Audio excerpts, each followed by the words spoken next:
Lovely, thank you. Good afternoon and welcome fellow councillors, officers and members of the public to South Kesteven District Council Planning Committee on Thursday the 24th of March 2022. I am Councillor Helen Crawford, the Chairman of Planning, and I will be chairing this meeting today. With me as Vice Chancellor I have Councillor David Bellamy, who is standing in for Councillor Judy Smith. Housekeeping, I am not aware of a fire drill taking place today. So if the fire alarm does sound, then please vacate the building via the stairs. The meeting place is at the front of the building. Can everyone please ensure they have their phones turned off to silent? Thank you. Please be aware that this meeting is being recorded and also being live streamed via YouTube. Could you ensure that your microphones are turned off when not speaking? We have with us today Assistant Director of Planning Emma Whitaker, Principal Planning Officer Phil Jordan, Senior Planning Officer Adam Murray via Zoom, Senior Planning Officer Ellie Silla, Legal Advisor Mark Howells, thank you for coming, Democratic Services Alice Atkins and Amy Pride. Public speakers, please be aware that you have 3 minutes to speak. You'll be advised when you have 30 seconds left. You may finish your sentence but not another paragraph. We will now go to agenda item 1, apologies for absence and register of attendance. Thank you. Thank you, Madam Chairman. Apologies have been received from Councillor Mrs Judy Smith, Councillor Robert Reid, Councillor Penny Milnes, Councillor Harish Bisnal Singh, Councillor Rosemary Caby-Brown and Councillor Charmaine Morgan, Councillor Paul Wood, Councillor Nick Robbins, Councillor Sarah Trotter and Councillor Gloria Johnson will be acting as substitutes for this meeting only. And just noting, Councillor Phil Dilks is attending a county council meeting, so is running slightly late. I'll now take a register of attendance. Councillor Helen Crawford. Present. Councillor David Bellamy. Present. Councillor Paul Wood. Present. Councillor Nick Robbins. Present. Councillor Penny Robbins. Present. Councillor Ian Selby. Good afternoon, Madam Chairman. Present. Councillor Judy Stevens. Present. Councillor Jackie Smith. Present. Councillor Sarah Trotter. Present. And Councillor Gloria Johnson. Present and on time. Lovely, thank you very much. We will now go to item 2 on the agenda. What's that one? Where's the agenda? There we go. Disclosures of interests. Members are asked to close any interest in the matters for consideration at the meeting today. Do I have any? If you remember later on, please advise us and let us know. Thank you. Item 3, minutes of the meeting held on the 24th of February 2022. Is everybody happy with those? Councillor Ian Selby? Yeah, thank you, Madam Chairman. No, I'm not quite happy with it, Madam Chairman. On page 14, with regarding Elizabeth Road, Stamford, the construction site of the 4 flats. Now, you may recall, Madam Chairman, I raised the issue to do with the little garage that was at the back, and we was concerned about access to it, and we wanted to make sure that they had got the access to it, and that the development wasn't going to block that off for them. It does state on the agenda on page 14, during questions to officers and debate, members commented on it. It says vehicular access to the private garage, but that's all it says. Now, we was looking for a guarantee, and I would like to have seen something a little bit more substantial. I can't find anything in here with regarding that. And I would just like to ask for the officers' comments on that, please, and something to be included to say that there is some sort of guarantee that they will be able to access that little garage. It just seemed a little bit unfair, that did, Madam Chair, but I appreciate a comment on that. Thank you. Councillor Bellamy, you wanted to comment?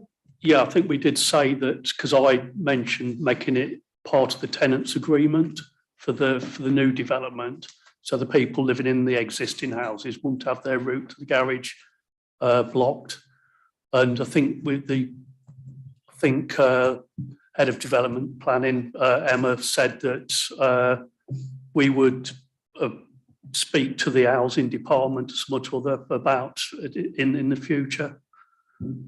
I know it's not made explicit in the minutes, so I totally agree.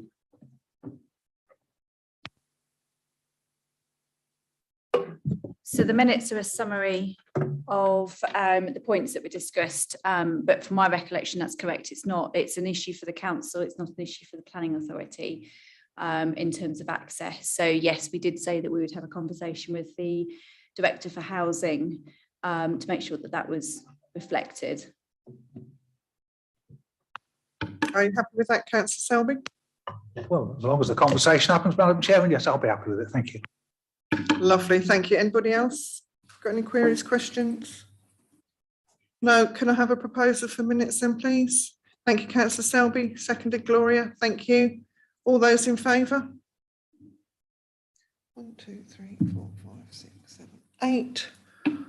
Abstentions? 1, 2. Thank you. And against? That's carried then. Right. Item 4 on the agenda, application S21 1841. And we will be going to Adam.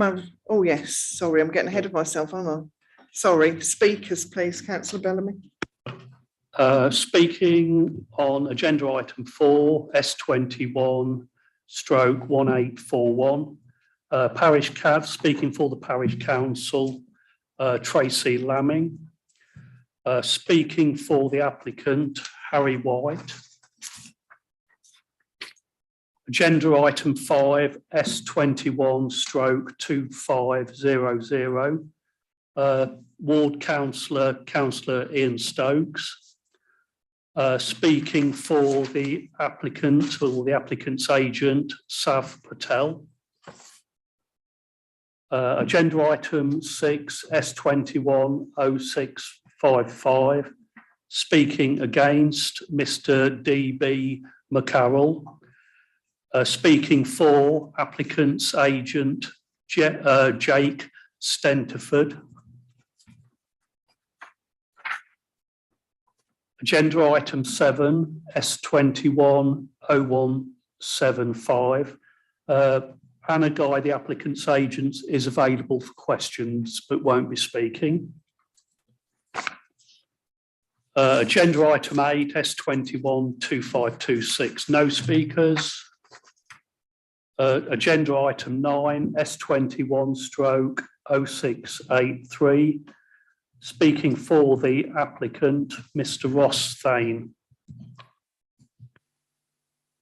Lovely, thank you very much. So now we'll go on to agenda item 4, S21 1841, and we have Adam Murray via Zoom presenting this. Thank you, Adam, when you're ready. Thank you, Madam Chairwoman, and good afternoon, members. Apologies that I can't be with you in the chamber this afternoon. Yes, this first item is S21 1841, and it is a full detailed plan application for the erection of 199 dwellings with associated infrastructure, access and open space, and it is land south of Bourne Road and north of Swinstead Road in Corby Glen, and the application is being referred to Planning Committee due to being a major development. Would it be possible to get the next slide, please? So the site area is 8.83 hectares, just over 21 acres, and it's situated to the south of Bourne Road and north of Swinstead Road, as I say, on the eastern edge of Corby Glen. Next slide, please. It's bound to the north by Bourne Road, to the south by Swinstead Road, beyond which lies the Ron Dawson Memorial Hall. To the west by the remainder of the site allocation, beyond which is the Corby Glen Fire Station and the Charles Reed Academy, and to the east by undeveloped agricultural land. The site is currently in agricultural use and consists of 2 irregular shaped fields. The site allocation boundary broadly follows the lines of the field boundaries, with the exception of an area in the southeast corner, which does not follow a defined field boundary. Next slide, please. So this is just an image showing the northern part of the site. As you can see, this part of the site is broadly flat, and you can see just in the distance there, the central hedgerow that splits the northern and southern parcels. Next slide again, please. And then you can see just a slight change in character then to the southern field, where that part of the site has got a gentle slope towards the southeast corner of the site. Next slide, please. So the site forms part of the local plan allocation LVH5, which includes the land to the west of the site. As I say, the application site that we have in front of us does broadly follow the lines of that application, of the allocation boundary, with the exception of the small area in the southeastern corner, which is proposed to be used for a suds attenuation pond. Next slide, please. And this is just an extract from the local plan, which outlines that the allocation itself is for an indicative 250 dwellings and sets out the actual development principles that the allocation is required to be assessed against. Next slide, please. So the western part of the allocation site, which is controlled by Larkfleet or Allison Homes as they're now known, already has planning permission for 66 dwellings with infrastructure access and open space, which was granted in January last year. Next slide, please. Members will have noted during the site visit that works have now started on that site. Next slide, please. So as I say, this is a full detailed plan application that we have in front of us today. The application has evolved during the lifetime of its determination period. And that has been the result of extensive engagement between officers and the applicant, both at pre-application stage and following the submission of the formal application. That pre-application stage has resulted in an overall master plan for the site. And then, as I say, there's been a number of revisions to the detailed proposal since then, most recently in December last year when the revised submission was submitted, which resulted in this proposal. And the scheme has then been subject to a full reconsultation. In terms of the layout itself, as you can see, scheme is effectively arranged around a north-south route, which connects the proposed accesses from Bourne Road and Swinstead Road. And residential development is then arranged around secondary routes and edge lanes and a number of different cul-de-sacs. The existing hedgerow, as I pointed out in the centre of the site, is to be retained. And that forms part of a central sort of green infrastructure network, which includes a footpath connection to the adjacent part of the allocation.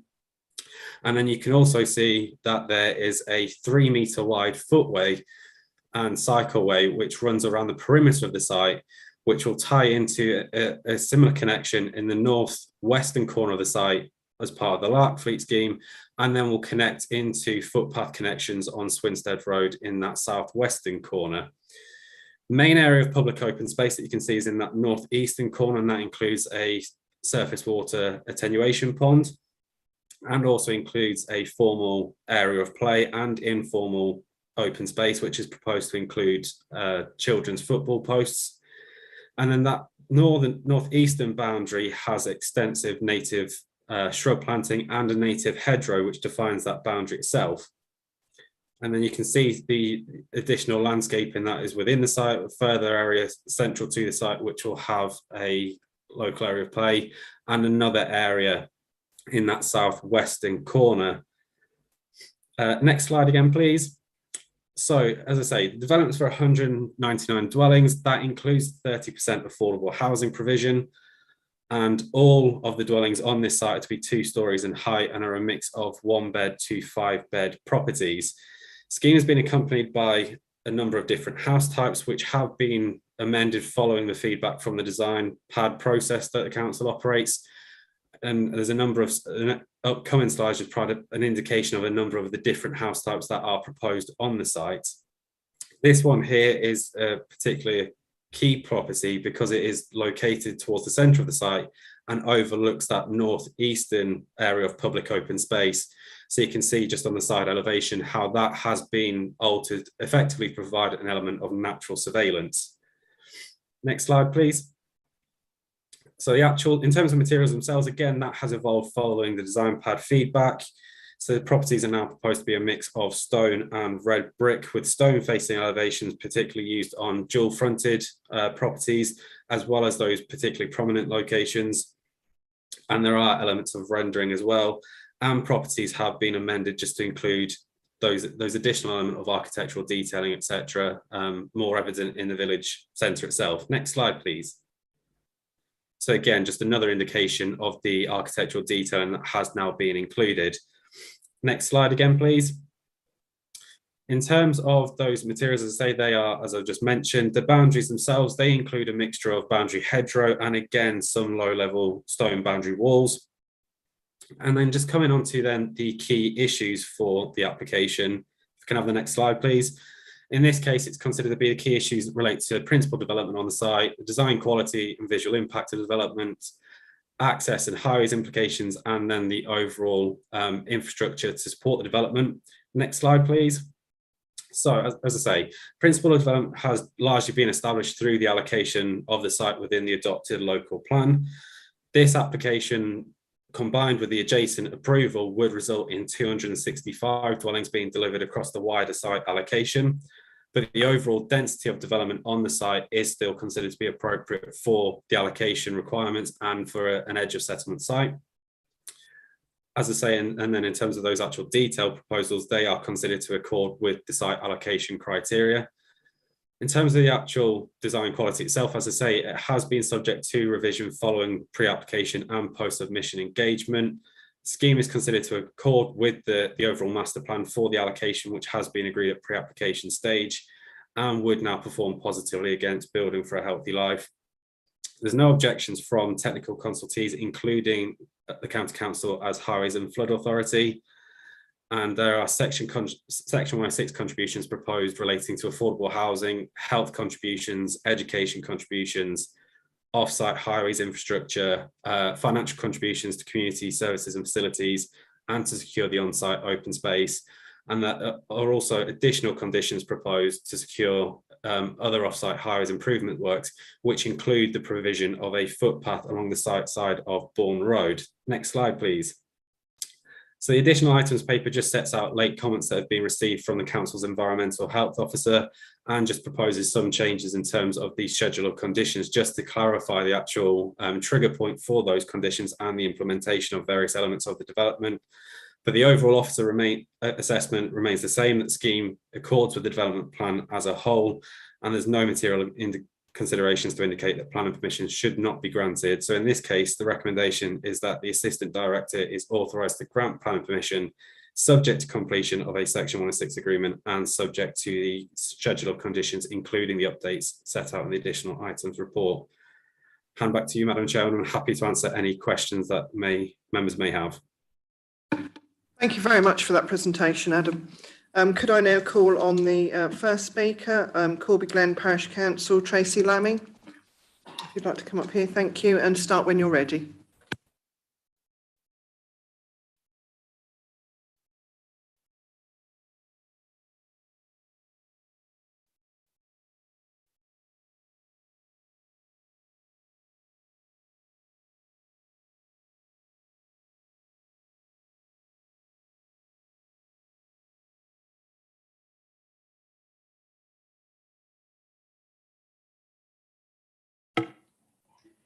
Thank you very much. Sorry about that. Thank you very much, Madam Councillor and councillors and officers, for the opportunity to speak today. The village growth is quite excessive, and obviously with the local plan, we've got 250 homes from the local plan, and there's actually 265 from the two actual sites, and we've also got another 25 homes behind Ferndale Close, which has also got planning applications, which has been approved. There's a significant impact in the village, with existing population of just over 1,000 and adding another 500 to 600 people to the existing infrastructure, with no support for the village primary school or additional retail. The impact of the centre of the village, where shops and cafes are situations, and the pressure on the high street, which is already congested as well. We'd like to see great integration with the development and the village, having the properties and the development to reflect the look and feel of Corby Glen.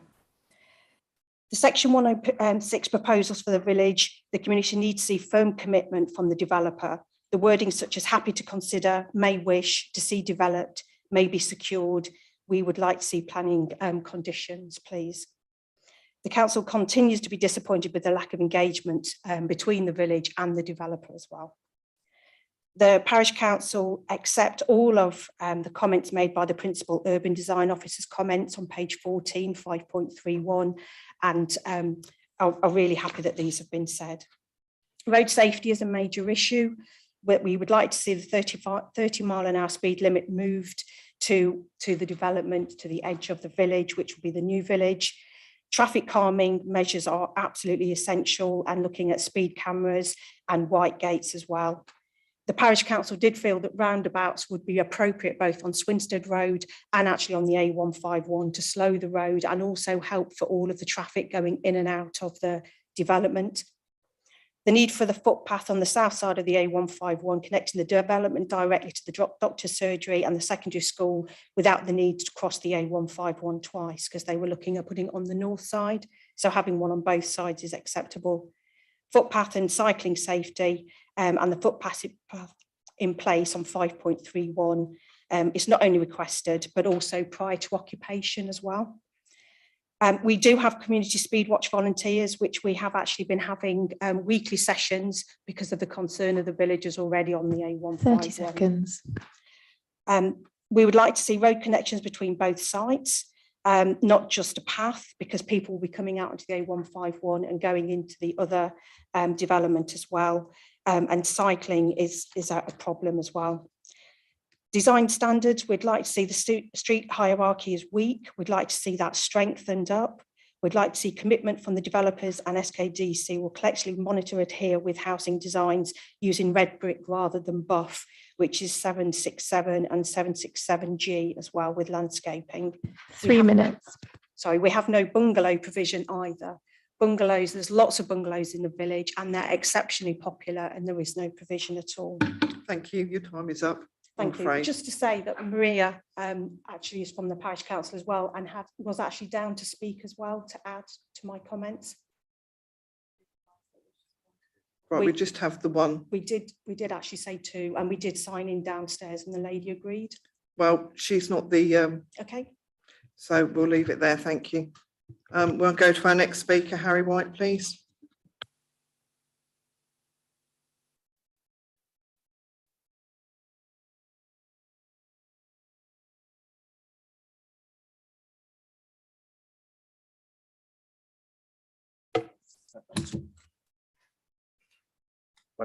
Yeah, thank you, Madam Chairman, for the opportunity to speak. David Wilson Homes is proud to be one of the UK's largest house builders, and at the heart of our company is a commitment to providing sustainable, high-quality family housing. It is considered that the proposal before you today represents sustainable, deliverable and inclusive development that will assist the local planning authority in the delivery of much-needed housing in the district. The site forms part of the South Kesteven Local Plan Allocation LVH5, which allocates land for approximately 250 dwellings. The principle of the proposed development is established by this allocation and implemented in part by the Larkfleet Allison Homes development. This application is a full application for 199 dwellings and will complete the allocation. David Wilson Homes and the landowners have engaged the council in extensive pre-application and post-submission discussions, including design pad meetings, to agree the detailed proposals. The application proposes a net density of 33 dwellings per hectare, which is in accordance with both national and local planning policy in making the most efficient use of available land and is consistent with edge of settlement type development. The housing mix is varied and has been informed by detailed discussions with the council's planning and affordable housing officers. A preference for larger style family housing is reflected in this mix as required by the site-specific policy. The design of the development is consistent with local vernacular and makes great efforts to reproduce materials prevalent in the locality. The development over-provides on the requirement for public open space. The proposals retain and enhance the existing hedgerows and will provide local residents with a network of new on- and off-road pedestrian footpaths and cycle routes, enabling access across the wider site and connections to the adjacent Larkfleet Allison Homes site. The public open space also provides formal play areas, informal sports pitches and suds facilities to the north and southeast. The planting specification for these open space areas creates interest and delivers a net biodiversity gain. The application has received no technical objections. Several key issues have been identified during the course of the application, and amendments have been made to accommodate requests where appropriate. These include sustainability measures comprising car charging facilities, provision of category M42 dwellings in the amount of 10%, air source heat pumps and swales for sustainable drainage, as well as traffic calming measures and the provision of a footpath on the site side of Bourne Road, as specifically requested by LCC and the Parish Council. A draft Section 106 agreement has been produced, and it's my understanding it's now with the council per my instructions this morning. This makes contributions towards highway improvements, secondary and sixth form education, infrastructure, health services and community facilities and projects. In summary, the proposals are considered to satisfy the three objectives of sustainable development and will ensure the delivery of future homes and infrastructure within the district. The site is allocated as part of the LVH5 allocation of the local plan, and there are no technical objections to the proposals. We therefore fully support the Planning Officer's recommendation and respectfully request that members give favourable consideration to it. Thank you for your time. Thank you. If you just wait there for questions, I believe Councillor Penny Robbins wished to ask a question. Thank you. Thank you, Chairman. There's two questions actually that I'd like to ask. The first one to the developer is, I wanted to ask that the first consultation for outline was done during COVID, the questionnaires that came out, and there was only a handful of people that answered with regards to that. You were asked to do a second consultation for reserve matters, which you refused to attend and didn't want to do it. It was carried out by the ward member. He set a meeting up and it was really popular. We had a lot of people that came to give their views with regards to this, and we got a lot of comments back from that. I just wondered why you were not happy to engage the village with regards to the second consultation. For you, Madam Chair. I should track back a little bit. At the beginning of the application, right before it was submitted, we notified the parish council of our intention to submit and their opportunity to comment on the proposals at their next available council meeting. They declined the opportunity at that moment in time and reserved judgment until the application was submitted. Just as a matter of correction for the member, this is a full application. At no point was it an outline and then reserve matters form. So that was our notification of our intention to submit a full application. We submitted it, and obviously as part of that full application, we completed a community of statement involvement. It is regrettable that that was during COVID times and we didn't have the opportunity to meet with council members. It would normally be our position to do that prior to application.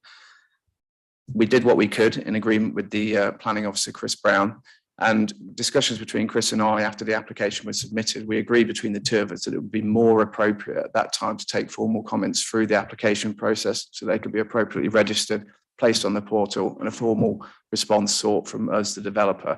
Chris and I both agreed that position, and I think it's fairly standard practice rather than an informal forum which might not lead to comments being registered in the appropriate way. That would be what I'd have to say.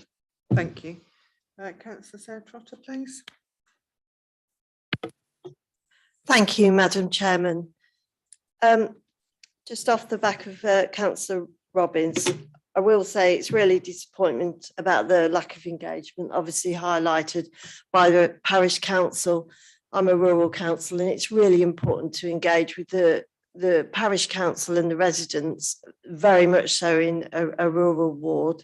I mean, ultimately, it may be villagers and local people that will buy the homes. So I think it would have been in your favour. And in the land of virtual Zoom and Teams, I'm sure we could have organised something. So that's just something going forward, maybe for the future. But and just a couple of observations, and I think it's going to be a theme that goes on. Lack of bungalows. I'm always getting approached by. Sorry, Councillor Trotter, you need to ask questions of the Okay, applicant. yeah, that's not fine. for debate yet. All right, sorry, I'm standing in, so you have to excuse me. Yeah, so we'll stick with that. Perhaps my next question might be for debate as well. I'm asking why the lack of support for the primary school. Can I ask that question? Yeah, for you, Madam Chair. All applications of this nature are consulted on by the statutory bodies, including Lincolnshire County Council Education Authority. I might draw your attention to, forgive me, there's a section in the report which discusses the heads of terms, which for the avoidance of doubt are the financial and other non-financial contributions agreed between us and the planning authority and statutory consultees. LCC Education did not request a primary infrastructure contribution, therefore we did not have to provide one. So that would be the reason why that's not included, but you'll see that secondary and sixth form were requested and have been agreed to. Yeah, and I do agree. Sixth form is definitely because there isn't one at Charles Reed at the moment. So I do welcome that. But obviously, you know, I'm mystified why we can't provide funding for primary, because it's a very a village full of young children. That's to do with Lincolnshire County. Yeah, Council, not I the appreciate applicant. that. And I apologise, Madam Chairman. I need to be clear, you know, sitting on the planning committee and get things straight. Thank you very much. Thank you. Penny Robbins, Councillor Penny Robbins, you wanted to come back on your original question. Sorry, I didn't see your hand go up. Don't worry, that's fine, Chair. It's actually a different question. What I was actually going to ask you is the lady who wanted to speak that couldn't speak, and can she speak as a local resident, given the size of the development and the impact on the village? Is there a possibility she could come forward? Are you bringing anything additional, or is it the same that's going to be? We'll do that at the end of the questions to the. Thank you. Thank you. Councillor Paulwood, please. Thank you, Madam Chairman. I'm awake, I promise. I've got a question. Yeah, obviously, David Wilson, you're a major developer in this area. Could you explain really why it's all two-storey properties on this and no bungalows? I mean, I'm a rural councillor, and I see there is a big need generally for bungalows. So is there not a need for bungalows in this area? What's your reason for not providing bungalows, please? Through you, Madam Chair, it's not up to the developer to decide or determine what, excuse me, the need is for bungalows in the particular area. That housing mix that we've presented and is before you for approval has been extensively consulted on with the council officers, Chris Brown before and Adam Murray now, and obviously your affordable housing officers as well, that you're aware that the site-specific policy makes a preference for larger style family housing. That's explicitly in the LVH5 policy and reflected in the mix. The mix is still in favour of non-4 and 5 bedroom houses, but that would be the reason why, because we've consulted on it and it's not been advised that that's required for this particular application site. Perhaps you might think on that, any other applications you have, that we do have elderly people who do require bungalows. Right, next speaker is Councillor Selby. Thank you very much, Madam Chairman. My concerns over consultation have been raised by two previous speakers, so thank you to those two speakers. However, I'll ask another question if I may, Madam Chairman. 106 money, 485,000 to education, 131,000 for medical.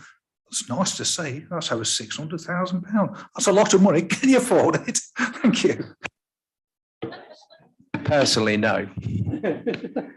Don't think that's relevant, Councillor Selby. Councillor Nick Robbins, please. Thank you, Chairman. You say in your presentation that you're over providing for open space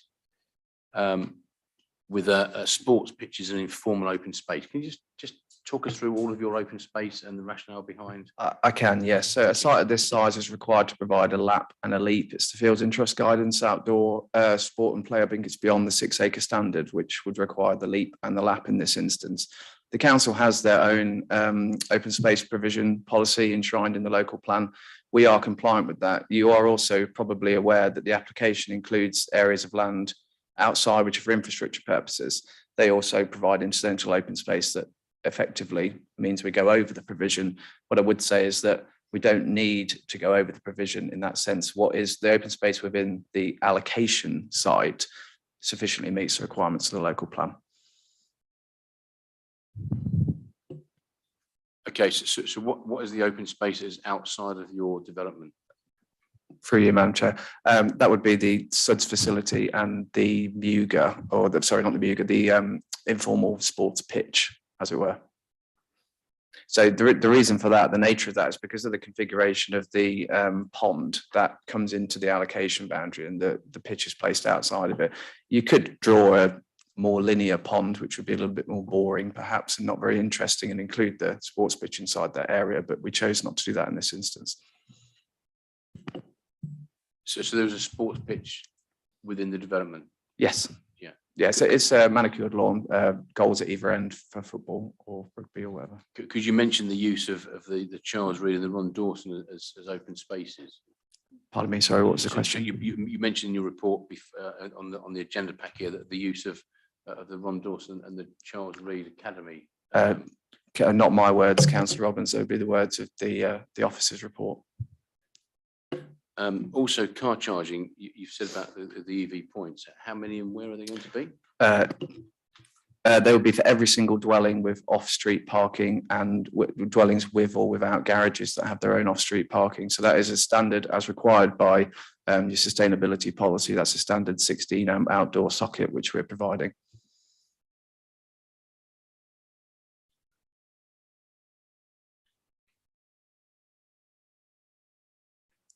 If I may add to that, Councillor Robbins, that is going to be a conditioned item as well, as it were, on the Larkfleet Allison Homes application. And the final one is street naming. Would you be open to pushing the street naming facility over to the parish council on this occasion? I don't see any reason why not. Thank you. Councillor Gloria Johnson. Thank you. Just a point on your electric charging. There's been a lot of talk about electric supplies, and that are you're going to obviously make sure that the electric supplies will cover most of the houses have an electric car all on at the same time. Effectively, yes. I am no engineer, but my engineering colleagues, as part of developing this site, we have to secure appropriate electricity provision, and that's part of, we have to pay for that electricity provision, and that has been secured for the full quantum of development, appreciating that there is electric car charging facilities. Yes. Just to follow up on that, the houses will be built with them as part of the price and not as an extra, will they? Correct. Yes. Thank you. Thank you. Do I have any other questions for the applicant agent? Councillor Stevens. Yes, thanks very much. I just was interested that you said that you weren't responsible for house types on the development. As a developer, I wonder who else would be. Just a comment, but house types. House type. We were talking about bungalows, and you said that wasn't your responsibility. I was just wondering who else might come along and do that. If I may, yeah, we have a preferred mix for every single development. Our preferred mix is on the larger side for David Wilson Homes, our parent company, Barratt. They tend to be more medium-sized houses, but the SHMAR is the governing policy document for development and housing mix for both affordable and market housing. The site-specific policy recommends a preference for larger style family housing. So there's those two considerations to have when we arrive at the final mix. The final mix is not something which we say to the council, this is what we want to do. That's extensive, and I'm sure Adam will be able to elaborate on the discussions we've had, but that is something that has been arrived at through consultation with your affordable housing officer, including the tenure split in that instance, and for the market housing. So the council and its officers through pre-application design pad meetings are satisfied that it meets the requirements of the SHMAR and is consistent with the site-specific policy. Oh, apologies. Thank you. And perhaps obviously the comment would be that had there been more consultation ahead of the plan going in, then perhaps more consideration would have been given to the kind of house mix that is obviously reflected by local councillors appropriate. So that is a comment to make. But I also think I heard you said something about pumps. But I don't think that was heat pumps, but I just wondered what your climate emergency contingencies are on the site, apart from the electric charging points. Thank you. Madam Chair, do you want me to respond to the first question about the community involvement first, or do you want me to? Yeah. Okay. The local plan policy specifically states a preference for larger style family housing. That policy is enshrined in the local plan, which is and has been consulted on by residents prior to its adoption. So there is also the SHMAR, a document that's regularly updated. I'm not aware of the specifics of that document requiring bungalows, but certainly it separates out on 1, 2, 3, 4 and 5 bed houses. I would say that we have followed to the letter the requirements of policy LVH5 in that sense, and obviously your officers are in agreement with our position. So the housing mix is in that sense agreed and understood and compliant with your policies. Moving on to your second question, I think it was about air source heat pumps, was it? Or sorry, forgive me if you might want to repeat that. It was about the contingencies that you might be making in terms of climate change. And yes, it does seem relevant to discuss that, given that in 2025, we can't be having gas boilers anymore.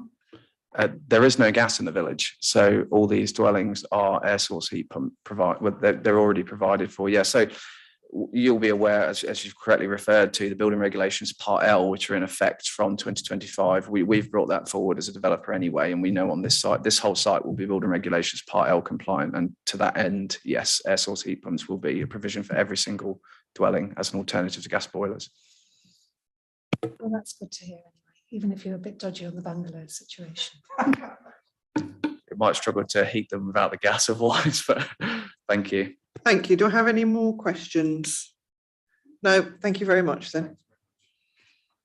And the lady from the parish council, thank you. Sorry, can I have your name, please?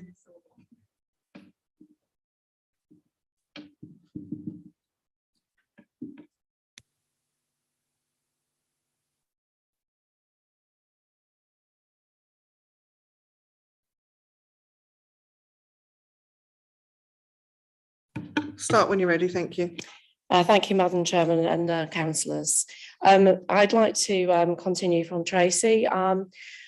In section 106, we feel it's crucial that the provision of funds is a condition of planning permission. There is no provision for the primary school in section 106, which is extremely short-sighted.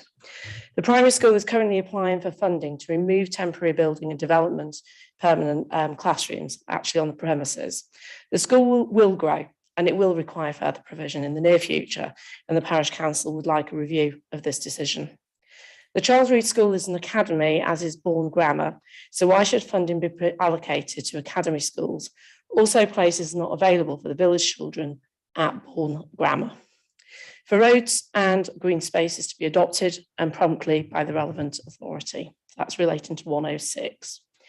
With the public open spaces, we'd like commitment that the SKDC will follow through full adoption of the public open spaces and maintenance and ensure recorded protection. It's also noted that some areas reported as open spaces are not in the public domain, such as the Charles Reid School, the Ron Dawson Hall playing field, which we'd like reported. With regards to drainage and sewerage, in part 11, 510, arrangements are a major concern as there's nearly 300 homes and the surface water and sewage draining into the Glen will make matters worse. We already have heavy flooding at times within the village. Anglian Water have been consulted on the application proposals, and they have confirmed that the Corby Water Recycling Centre does not currently have the capacity to treat foul flows from the development, but they are obliged to accept the flows from the development with the benefit of planning permission, and therefore will take the necessary steps to ensure that there is sufficient capacity. In terms of surface water drainage, they've advised that there's insufficient information has been provided at present and therefore have requested conditions requiring submission on a detailed drainage plan.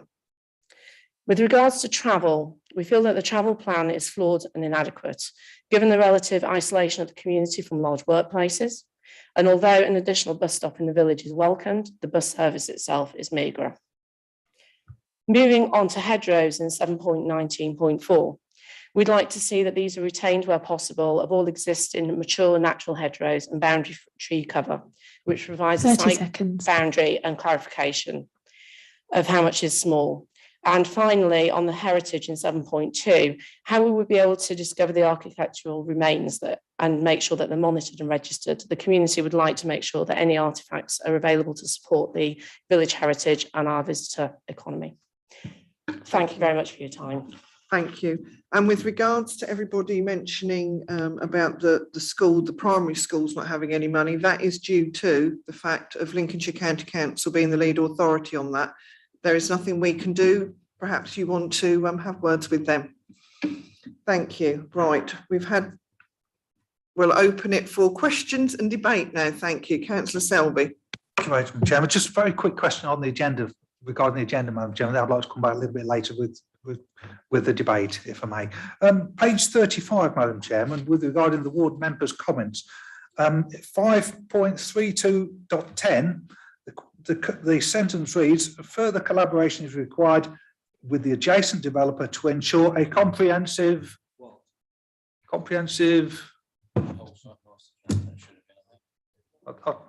Well, exactly, comprehensive what? There's no, it doesn't say, the sentences are finished, Madam Chairman. We'll just double check what the record says and we'll just confirm that shortly, just for the record.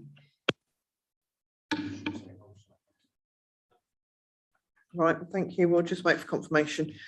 Do I have any other body wish to ask questions of the officer? Councillor Robbins. Thank you, Chairman. Could you bring up the LVH5 screen, please? You know, our own local plan statement on LVH5. Next one, is it? It was in red, wasn't it?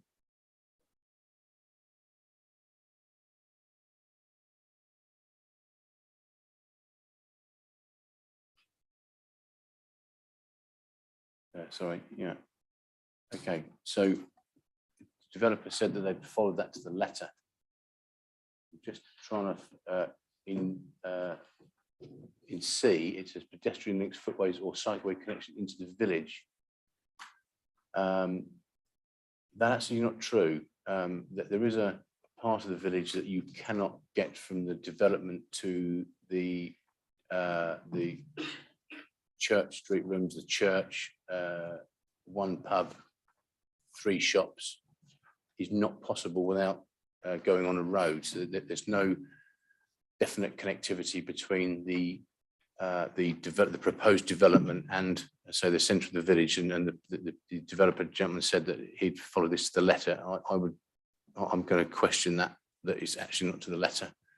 There's a section in the village that you actually have to walk over the road, and then you actually have to walk in the road to get back onto a pavement.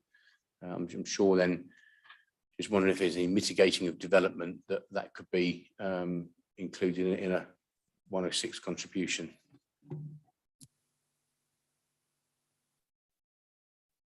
Adam, would you like to answer that, please? Yeah, happy to come back on that point. I think the councillor's referring to sort of around the actual village centre, around, as he says, the church rooms, etc. I believe the comments back from the parish council have referred to looking at some of those sort of potential upgrades to footpath connections, etc., as part of the community facilities contribution. And that part of it has been agreed, or is to be included within those section 106 heads of terms as part of that community facilities contribution.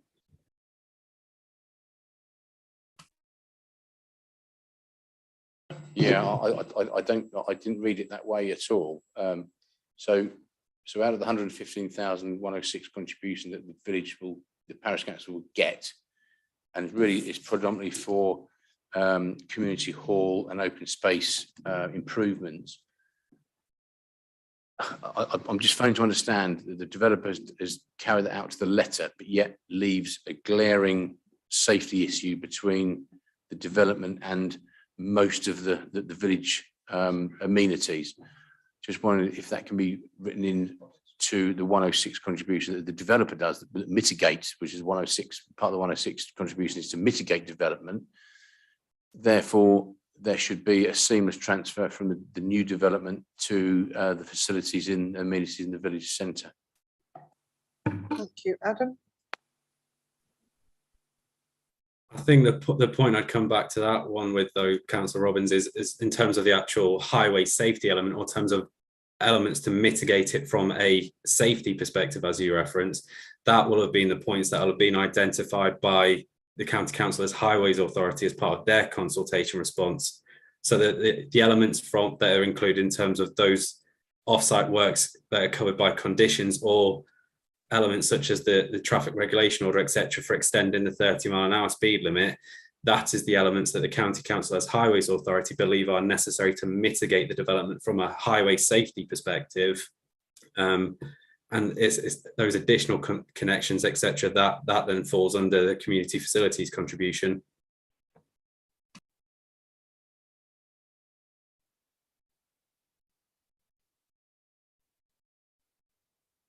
Did you want to come back? I'm going to appear really dimmy. I don't get it. I understand the highways. I understand moving the 30-mile-an-hour back. I understand all of that, and that's highways. I understand that as well, and I understand their stance on the Morley's Lane 151 1176 junction. I get all that. I understand that. What I'm trying to say, the question I'm asking is, the developer had said to the letter that they've carried out at LVH5, which is a pedestrian link, footway or cycleway connection to the village. There is not a pedestrian link, footway or a cycleway connection to the village, which will be exacerbated by the development, of which the 106 contribution is there to mitigate any development. My question is, regardless of the 106 contribution that they're putting towards the parish council for the upgrade of community halls and open spaces, I'm asking that the 106 contribution is increased to reflect the road safety from the development to the centre of the village. Thank you, Adam.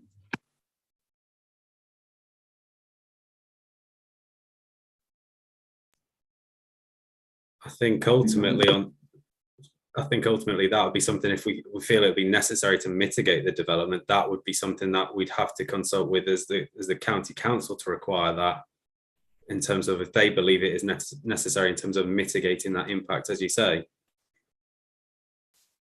There is, in terms of those connections into the village, as I say, though, there is those additional connection points that they're looking along the side of Bourne Road, the footpath that would then tie into the existing provision by the medical centre, which would then provide, as you say, connections across into the main area of the village itself, which is, I think, as officers, is the way that we have appropriately interpreted that criteria of the policy requirement. Thank you. Emma, could I ask you to come in, please? Thank you. I think all I'd add to that really is when we deal with planning applications, we have to consult the relevant statutory consultees, one of which being the Highways Authority. The Highways Authority have to have a due regard to the safety. That doesn't just extend to manoeuvrability around a particular scheme and whether or not you can pull in and out of driveways safely. It extends to the site access, but it also extends to the surrounding network. And they do look at sustainability. So they do look at connectivity in terms of footways and cycleways. And certainly if they felt there needed to be an upgrade in terms of a pedestrian crossing point or additional footpaths beyond what they've already asked, then they would have asked for that. So I'm satisfied that the County Council Highways Authority have looked at this and decided that it is safe in terms of pedestrian and cycleway, as well as vehicular movement. So they look at all of those aspects when they're considering their comments to us as the planning authority. Thank you. Councillor Penny Robbins, please. Thank you, Chair. No, I think the question I was going to ask that ties in was, can you confirm if there's a crossing in Swinstead Road, as there is one for Bourne Road, because there's two bus stops that are on the Swinstead Road. So the children, school children, will go across to those. I was just going to ask with regards to that. Thank you, Adam. So in terms of what the scheme's actually providing itself, that would effectively tie into the existing provision along Swinstead Road. So there should be a plan, hopefully towards the back end of the presentation. I don't know if it's possible to get it up, which effectively shows the access arrangement on Swinstead Road and how that would then connect into the adjacent access point for the Larkfleet element of the scheme, which would then connect, as I say, then into the footpath connection that's in place on that side of Swinstead Road. In terms of whether there's a actual crossing on Swinstead Road itself, I'll be honest, off the top of my head, I don't know if there is one in place as existing. but I don't believe that, or certainly as far as I understand the proposals, there's no intention or no specific indication that that is required as part of this scheme. Thank you. Did you want to come back? I just want to say that actually I think we need to look into it to just double check. But like I say, the crossing there is a lot of children that are going to come from that area, and there's a lot of children from the village that go onto there. So that I really would like that sort of clarifying. Adam, can you clarify?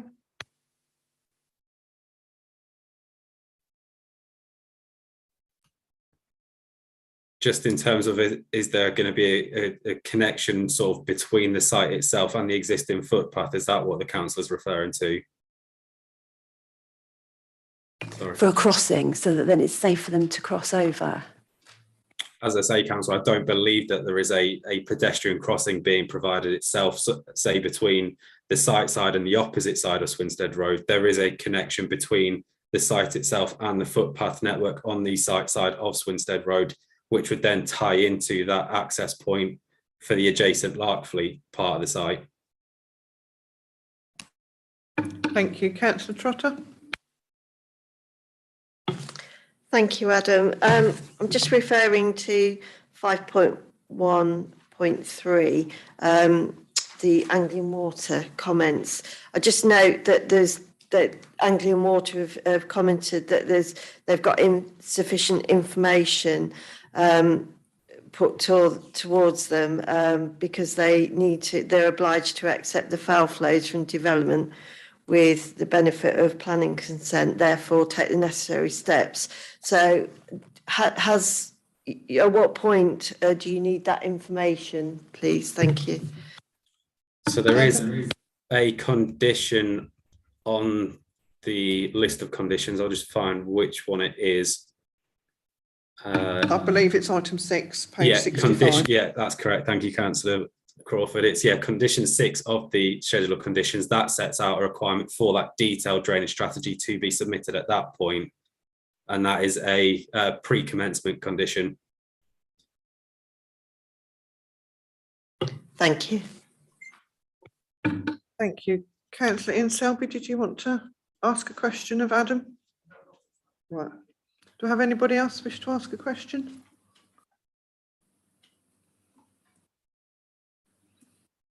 Anybody want to open it up for debate?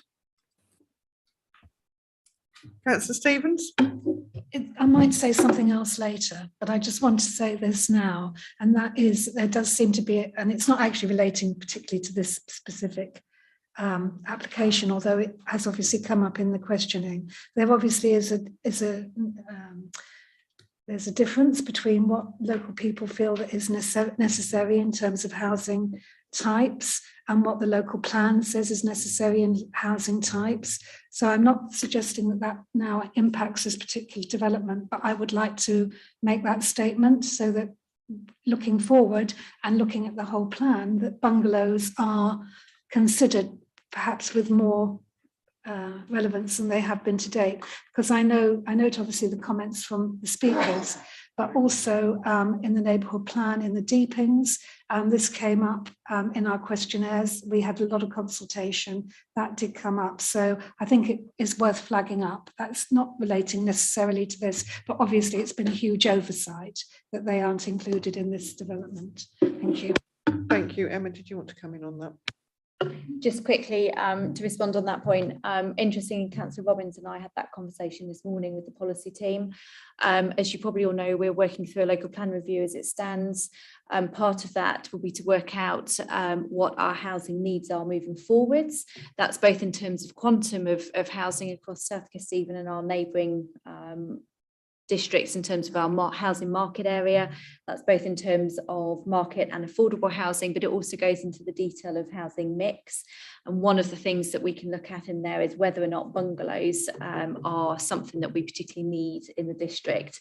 There's other ways of achieving flat sort of single floor levels of accommodation. So there's possibly different options we need to look at, but it's something that is on our horizon. We'll have a look at it in terms of the local plan and obviously see where the evidence takes us in terms of of that.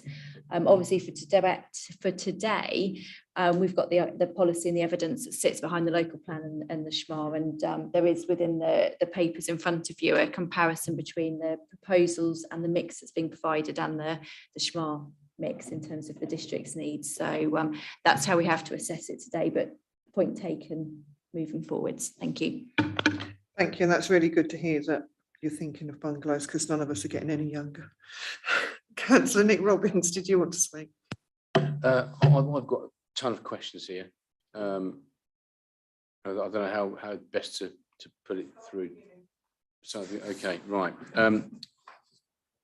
2.11, page 26.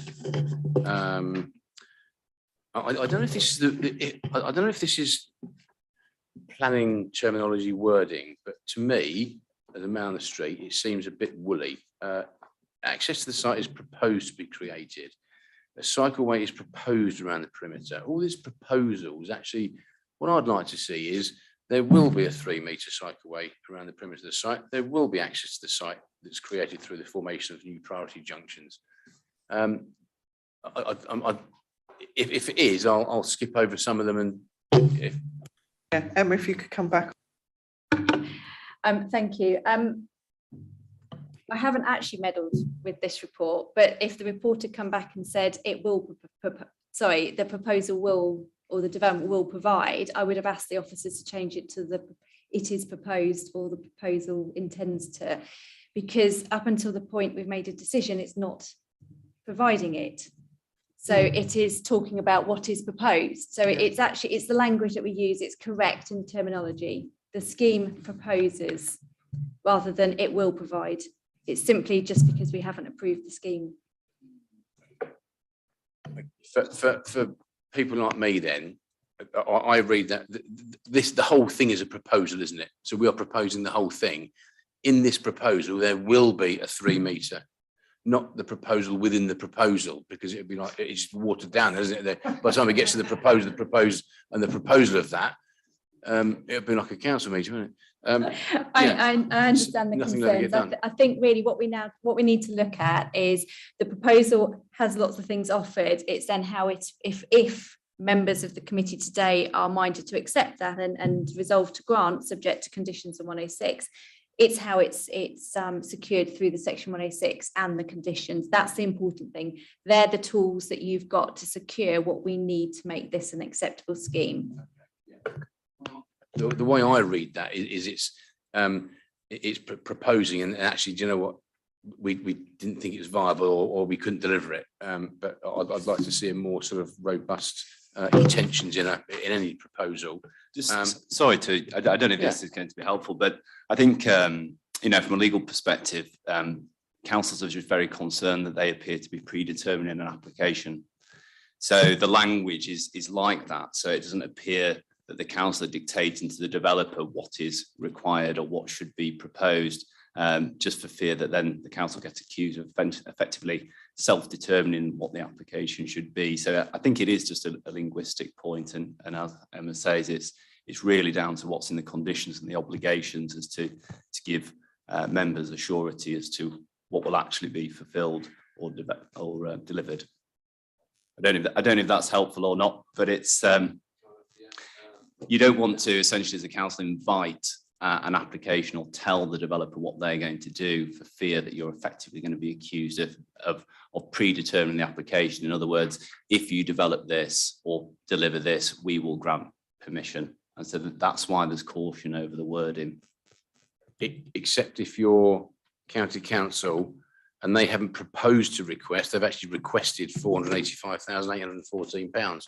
So there's a disparity there, isn't there? They're proposing probably a cycleway, but actually we're telling you that it's £485,814 needed from county council. That's actually quite specific, isn't it? And actually quite unambiguous. Whereas proposing a proposal on a proposed thing is quite woolly. But yeah, I get your point. So okay, so it's wording, fine. Okay. So is the word in 5.4.5, page 30, the evaluation should provide an assessment? Is that again a maybe or will be? do you want to list all those sort of stuff down, then perhaps we can answer and kick out many of them? Is that the best way? Yeah, okay, so 5.4.5, page 30, says the evaluation should provide an assessment, not will provide.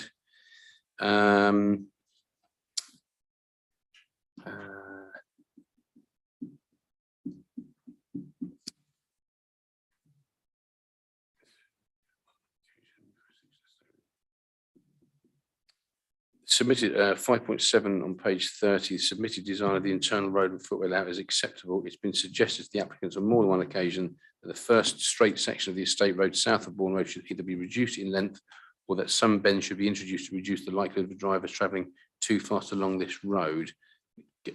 One of that can be explained as well. Can I come back on those? If I can just come back on the first 2 points. So 5.45 is the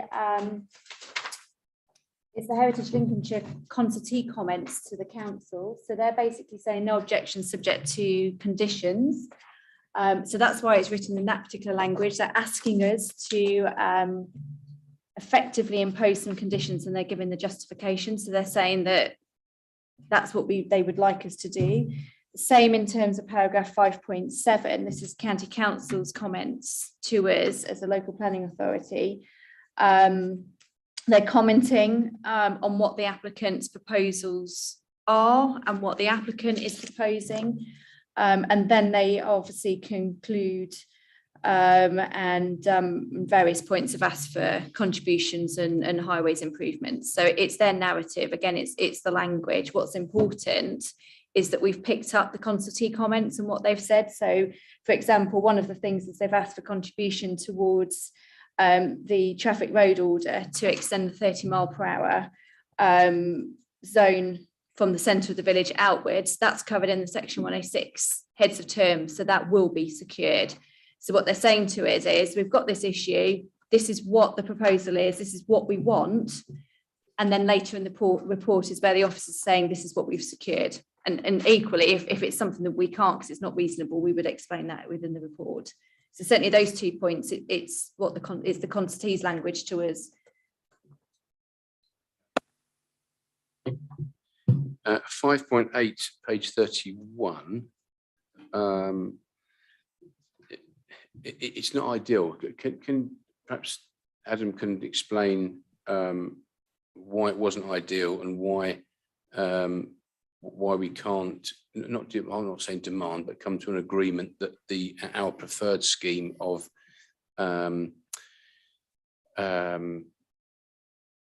traffic reduction is not ideal. It's not sufficient cause to hold or restrict the grant of consent. Some ramp features would not be permitted on an adopted estate due to their propensity to create more noise and vibration and nuisance in neighbouring dwellings. And the applicants advise this will now be a change of surface materials. Can you just explain what the change of surface materials are and why we relented on what we thought was a better scheme? That's another example, again, Councillor Robbins, of the actual specific wording provided by the County Council Highways as the consultee. That is their actual specific wording. In terms of the changes in surfacing, that effectively comes down to where you have that main north-south spine road. There are then, as part of the proposal, it's shown that that would then have block paving at the junction points between that primary route and the secondary route. Now, the wording used by the County Council there is that they would, they put forward suggestions to the applicant as part of the pre-application and during the actual determination process about how they would like the development to be designed in terms of that road network. But ultimately, as an authority, we have to assess the proposals as they are in front of us. And the Highways Authority's view is, in this case, that whilst they haven't taken on board those detailed design comments that the Highways Authority would have liked them to have done, the scheme in front of us is still acceptable from their perspective in terms of the highways requirements.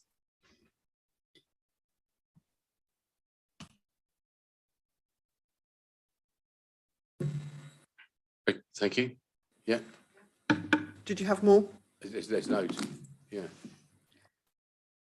Carry on then. Thank you. 5.9, page 31. Just want to firm up exactly what's happening with the 30-mile-an-hour signs. It says the applicants will be invited to enter into a Section 106 agreement. An invitation can be turned down, can't it? You know, an RSVP. So I'm not in. I'm away. Can we? Because that's actually quite key, isn't it? The moving of the 30-mile-an-hour. I'll get Emma to come in on that one. Okay. Thank you. So essentially, again, this is Lincolnshire County Council as Highways Authority recommending to this planning committee and to this council that we request a contribution towards the moving of the 30-mile-an-hour zone under the road traffic order that will need to be created. That's obviously an additional cost to the county council to do that. They're asking us to impose that through the legal agreement. If I can take you to later in the report, there is a section on Section 106, and I would direct you to page 61 and to the last paragraph, 7.24.11, and it is point 4.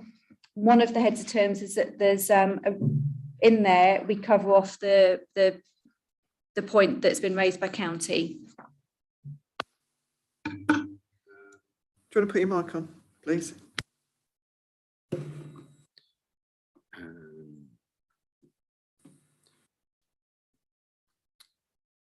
Not happy with the travel plan that hasn't been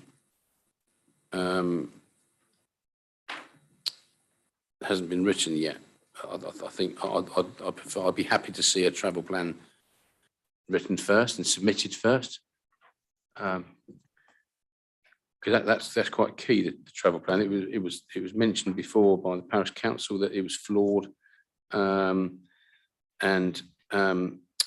it's mainly promotion based. So I'd like to see a travel plan first as part of the application. I can come back on that one for you, councillor. Sorry, there is a condition. It's condition 15 that is included, which would require the applicant to submit an updated travel plan. That is a pre-occupation condition in this case. That's based on the recommendations again by the county council as the highways authority. Yeah, wasn't that 3 months before the initial dwelling is occupied, isn't it? Sufficient time to allow it to be approved no later than 3 months before first occupation. Okay. Can I just make a suggestion? If members were minded, if it wanted us to go back to county and clarify whether additional time is required and change that condition, I'm sure if you were wanting to resolve to grant planning permission subject to, that's something you could task me with to make sure that county were happy with the 3 months, to make sure there's sufficient time for them to review the travel plan. Essentially, travel plans should be living documents. So you quite often with a planning application end up with a draft version that comes in. County will have a look at that, that will evolve. And then the purpose of a document which is living is that it will evolve over time, because they won't get it right the first time and it will need tweaks and it will need improvements. And that's why we have travel plan coordinators who work at the county council and the highways department.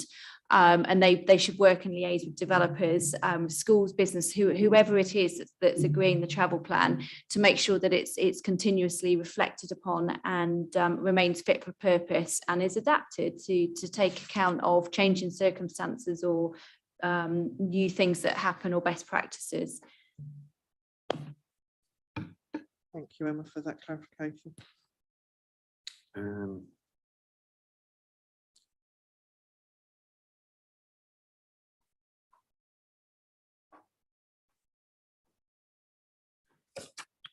Okay.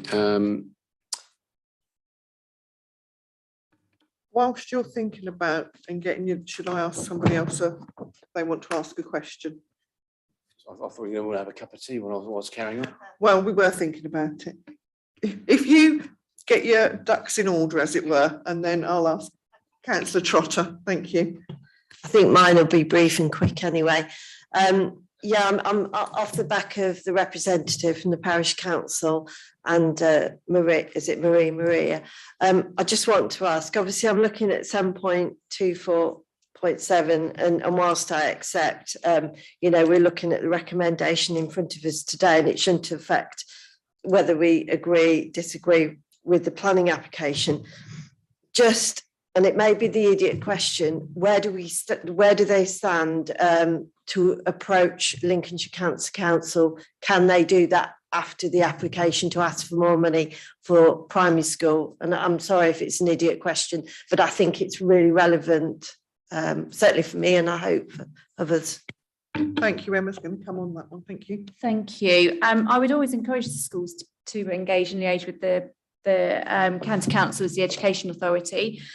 In terms of this application, though, once we've signed, well, subject to us granting permission, of course, once that legal agreement has been signed and secured, that's it as far as this application is concerned. But obviously those conversations can still happen should anything further come forward in terms of developments in the Corby Glen area. What I would say is the development, when we collect Section 106 contributions or developer obligations, it's about making an application which is acceptable, and it can only deal with mitigating the scheme itself. So if there was insufficient school places, and county have already said that they need some contributions towards expansions at secondary and sixth form level, then I would be expecting the county council as the local education authority, LEA, to be telling us that they need further expansion. The fact that they haven't indicates that they've got sufficient capacity in their plan for school places at the local primary school or schools, depending on the catchments. So it wouldn't be reasonable for us to request something because the people who know about school places are telling us they've got sufficient capacity in this instance. But I would encourage the schools separately to speak to county anyway, or certainly the parish could as well. Yes, thank you, Emma. And I think it goes back to the initial consultation between the applicant and the residents. Thank you. Thank you. Councillor Paul Wood.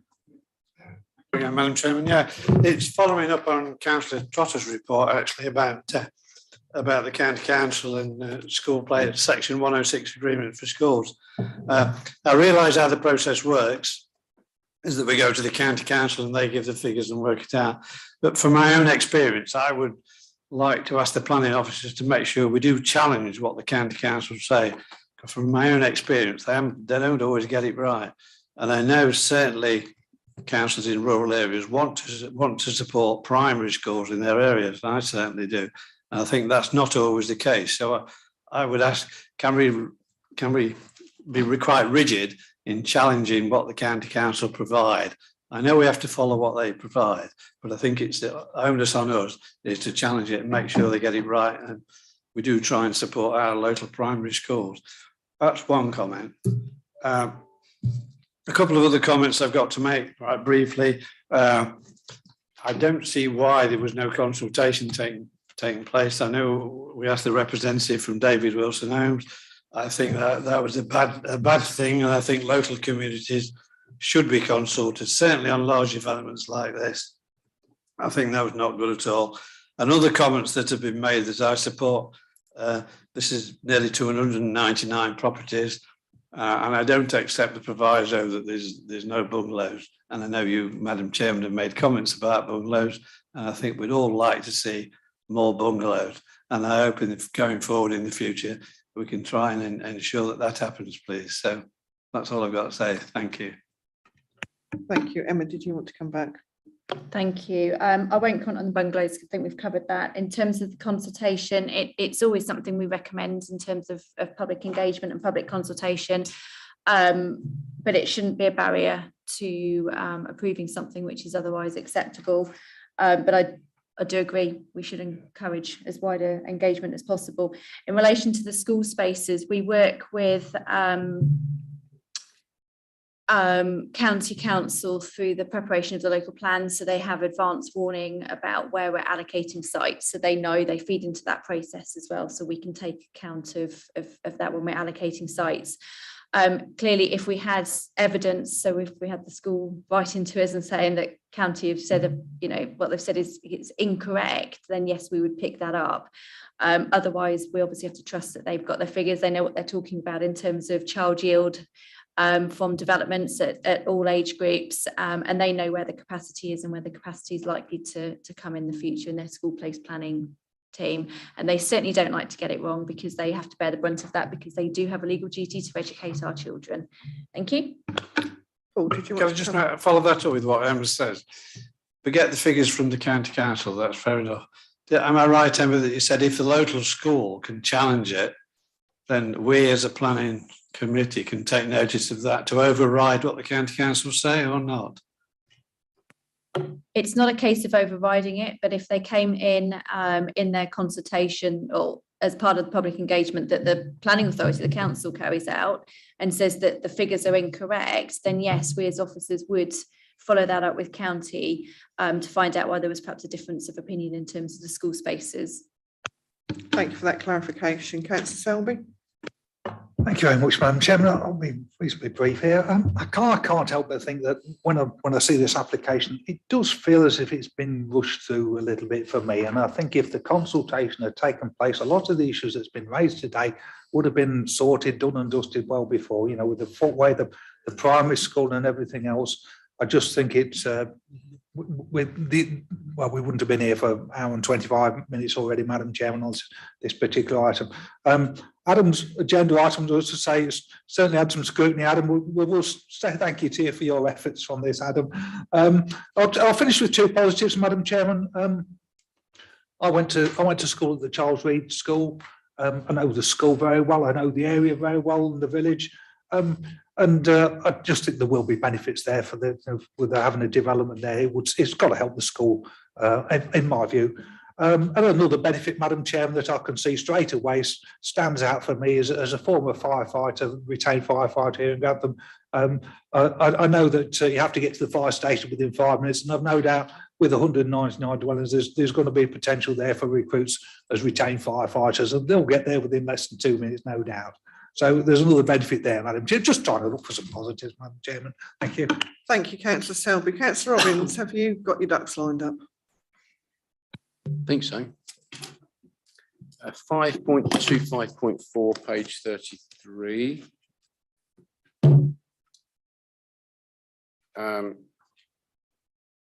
Can perhaps Adam can just clear up the post and rail? It's intended use of some plots of post and rail divisionary fencing, which is not recommended as it will provide freedom of access between plots. Is that going ahead or is it not going ahead? Which section of the report is that? Sorry, Councillor, I didn't quite get the reference that you've Sorry, made. 5.25.4, page 33. It's talking about an intended use of a post and rail divisionary fencing, which is not recommended. Is that still going ahead? No, I believe that's one of the points again that was addressed following that feedback from the urban design officer. The boundary treatments, yeah, they were changed. I think it's the standard sort of timber fencing in terms of those treatments between properties. Okay, 7.6.8, page 43. Can somebody explain what a Grampian condition is, please, and how it will affect the this footpath connection on the side of the Bourne Road? So the Grampian conditions, effectively, it's a preoccupation condition. I think that's how it's worded in this case, Councillor, which just effectively requires that footway to be implemented before any of those properties could be occupied. So I can maybe help there if it is helpful. You tell me when I've given you the answer. The Grampian condition is essentially a negatively worded condition that means that a developer has to fulfill it before either development can proceed or it can be occupied. And the reason it's effectively used is because it often relates to land that's not within the developer's control. So you couldn't write a positively worded condition saying you must do this on this land by this date, because they don't have control of the land. So it would be unlawful to implement that kind of condition. But you can say to the developer, well, look, you go away, you sort out what needs to be done on the land, and you can't occupy or build the development until that is done. So it's just a lawful way of writing a condition that requires the developer to do something, essentially. Thank you for that clarification for us all. That's a good one. Thank you. Next one on 7.618, the same page. I just want to confirm in the committee that all the existing hedgerow is all of the hedgerows, as in Bourne Road and the Swinstead Road. The whole site boundary will be retained, with the exception of obviously the access points. So I just wanted to make that confirmed in the committee. And the chimney allocation plan, which I haven't read, but can Adam maybe say what materials that's going to be on the chimney?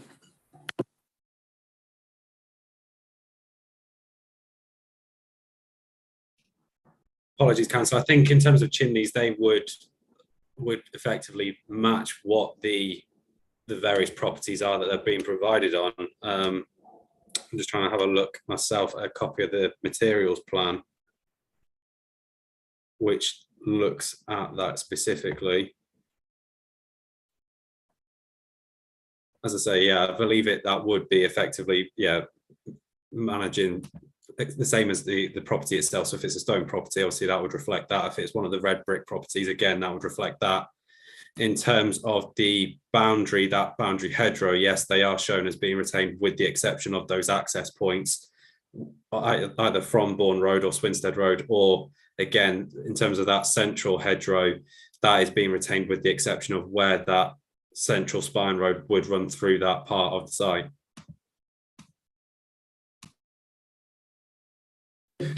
Page 44, we're galloping towards the end now. The landscaping scheme and the requirement for a landscape and ecological management plan is to be secured through appropriate planning conditions. Again, there's nothing. I'd like to see the conditions and what is actually at the end, the end result before construction, still before the development starts. Is there any way of doing that? Getting the ecological management plan beforehand?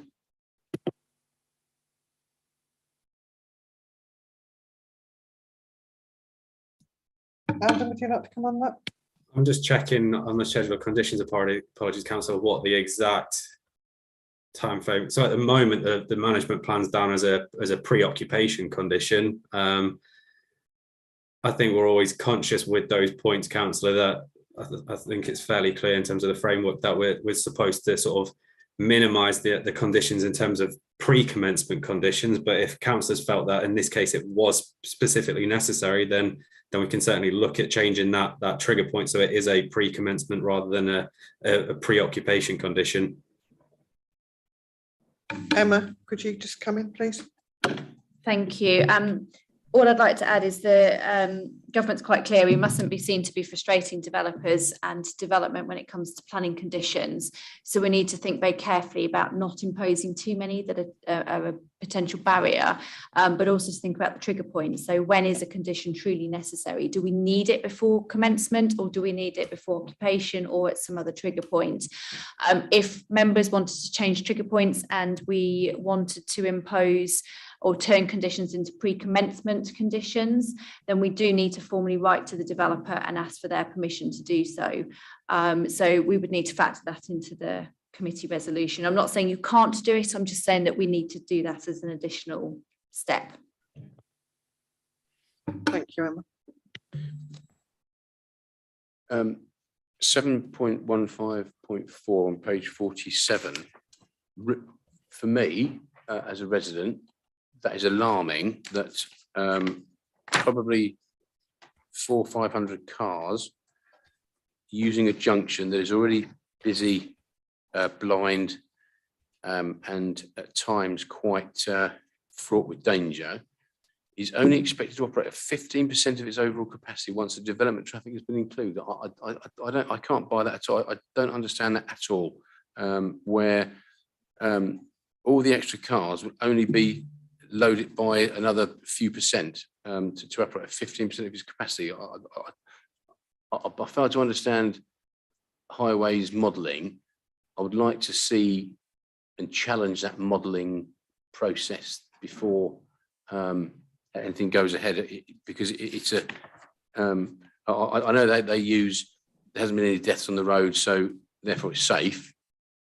But I would like to see the rationale behind only 15% when there's another sort of 400 or 500 cars going to use it. 131 in the morning and 128 in the afternoon. I'd like to see some evidence of that in the report, and maybe going forward for the committee in the future is to get a more comprehensive report from highways that gives an understanding of how they came about certain things. Back on that, thank you. Thank you. So what happens is the developer will carry out a transport assessment. Part of that is to look at real data on the ground. So often when you drive around, you see some strips, black strips across the road, and that's counting cars. That's somebody doing a traffic survey, whether that's county doing it for their own purposes or whether it's a developer or somebody else for some other purpose. So developers will prepare a traffic assessment. They'll use real data. There was an agreement during COVID that any data that's going to come forward wouldn't necessarily be a fair reflection of pre-COVID and hopefully post-COVID when life gets back to some form of normality. So they were looking at using sort of reasonable methodologies to extrapolate that data so it's a bit more reflective. I only say that because I'm conscious that some of this data may have been collected during slightly quieter times. But these would be methodologies that the county council will have agreed, because they are the experts when it comes to understanding road modelling and traffic surveys. They do the strips on the roads because they need to understand not just vehicle movements, but also direction of traffic. So are we turning left out of junctions, right out of junctions, where we go, which direction are we going?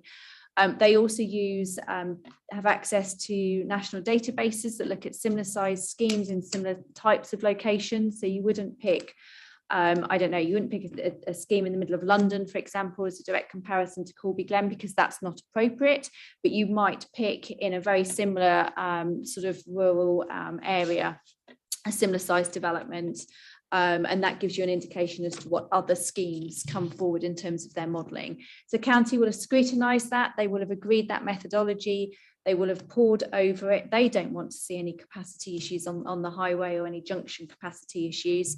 All sorts of road junctions have different capacity requirements. Again, county are the experts. I'm not, and I won't pretend to be an expert in the matters. And they would have flagged with us if they had any concerns and needed traffic calming, road improvements, junction improvements, whatever it was, to improve the capacity of whichever junctions or road improvements. So I'm confident that the information's there, and county would have looked at that and scrutinised that very clearly. What I would say is we can sometimes look to get county council to send a representative, but it's probably something we need a bit more notice on, so we can get them here so they can give you a better, more informed expert answer. But the information you want is probably in the transport assessment that accompanies the planning application. Thank you. Lovely, thank you. Okay, I'll write a financial contribution to Call Connect. There's no amount specified. Sorry, 71510, page 48. Again, that was something discussed with the County Highways Authority, and despite repeated requests, they've not actually specified the exact amount. They've said that they would take a view once the final heads of terms have been agreed by members effectively, and come to an appropriate resolution on a suitable amount at that point. Okay, thank you. And just for the purpose of the committee and everything else, 71511, same page 48, it's proposed to be secured. Can we definitely say that this footpath on the south side is going to be in and done on the safe egress and access? Grampian, right, fine, okay, so that's definitely going to be happening, that's good. What I don't like to see is subject to it being technically and legally deliverable. Can a planning expert tell me that he's had a get out clause to say that there's a culvert and it can't be done, or? Of course, clearly, as with anything, in terms of footpaths, roads, etc., there are people that are far more knowledgeable about the technical details than I that need to pore over this and make sure that it is technically possible. That does mean that it may not be. However, the condition is no occupation. So if it isn't technically possible, David Wilson may well have some empty homes that can't be occupied. So that's quite a big issue for them. However, and I'm sure Mr. Murray will be able to update you. I understand he's received some additional plans that do, or some additional information that does indicate that there is a technical solution that is available. It's just down to the finer detail of how that will work, but I believe it is possible. Is that correct, Mr. Murray? Did you want to yes, that's correct. Yes, so we have received a plan from the applicant which effectively shows what the intended arrangement would be, which would be a 2-metre footway on the southern side of Bourne Road, which would connect effectively along the length of that part of the road up to the existing connection around the academy and the medical centre. That is an indicative drawing at this stage, as effectively it would then be subject to a technical approval process with the Highways Authority. But as you say, yeah, there is a condition in place which effectively requires them to put a connection in prior to occupation of any property on the site. Does that answer all your questions? Well, I'll ask Laura because she's been waiting a long time, and you can get your Councillor Johnson. You're so kind. Just one thing, mention hedges and things like that. The lady from the council mentioned that SKDC might be taking on the maintenance. Is this a fact that SKDC will be taking on the maintenance of the hedges and the green spaces in this area, or is it going to be dealt with by the people who buy the houses? Or it could be a management firm. Adam, Yeah. Can you confirm, please? Yeah, so in terms of the actual management and maintenance, again, we have conditions in there to deal with the actual management and maintenance itself and a management plan of that. And then again, as part of the section 106 heads of terms, again, that is something to be agreed during that process or drafting that about the actual management and maintenance arrangements. As you say, at this stage, it hasn't been formally determined who that would be. It may well be a management company. It may well be the council. There will, I think, effectively what we'd be looking at is finalising that during the agreement of the heads of terms and providing appropriate provisions in place effectively to cover off a number of different situations or potentially for the nomination of an appropriate authority as part of that management plan. Emma, did you want to? Of course, as a thought, there could be a cascade, and of course the parish council may be interested in taking on the open space with the appropriate financial contribution by way of a commuted sum. So I'm sure we'll have those conversations separately. But the purpose is of the planning obligations to ensure that they're maintained, and that whoever is maintaining them has sufficient funds to ensure that they're maintained for a reasonable period, which is usually about 20 years. Thank you. Councillor Robbins, your final hurdle. Right, yes, okay. Another key issue is, and certainly the way the topography goes in where the development is flooding, sewerage, and the likes from Anglian Water. I know Anglian Water haven't they have been consulted, but they've requested conditions requiring the submission of a detailed drainage strategy. Before anything happens, I'd like to see a drainage strategy from the developer to Anglian Water. It really is a local issue with this sort of thing. So I'd really like to see one. That's that. 17.1 is the open space provision. There seems to be a contradiction between the developer and our own officers, where it says here 717.5 on page 51. It's also appreciated that there is sufficient outdoor sports space located at the Charles Reed Academy. not for anybody else that doesn't live there, that doesn't go to school there or is a teacher there. The Children's Academy is an academy school, and the playing fields and the facilities are not open to any of the members of the public. So that really can't be counted as an extra or sufficient outdoor sports space. So I'd question, with that in mind, has there been sufficient open space in the development provided for in line with policy? And on the play area, can you tell me what the if there is play equipment, and if so, what equipment is going to go in there?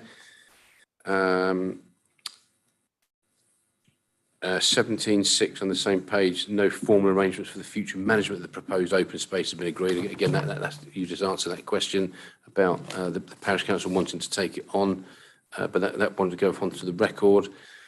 17.5, 17.6, and that, I think, is last stops again are county council. Breeding season is February to August. So yeah, and the proposed planting again, that's a wording, so to confirm. So yeah, so that's me done on the questions. I don't know if anybody else wants to have a proposal. Thank you, Councillor Nick Robbins. I think with regards to the foliage and surface water drainage, that's on page 65, 6. That's says it there. We've got a condition there, haven't we, before anything happens?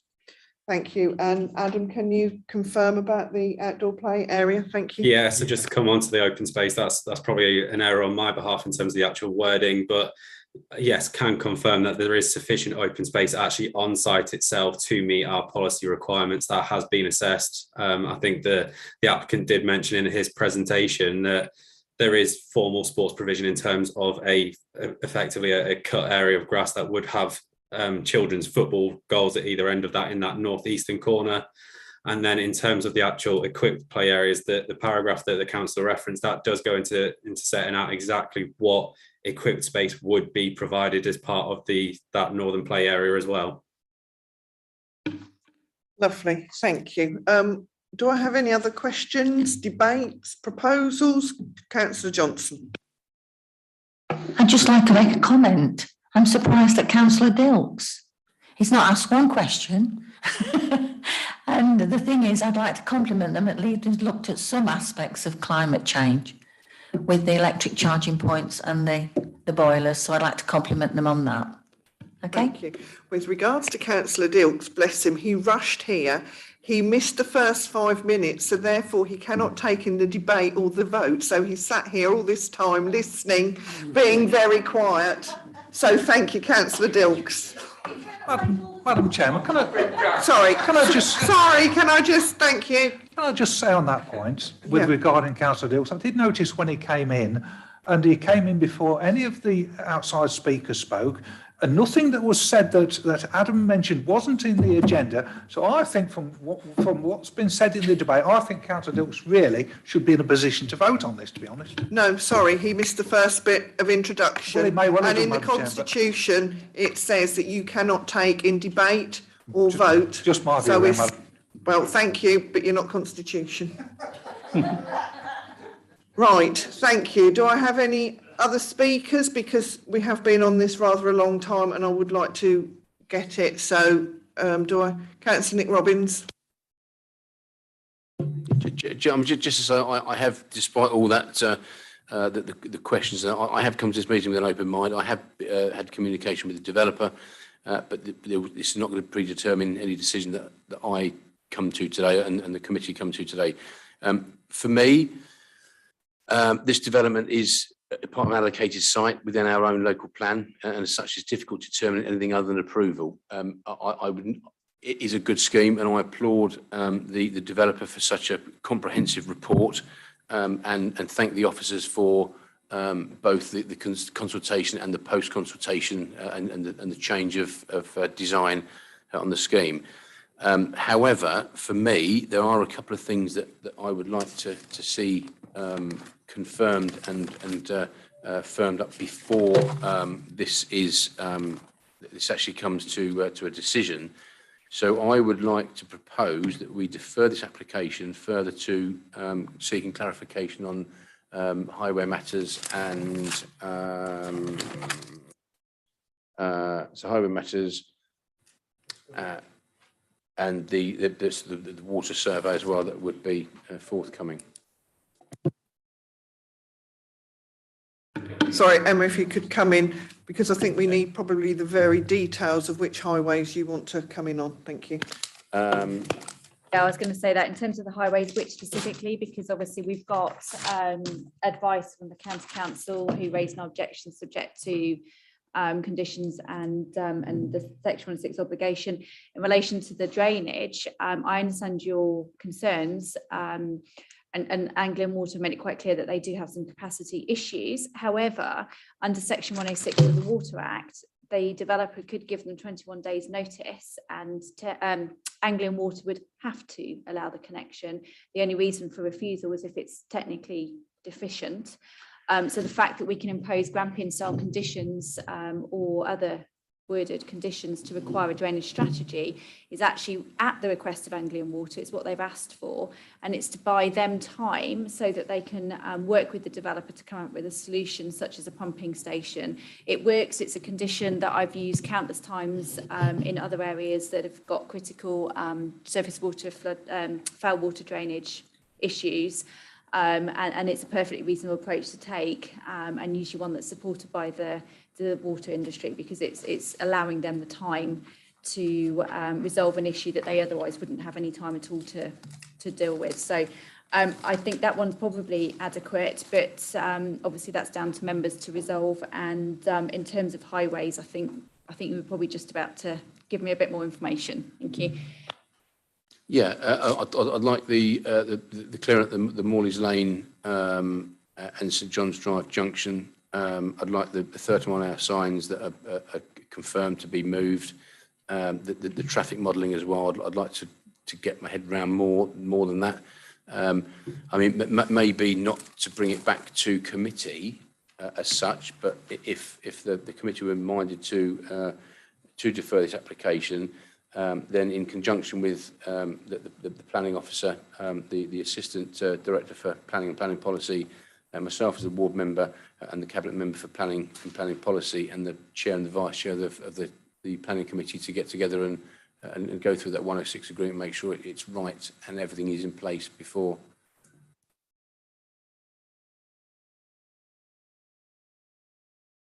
So the signs and the road traffic order are covered in the heads of terms. In terms of the modelling, the scheme, we either have to be satisfied that what county are telling us in terms of what the developer's saying is okay or not. And if we don't think it is, we need our own evidence.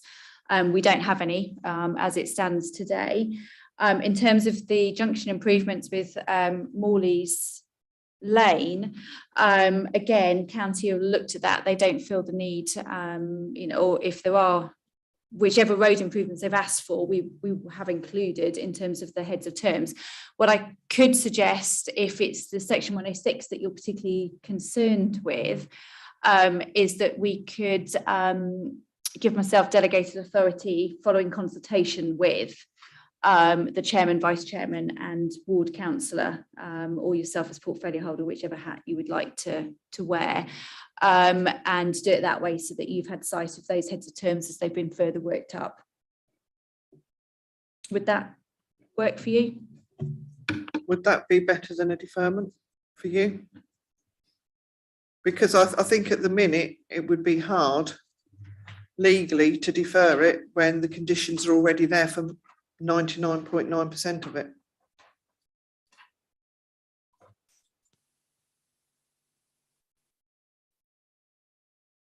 I think my recommendation is to support the officers. That would be my recommendation, but I'm more than happy to have that consultation on the heads of terms. I think that's quite reasonable, and to add that in just to give you a bit more reassurance over the detail. I think we've got enough evidence. I think the planning committee's got enough information to make a judgment in terms of the highways impact, and I haven't heard anything. I've heard concerns, and I understand why you have concerns, but I haven't heard anything that cast doubt over the suitability of the highways studies and therefore county council's comments on them. But clearly if members were not convinced, then obviously that would be a different matter, and you could defer it. But my advice is that I think you can make a decision. Thank you. Councillor Robbins, do you want to come back on that? Or shall I leave you for a minute? Do I have anybody else wish to speak, make a proposal?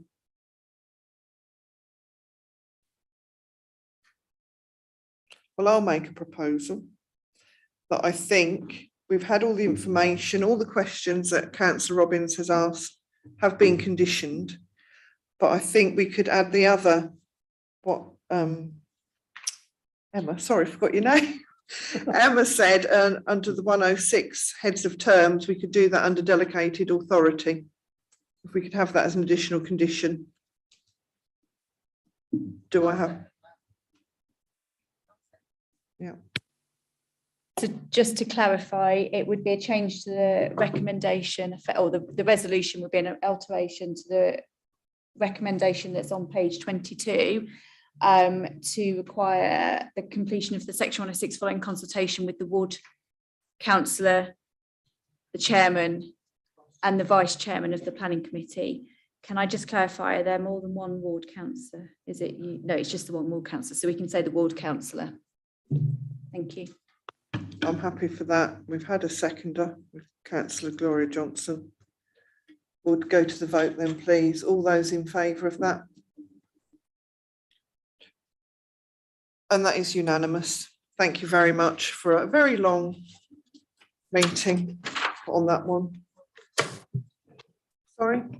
It will be very quick because we've got a lot to get through. So back here by 5:02, please, for a comfort break. Madam Chairman, I wonder if I might just say thank you for Councillor Johnson. I appreciate what you said. I wasn't allowed to take part. I was a bit late, and sorry about that. Blame the county. But I didn't waste my time while you were all talking. I've just emailed the county council head of children's services, asking why they, you know, and on what basis they do these primary school contributions, because it did seem a bit bizarre, didn't it? Thank you. Thank you very much, Councillor Dilks.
Right, I believe we're all back in the room, so we will restart the meeting. Thank you all very much for staying and bearing with us on this long afternoon.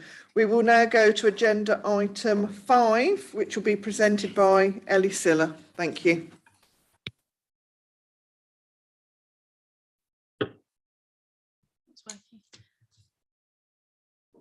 Thank you, Madam Chairman. This next application is reference S21-2500. It's a reserve matters application in relation to an outline permission for 96 dwellings at land north of Wilsford Lane in Ancaster. My name is Ellie Siller and I'm one of the senior planning officers.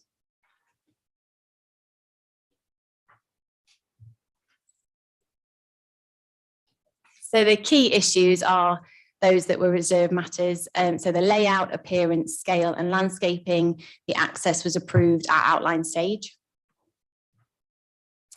This is an aerial view of the site. You can see outlined in red.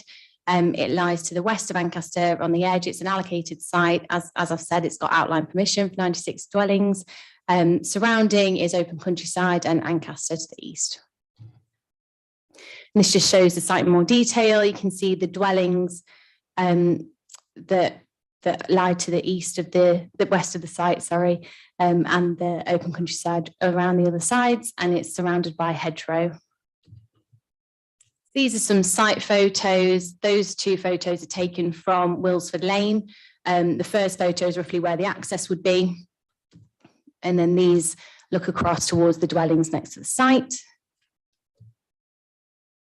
So the application has gone through some revisions during the lifetime of the application.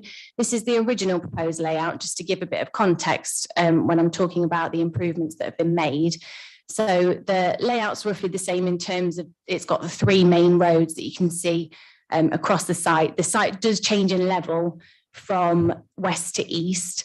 It's the lower part to the west. So each of those roads are on slightly different levels. The issues that were raised with this were there were quite a lot of dead ends, private drives, a bit of a lack of street trees and lack of SUDS features as well. So this is the revised site layout. As you can see, there's been numerous trees added, including ones within swales. So swales have been added. They do have SUDS basins, one to the entrance and then one to the north of the site. They've also got permeable paving added, swales within the green link as well, extra trees there. Instead of the private drives to the southeast of the site, we've now got a loop road that would be adopted rather than private. So that creates more connectivity. There's more connectivity in terms of pedestrian access. There's a footpath that links all the way around the site, and that middle road now has connection to that footpath as well. And there's also a new footpath that's proposed from the entrance through to the play area that you can see just to the south in this sort of south central part of the site, and then through the site. So there's much better connectivity, far more street trees. The dwellings as well, the design has been changed slightly. There's more stone now to reflect the character of Ancaster. So yeah, that sums up the improvements. So this is a section of the SUDS basin that's next to the play area. This came up on site. Some of the councillors were a bit concerned about the depth. So the maximum depth of water for this one would be 0.55 metres.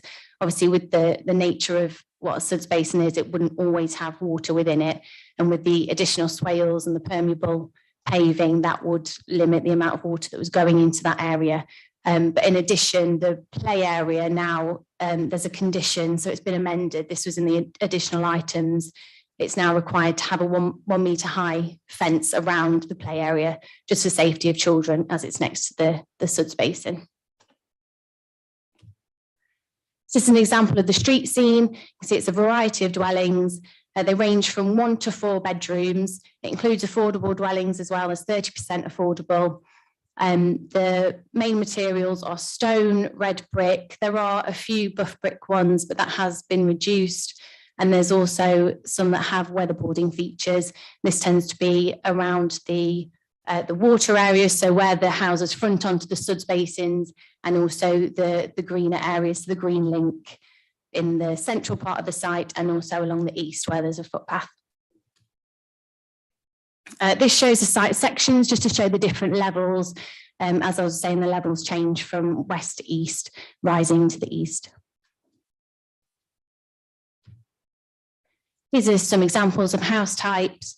There are 10, I believe, that are different house types, but this shows an example. That one on the left-hand side shows where on the side elevation there's a bay window that would be on a corner plot, so that we avoid blank elevations on corners. This gives an overview of the landscaping. You can see that there's planting in front of the houses proposed, small hedgerows to the boundaries, as well as trees. The soft landscaping is secured by condition for the finer details to come in terms of what exact plants would be there, but you can see an overview of how it will be. And then that just identifies the open space within the site, which I think is roughly 2 acres. So to summarise then, the principles established with the outline permission, it's 30% affordable housing. This is dotted throughout the site, so it's plots 6 to 11 as well as 15 to 29. The layout's been revised as I've described, and that was following advice given at the design pad meeting. That was from the urban design officer, myself, LCC Highways and the landscape consultant. The revised layout is considered to accord with the relevant policies in the local plan and the NPPF.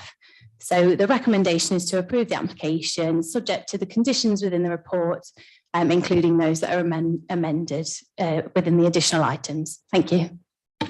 Thank you very much for that presentation, Ellie. We will go now to our first of the speakers, which is District Councillor Ian Stokes. You have 5 minutes, sir. Thank you.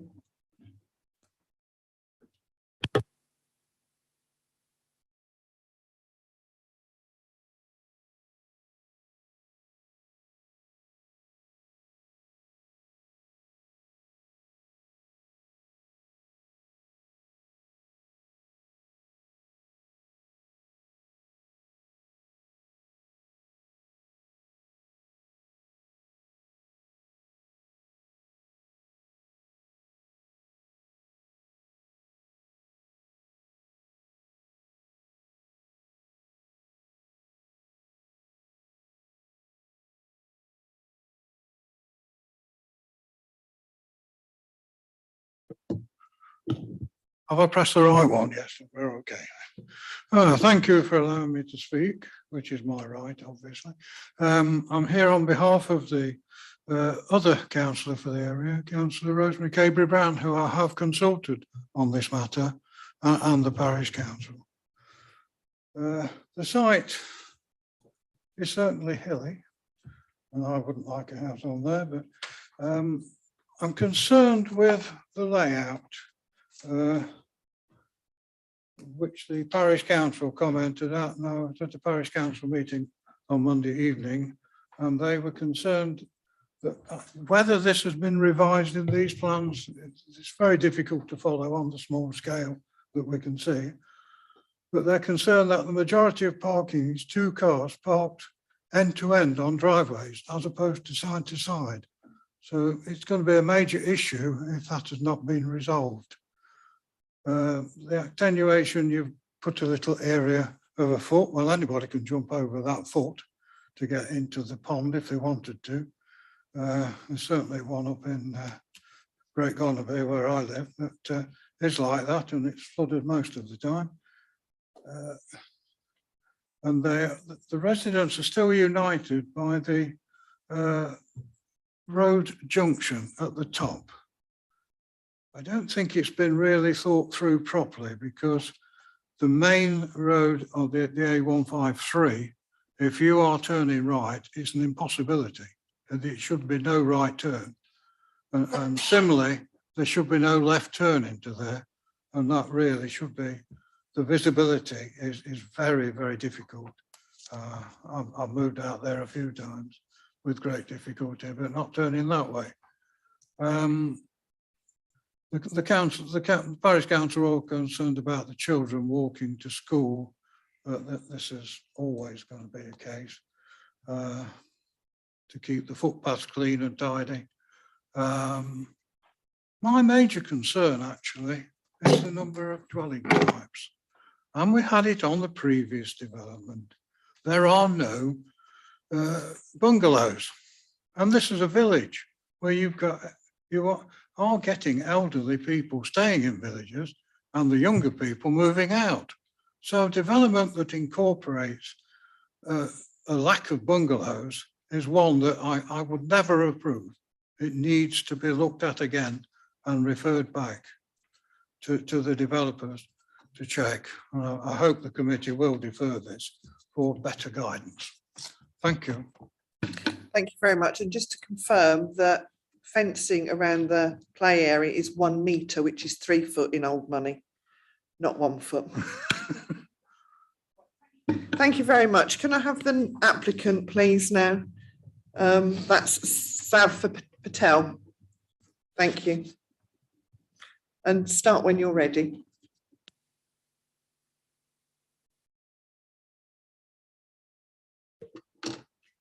Thank you, Madam Chair. Good afternoon, members. I speak on behalf of my client, Bellway Homes Eastern Counties, in support of this reserved matters application. I fully endorse the case officer's recommendation for approval of this reserved matters application, which will include the delivery of 25 affordable homes. The principle of development on the site and the location of the main access and some off-site highway works have already been established in the outline, in granting the outline permission in October 2021. The tied section 106 also secured affordable housing provision and contributions towards education, healthcare, community facilities and highway improvements. These contributions will be triggered by the implementation of the RM approval, if approved today.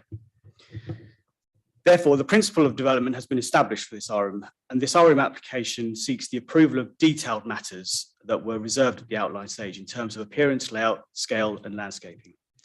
In doing so, we have worked closely and extensively with your officers at the pre- and post-submission stages of the planning application to resolve the issues and concerns raised relating to design, layout, landscape, highways, and drainage. We have also carefully mitigated any adverse impact on the residential amenity of existing residents, as well as provided a high-quality layout for future occupiers. We also want to point out that prior to the submission of the RM application, we attended a Zoom meeting with Ancaster Parish Council to present our plans and listen to their issues and concerns raised and have taken them on board where possible. Therefore, the proposed details are compliant with the relevant policies in the adopted local plan and adheres to the Council's comprehensive adopted design guidelines. The RM application also complies with the site-specific requirements for housing allocation policy LV1H1. We believe the proposed details of this scheme are of a high standard and will achieve a high-quality housing development that will make a positive contribution to the site and this edge of settlement location. We therefore respectfully request members support this application. Thank you. I'm happy to answer any questions. Thank you. You're very quick off the ball. Questions, please. Councillor Wood. Well, yes, thank you, Madam Chairman. It's just a similar question to what I asked previously. It was about the fact that you've done a design, but again, we're in a village and no bungalows. Because what is the reason? I mean, is it financially? The fact that bungalows obviously take up more space and it's more profitable to build 2 or 3 story houses. But what's the main reason for not providing bungalows when, in my opinion, there clearly is a need for bungalows in village locations? Thank you. Thank you. Thank you for the question. It's essentially the way that the housing mix is worked out is based upon the SHMA that basically sets out what type of housing is required in certain locations and is required in the district. You're right, bungalows do take up a lot of land, but that's not necessarily the reason why we haven't provided bungalows here. We've just based upon a mix that we think is suitable for this location. It's been agreed with the council's housing officers and the case officer. Has not been raised as an issue for us to look at providing any bungalows on this site. Thank you. I have a question to ask. On page 91, 9.2 in your statement submitted, It says that it's considered that scheme complies with the policy. Measures can be secured by condition. A further condition can be attached to ensure that EV charging points are provided for every dwelling on site. Would you do that? Yes. Thank you very much. Any other questions, Councillor Dilks? Right, Councillor Trotter. Yeah, just a quick one to yourself about a discussion with the parish council. I think you've just put, so they've said we've had a Zoom, this is 5.1.4, we had a Zoom meeting with Belware Homes and they accepted that construction traffic not coming to Ancaster and instead should exit Wilsford Lane on the A153. Do I presume that the entrance on Wilsford Lane as well? Yes, so with regards to that particular issue that was raised at the parish council was that Belway would work with them to, as part of the construction management plan, to ensure that they are satisfied with regards to traffic egressing and the site and entering the site, and ensuring that it minimises the traffic that goes through the centre of the village. Thank you. Lovely, thank you. Councillor Penny Robbins. Thank you, Chair. I just wanted to mention, I was pleased about the fencing going around the play area, because when I did the site visit, that was one of my one problem with it being near the pond. I just, I have children, so I think that it's quite important that you put a fencing around there. I just want to clarify thank you for that, but I'm clarifying what fence is going around. I'd really like a metal fence with a gate and a bow bar railings around it, so it's quite a safe and secure area.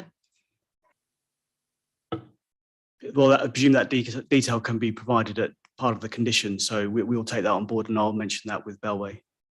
Thank you. Thank you. Councillor Bellamy. I was just talking about, Councillor Trotter mentioned the traffic while under construction. I think it was talking about the traffic exiting and going up Wilsford Road, sorry. It's very hard for heavy traffic to turn out right outside the top of that. So I'm not quite sure how you're going to get around that with the traffic management plan.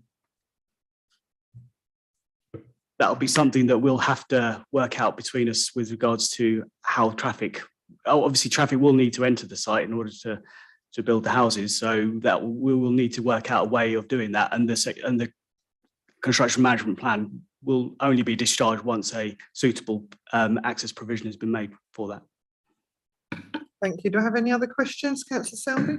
Yeah, thank you very much, Madam Chairman. Belway Homes. We've had experience with Belway Homes in the past. I bet they're well pleased that there's not a disused railway bridge on this site. Anyway, Madam Chair, that's not my question. That's being naughty, Councillor Selby. My question is this, Madam Chairman. I'm going to speak up for the people of Ancaster with this question. With regard to the maintenance of the road network on this site, I'd like to know who is going to be maintaining it. The reason for asking this question is because High Street in Ancaster is absolutely appalling. And if the county council are going to maintain this road to the same standards as the High Street, then they really need to get their act together. They really do. So I'm speaking with the people of Ancaster here. With regarding estates, an estate in my ward, it's appalling. That's the highway. So just a question on that. So I appreciate your answer on that. Thank you kindly. So some of the main roads are going to be adopted. So it will be the county highway authority that do look after that road, and obviously that is for them to work out if they're doing a good job or not, and for you, for people like you, I suppose, to make sure that they are held to account on that. And any areas, I suppose, that aren't adopted, that are private in our site, will be managed by either a management company or given to the council or the parish council, whichever way, whoever decides to accept responsibility. Thank you. Do I have any other questions for the applicant's agent? No. Lovely. Thank you very much. Questions to the officer? Do I have any?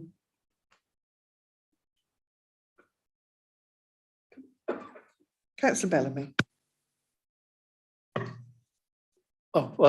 Ellie, is there any accessible houses? There's no bungalows, but is there any of the properties accessible? So, Thank you, councillor. There's a condition on the outline that requires, I can't remember the percentage, I think it's 10%. Yeah, 10% of the houses have to be accessible and adaptable. Lovely. Councillor Robbins. Thank you, Chairman. Just a quick question. There's no construction plan, is there? That's on the outline permission, the condition to require a construction management plan. This is reserved matters relating to the appearance and layout, so they've already done that on the outlining of the previous application. Do I have any other questions, debate? Councillor Phil Dilks. Debate, Madam Chairman, thank you. 96 houses in Ancaster, that is a big impact on a village like Ancaster. I don't know the population offhand, but I know it is, and we all stood and had a look at the site. It's a big field, it's a big lump that is going to be filled up with houses. So I think it is important that we do listen to not just the parish council, but to ward members. And I welcome the fact that Councillor Stokes came and spoke on behalf of the ward member, Councillor Rosemary Cabry Brown. And I'm sure we would all wish to send her our good wishes and hope that she is better and back in her seat soon. Having said that, there's a couple of things I want to comments on the plan, most of which is welcoming it, I've got to say. I particularly welcome the drawing that we saw about the SUDs, the shallowness of the banking. And that, is, and Councillor Stevens will know exactly what I'm going to say next. We've got one in Lynchfield Road that is on a site that is still being built out, and it's horrendously steep sides. And it just frightens me, particularly, as is a similar case in this one, that the play area is right next to the SUDs. So I don't know why play areas tend to be next to the SUDs. I'm not an expert, but it seems that they should be the furthest away from them, not next to them. But that's that. I confirm what you said about the fence around it. I welcome the fact that it's going to be a metre and not a foot. In old money, I'd say you have to remember there's 3'3" to a yard these days. Think about it here.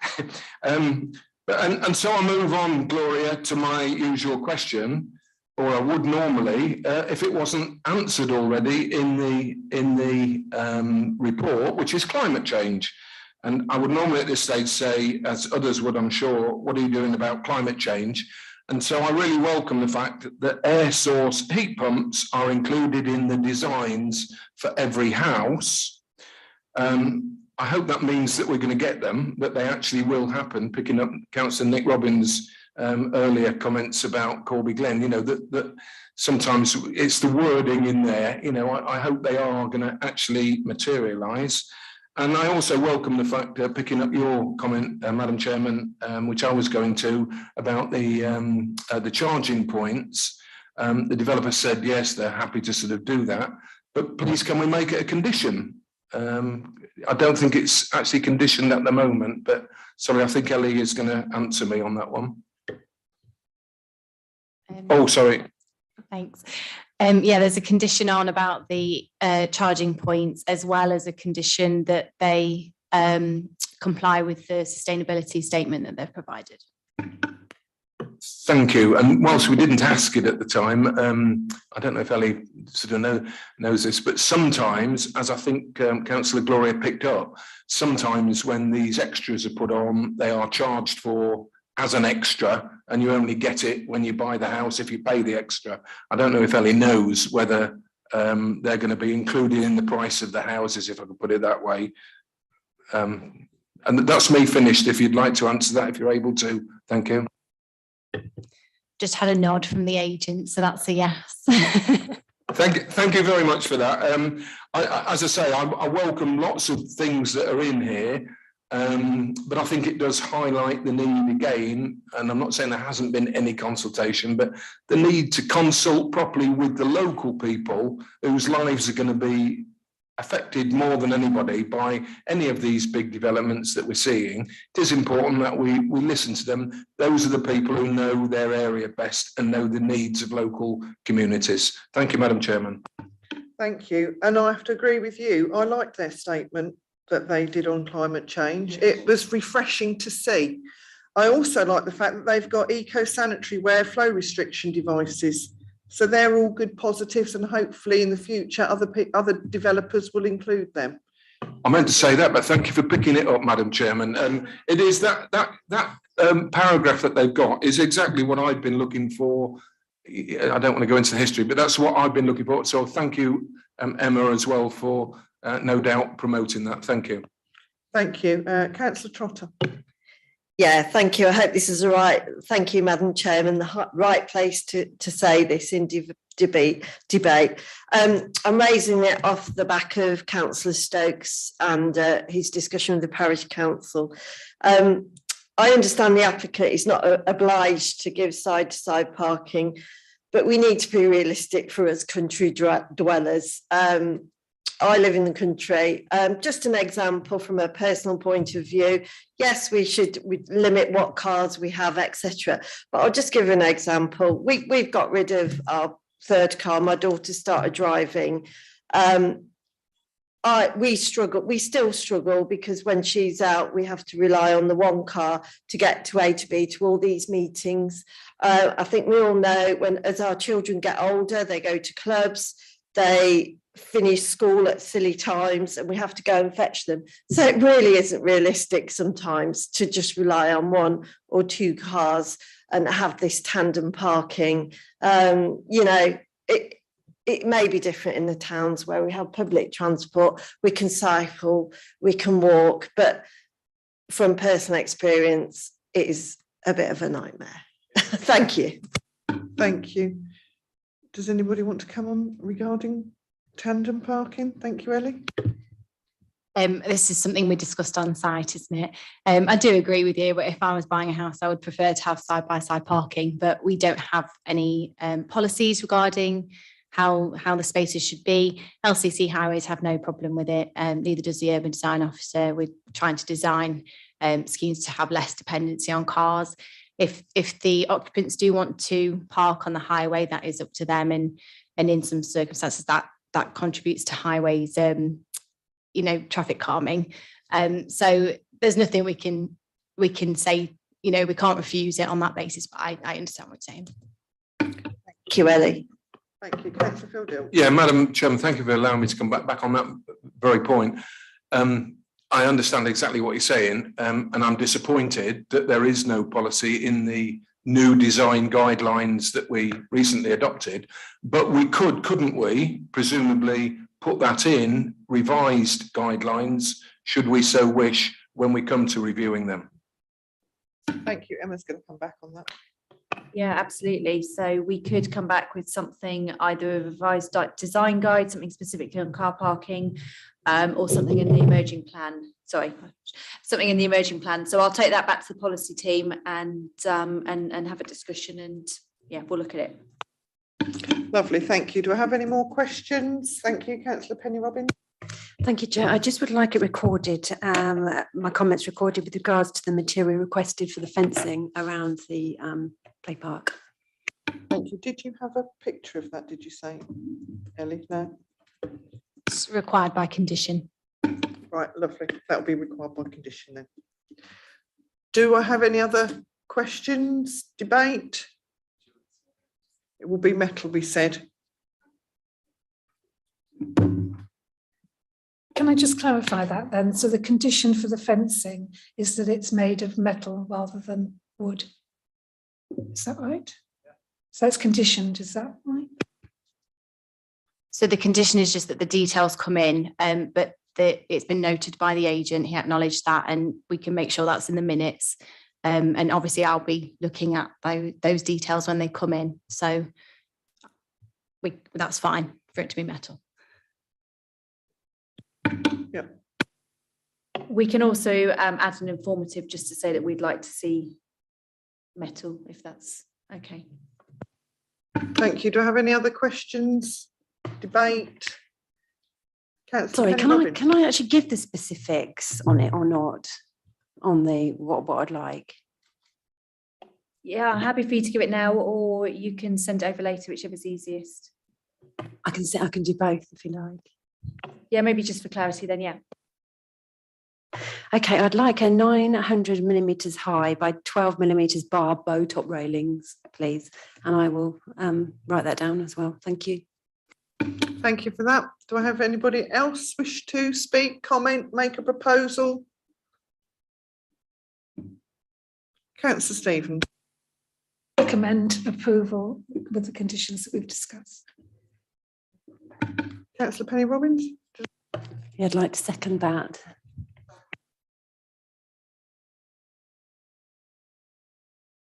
Oh, there you go. Push the right button, it works.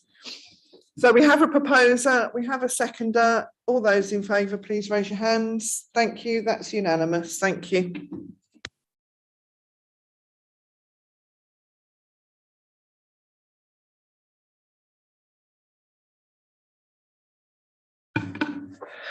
Thank you very much. Now we will go to item 6 on the agenda, which is S210655, and that will be Mr. Phil Jordan presenting that. Thank you.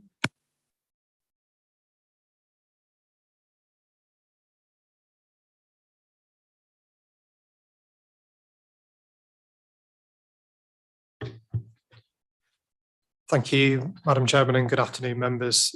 Next item on the agenda is S210655. It's an application for the development of 43 affordable dwellings and associated infrastructure, and the site's located on land west of Main Road, Long Bennington.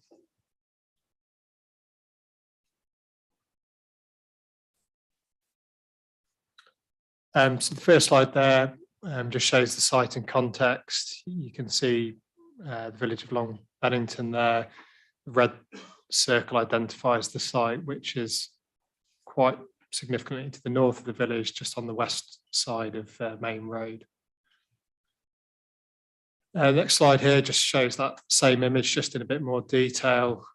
Just to the north of the site, you can make out on the screen there the village playing fields, and then to the south of the site you can see Long Bennington Medical Centre. Just on the left hand side of the screen, that's the A1 running north to south, and then you can see Main Road itself running to the east of the site. With just behind that Main Road there, you can see, I suppose, right in the middle of the screen where the access point would be, and then those existing dwellings that front onto Main Road. So the key issues really for discussion are the principle of development, affordable housing and the local need for that housing, design and visual impact, impacts on residential amenity, flood risk and drainage considerations, highways considerations, ecology and biodiversity, climate change, and infrastructure provision. The detail of those considerations and assessments is in the main report. There's no, there were no sort of written additional items. We just had one further representation after the report was published, but that didn't raise any further material considerations beyond those in the main report.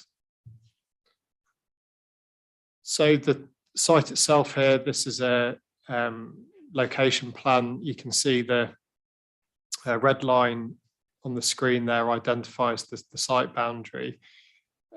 Just to the red line on the left is the extent of the site to the west, and then just to the right of that you can see an existing hedgerow. The hedgerow is the extent of the allocated site in the local plan. So that additional land to the west is land additional to the allocation within the plan.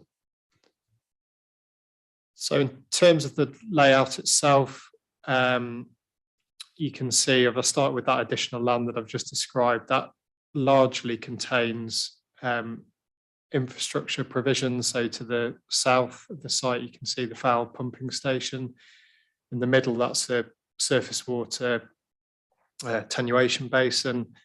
And then there are 3 dwellings which are actually included in that land just outside the allocation.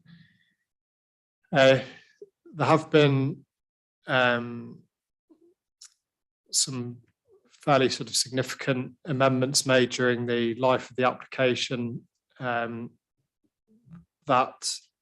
access into the site off Main Road. You can see the addition of street trees along there.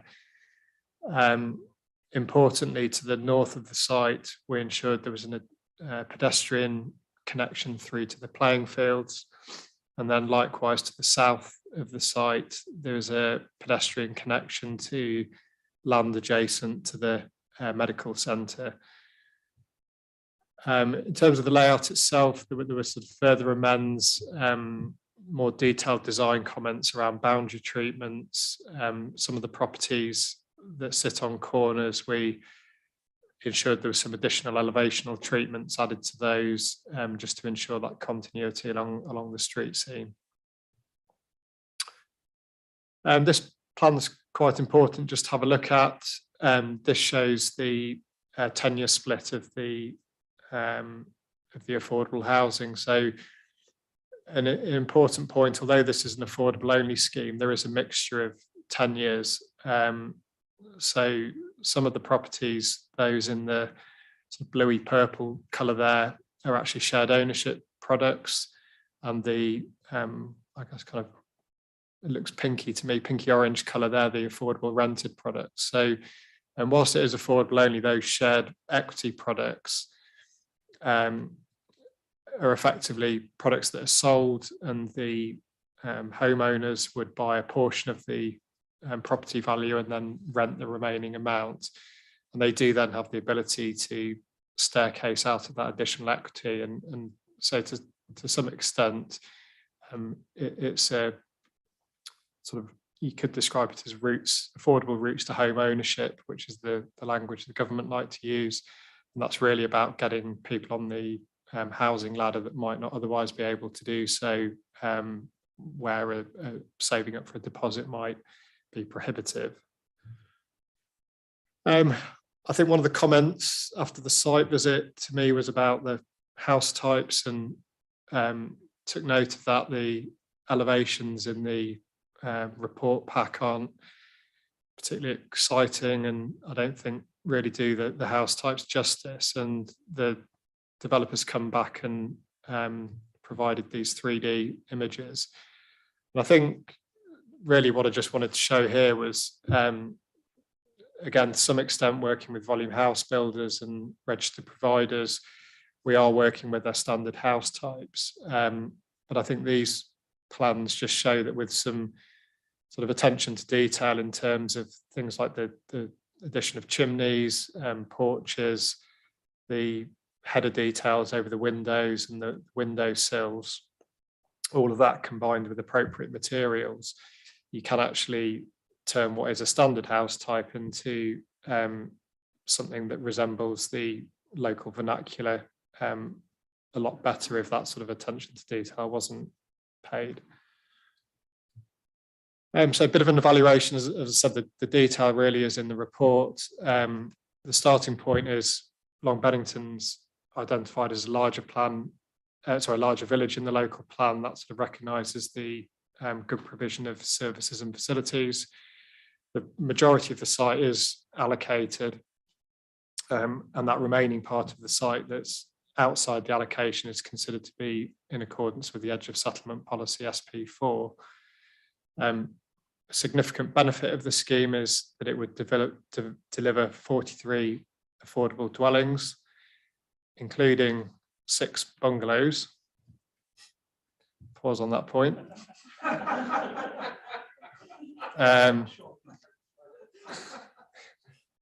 The design of the scheme, as I've said, has been improved the applicant has engaged in both the council's pre-application services and during the life of the application through that design pad process. All of the existing hedgerows and sort of trees around the perimeter are to be retained. There are two sort of access points through that mature hedgerow in order to access the land to the west. But the landscaping strategy just does show further planting to effectively enhance the existing hedgerows and that part of the hedge that's remaining. In terms of separation distance to existing neighbouring properties, these are acceptable in accordance with those standards set out in the council's adopted design guide.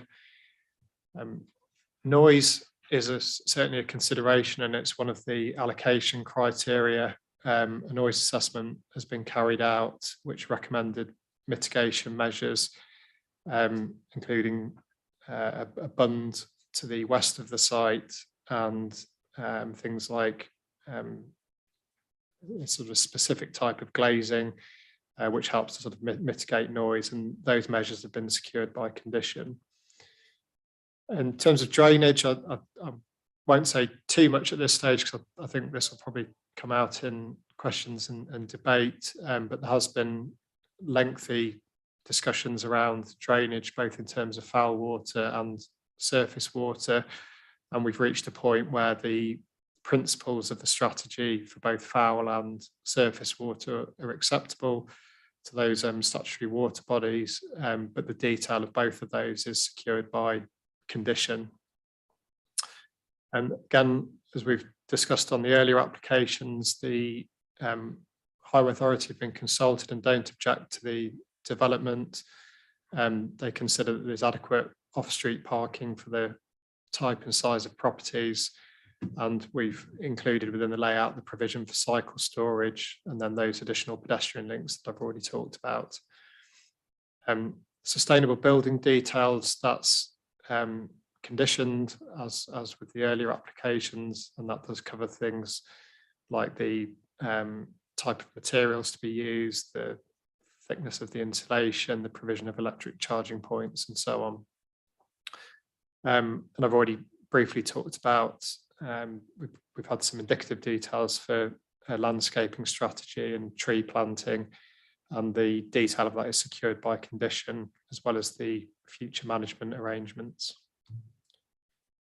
So I won't read the full recommendation there, but in short, the recommendation is to approve the planning application subject to the conditions set out in the main report and subject to completion of a section 106 planning obligation, securing those infrastructure contributions which are highlighted in the main report. Thank you. And that's the end of that presentation. Thank you, Phil, for that presentation. Could I ask a speaker who's against, Mr. McCarroll, come up, please? Thank you for being patient and waiting with us. Start when you're ready, please. Thank you.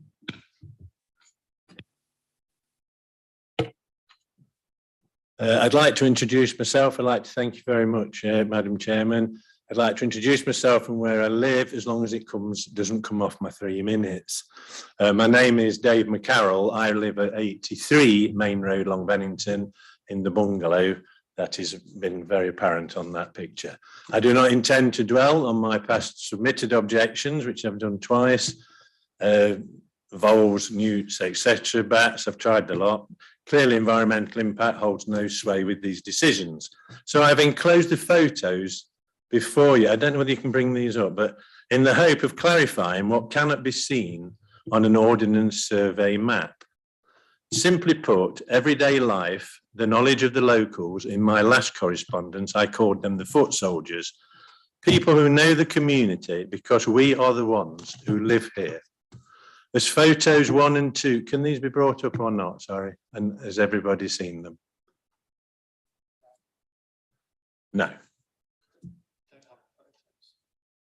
You have them all. I brought them in 4 days ago for everybody to look at. Well, anyhow, we'll pretend you can see them, which is useless now. As photos 1 and 2 show, the proposed site is directly behind my back garden, impacting greatly on loss of privacy and light.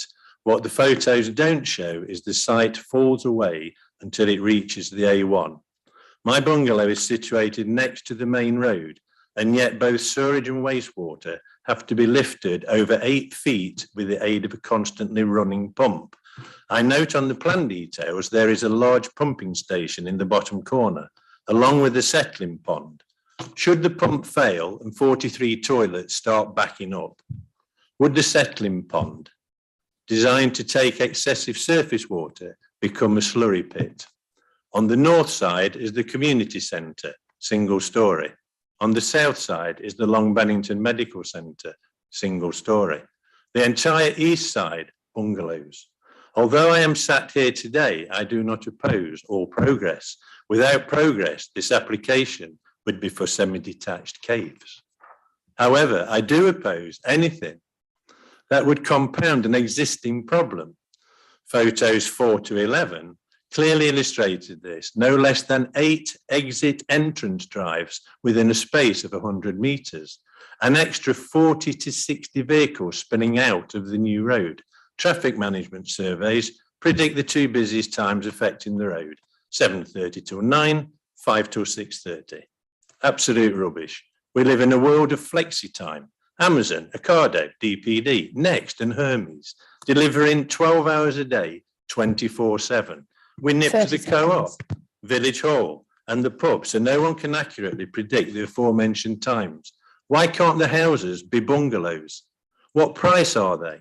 Would the contractors be willing to help in solving the parking problem?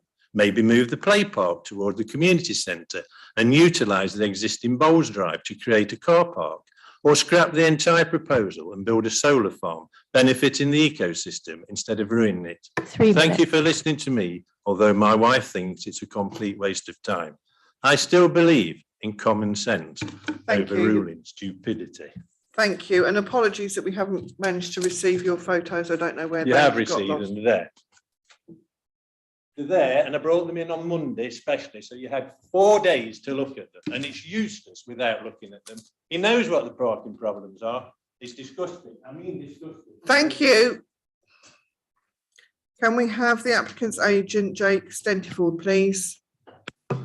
Madam Chairman, I wonder if I might just say, it is worth saying that most of us have visited the site and looked at the site and are aware of, some of those problems that were raised. Thank you.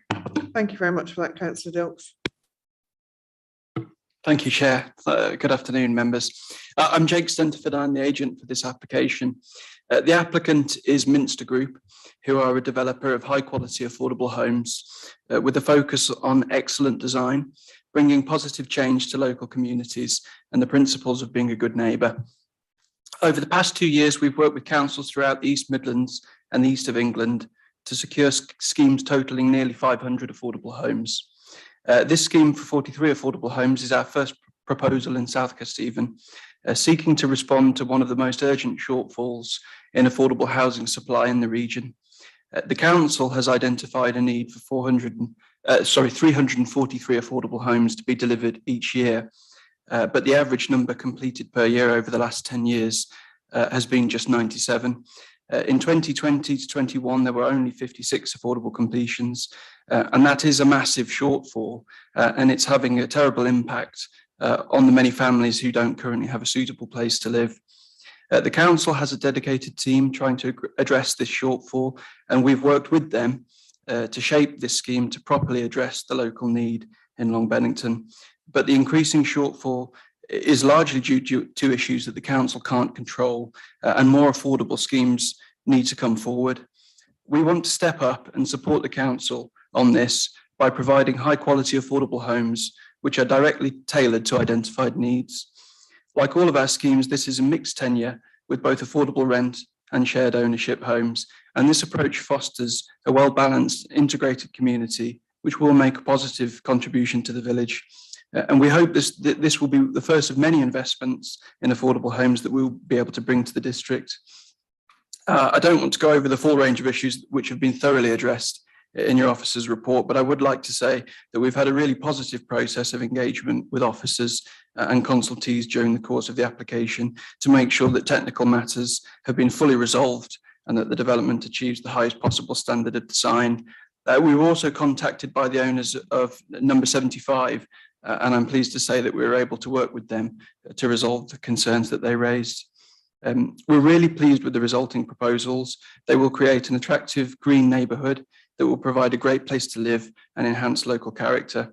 We're very keen to move forward with this development, and we have an ambitious plan to start work in 2022 to start making our contribution to tackling the urgent shortfall and making that huge difference to those families in desperate need of affordable homes right now.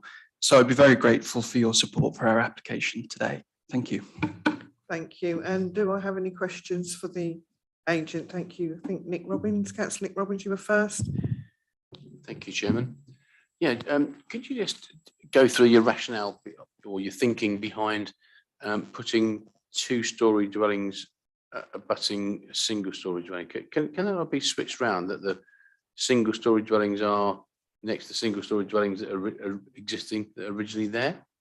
Well, we've cited all of the single-storey dwellings that we can against that part of the site, but the scheme as it's currently proposed is what works in terms of the layout.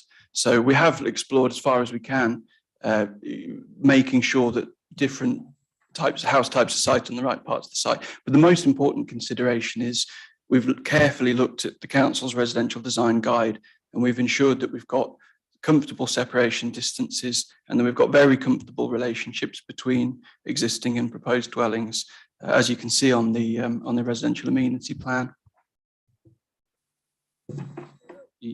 Yeah, well, yeah, I can't really sit on that residential. I'm just asking the reasoning behind putting two-storey dwellings next to bungalows when you've got bungalows elsewhere on the development where you could actually swap them over quite easily, and you have single-storey to single-storey, couldn't you? There's no sort of overlooking into gardens, is there, with a single-storey to single-storey? I think the important consideration is that the relationships between those dwellings is fully acceptable as proposed, and we have a lot of considerations to work through to make sure that the site works in terms of how the different tenures are integrated through the site, how the site operates, and many other factors. We have to take into account a lot of factors when we design these layouts, and the way it's proposed is the way it works best. They are difficult schemes to deliver, as I'm sure you'll imagine.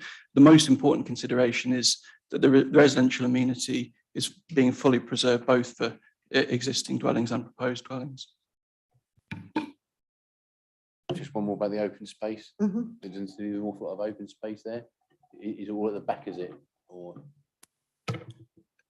yes, the scheme doesn't propose on-site open space. I think that's really a function of the allocation that the proposed number of dwellings doesn't really account for delivering open space on the site when you take into account the number of dwellings that's been allocated. However, the site's deemed acceptable in terms of the provision of open space because of the existing provision, which is just on the land to the north, with the playing fields and the play facilities, and the scheme is making a substantial financial contribution to the improvement and upkeep of those facilities. Thank you. Councillor Judy Stevens. I was just wondering, is Minster a charity? No, Minster is a housing developer. The registered providers are also profit-making companies, but I think it's worth noting that the profits from those companies are ploughed back into the development of affordable housing rather than back into the development of market housing, which you would otherwise get. I thought from your description of what you were going to do that you perhaps were a charity working on behalf of us to provide affordable housing, but not. Yes, no, the delivery of development relies on the market forces, just the same with the affordable. But as a developer, the direction they've chosen to go in is to focus on providing affordable homes, which can, when it's done carefully, be done in a way which is profitable, as well as providing that urgently needed housing. Thank you, Councillor Ian Selby. Thank you very much, Madam Chair. I've got two questions really, but one is really for debate, and it's a little unfair to ask this gentleman that particular question, so I'll come on to that during debate. But I'm sure you might appreciate the opportunity to answer this question with regarding Anglian Water, and they've expressed their concerns, especially with regarding the development leading to unacceptable risk of flooding downstream without mitigation. And would you just like to alleviate our concerns and so let us know what the mitigation is that's in place? Thank you kindly. Yes, absolutely. I'm not a drainage engineer, I'm a planning consultant, so I'm not the person to just, to advise you on the technical details. But what my role has been to ensure is that the engineers have worked together. There's been a lot of correspondence between our engineering team and Anglian Water and the other drainage consultees to make sure that everyone is happy that a technical solution is possible. And you can absolutely rest assured that the development won't proceed until those condition details of drainage have been worked out to guarantee that those issues won't occur and that no existing problems will be exacerbated by the development. Thank you. Councillor Paulwood. Thank you, Madam Chairman. Yeah, well, to start with, I'm pleased that there are 6 bungalows on this site. It's a pity they're not all in the right position. So could I just ask you, on the main road, the existing road, there's 6 bungalows at the front, and obviously this development is behind those. Why have you not put the 6 proposed new bungalows behind the 6 existing bungalows? Yeah, my answer is the same as the first time the question was raised.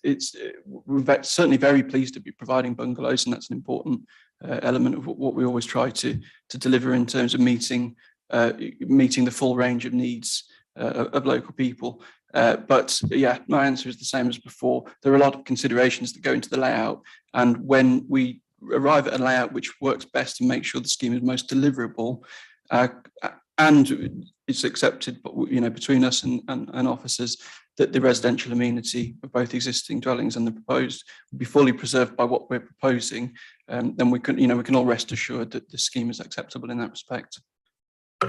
Yeah, it might be acceptable, but it seems obvious to me to put 6 new bungalows behind the 6 existing ones. And there are proposals. Your proposals is to put 3 new ones behind 3 of the existing ones, but not the other 3. We can leave it at that. If I've got a further question, it's all affordable dwellings. Was it your decision to provide 43 affordable dwellings and not a mixed variety of dwellings? Yes, Minster is a developer of affordable homes, so we are focused on delivering 100% affordable schemes. Just a final question, which I think you've been asked really. It's about, I've resided in Longbainton for 30 years, and I know the problems in Longbainton or not. I think you probably are aware of surface water flooding that has been an issue in Longbainton, and particularly on this site with foul water. The existing bungalows have got non-return valves because there is a problem with the foul water. And I mean, I do hope, as you're right, and I know you're not a drainage engineer, but it will be solved generally. And it doesn't, obviously we don't want this development to make the situation any worse.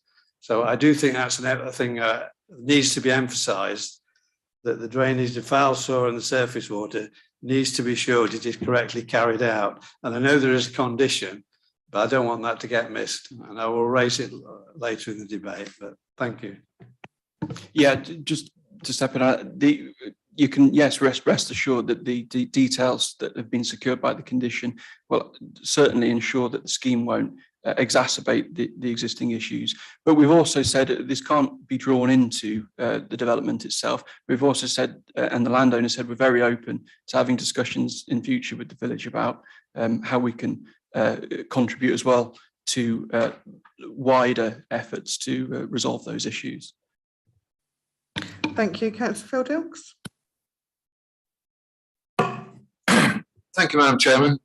My main question has been asked already by at least 2 members, and I absolutely support what they're saying.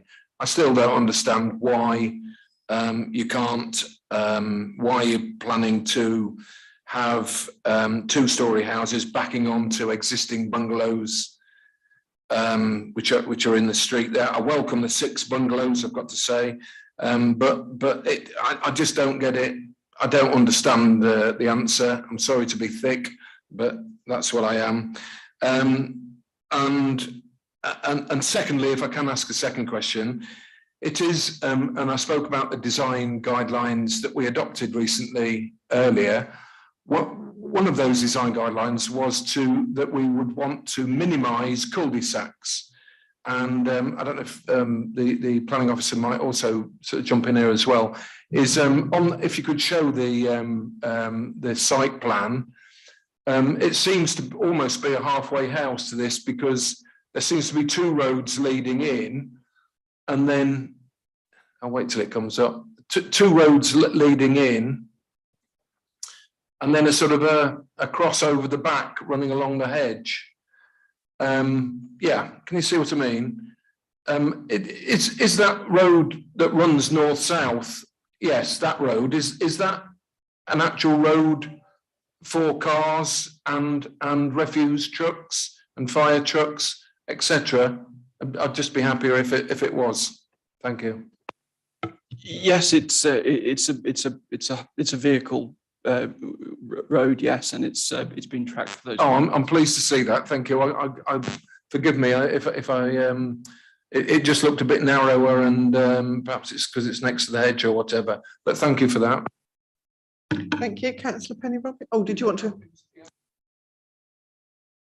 You actually have answered it probably twice, but as I say, I still don't get the bungalow answer. Councillor Robbins and Councillor Wood, 2 experienced councillors, have asked that, and I just don't get it. I understand what you said, that you've come up with the most deliverable scheme, but that can be mean all sorts of things. You probably mean most cost effective is probably a more accurate decision. I'm a bit disappointed that Minster Homes, that's providing a wholly affordable scheme, is not able to mitigate that, and that actually what you want to do is build houses that are going to be overlooking bungalows. It doesn't make any sense to me. Thank you.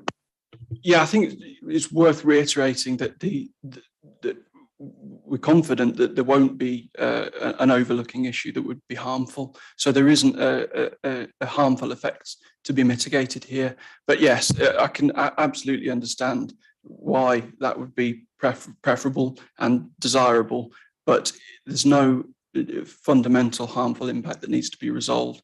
And that means that... Excuse me. You do not interrupt. You've had your turn, and this is not your time to speak. Thank you. As I say, there are a lot of factors we have to take into consideration. They are difficult schemes to deliver. Partly that is to do with financial viability. So it's a combination of many factors, but you can rest assured that residential amenity has been carefully considered and preserved by the scheme. Thank you. Right, Councillor Trotter.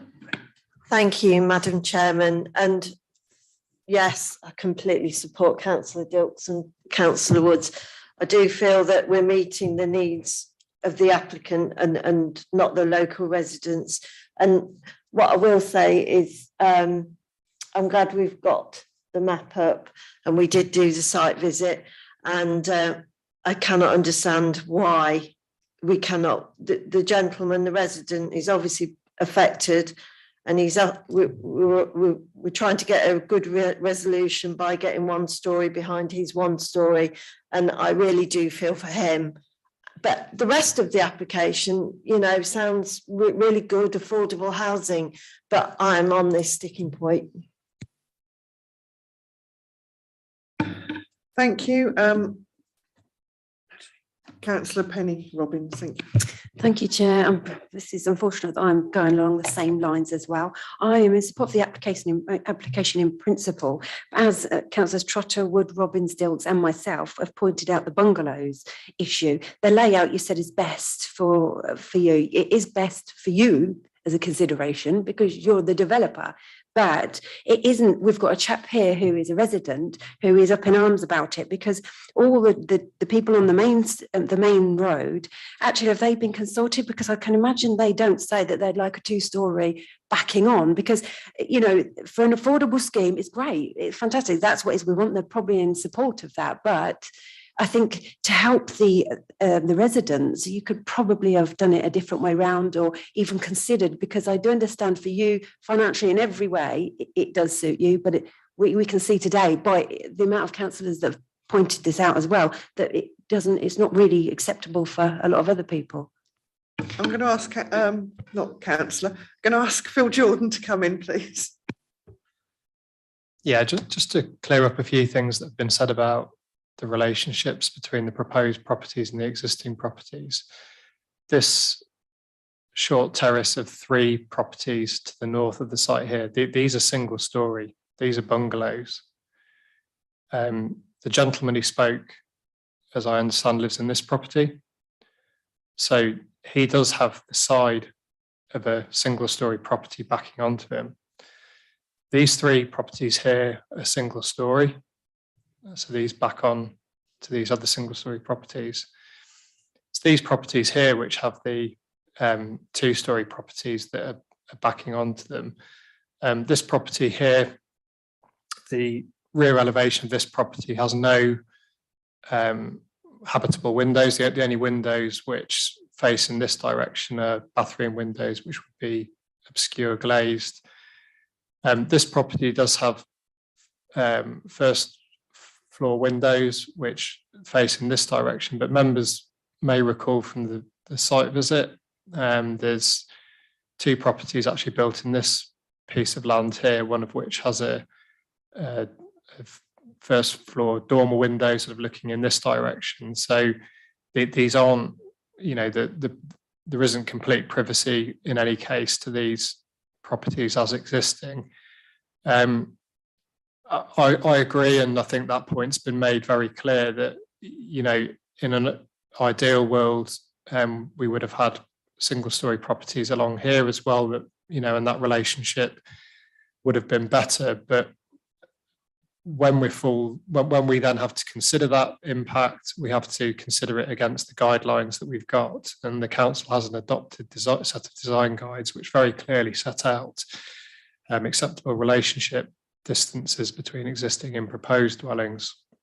And it does that by setting out an indicative separation distance. And then it also uses something called the 25-degree rule, which effectively measures a 25-degree line off the back of existing properties to where the proposed properties are. And that sort of sets it's a fairly standard way of assessing whether outlook is compromised. I think if I go through at the back of these are those properties that I was showing there to the north of the site. So you can see it's single story relating to single story, and this also shows that slight drop off in land level that again members would have noted from the site visit. And you can see that 25-degree rule is, you know, it's not even sort of close to being an issue in terms of outlook. Those properties further to the south of the development, these are the ones where you get the 2-story relationship to the existing single story. But this shows that you know, the elevation that would face in that direction with 2 basically ground floor toilets and a first floor bathroom. So again, noting the point that yes, agree and accept that in an ideal world, it would have been all bungalows relating to bungalows, but we then have to make an assessment based on our adopted design guides for what is acceptable. And it clearly meets and exceeds those relationship separation distances. So there's nothing further we can do in terms of justifying a refusal on that basis. I hope that's helpful in clearing up a couple of points there. Thank you, Phil. And before we carry on, being mindful we've been going for 3 hours now, we need to vote for an extension of time. Thank you, Councillor Selby. Thank you, Councillor Dilks. All those in favour? Thank you. Right, do I have any other questions for the applicant? Councillor Johnson, please. Thank you. I do note that you've got electric charging points on the properties. What source of heating are you going to put in these properties? As you see, the conditions include a condition that requires us to provide a sustainability assessment for the whole scheme. And that will set out the measures that are included. It's likely that we'll be using air source heat pumps throughout the scheme, in particular because the whole site will remain, the site estate will remain in the ownership of a registered provider. We've got much more of an interest in securing long-term sustainability measures, particularly with an eye on the phasing out of gas. It will be all electric and supported by heat pumps, as well as the electric vehicle charging and any other measures that we can get into the site. Right, thank you. It just didn't say. Thank you, Councillor Nick Robbins. Thanks, Chairman. I'm not going to dwell on it anymore, just having said, but I understand the 25-degree rule. That would be acceptable, I think, if it was one dwelling going to be built in somewhere, the 25-degree, if the developer had the chance to change that scheme around, then sure they would do that. But I'm going to ask, has there been any consultation between or communication between developer and officer about moving that single-story dwelling? Yes, yeah, that came up in discussion. As I've sort of said already, you know, certain changes were made to the layout. We put that forward as a suggestion, and that change wasn't forthcoming. But as I've said, we then have to then assess it and make a decision whether it's acceptable in planning terms or not. And given we've got those adopted design guides, and as I've said, it's not borderline, it clearly exceeds the standards in that. In my mind and sort of professional opinion, there clearly isn't a justified reason for refusal on that basis. Thank you.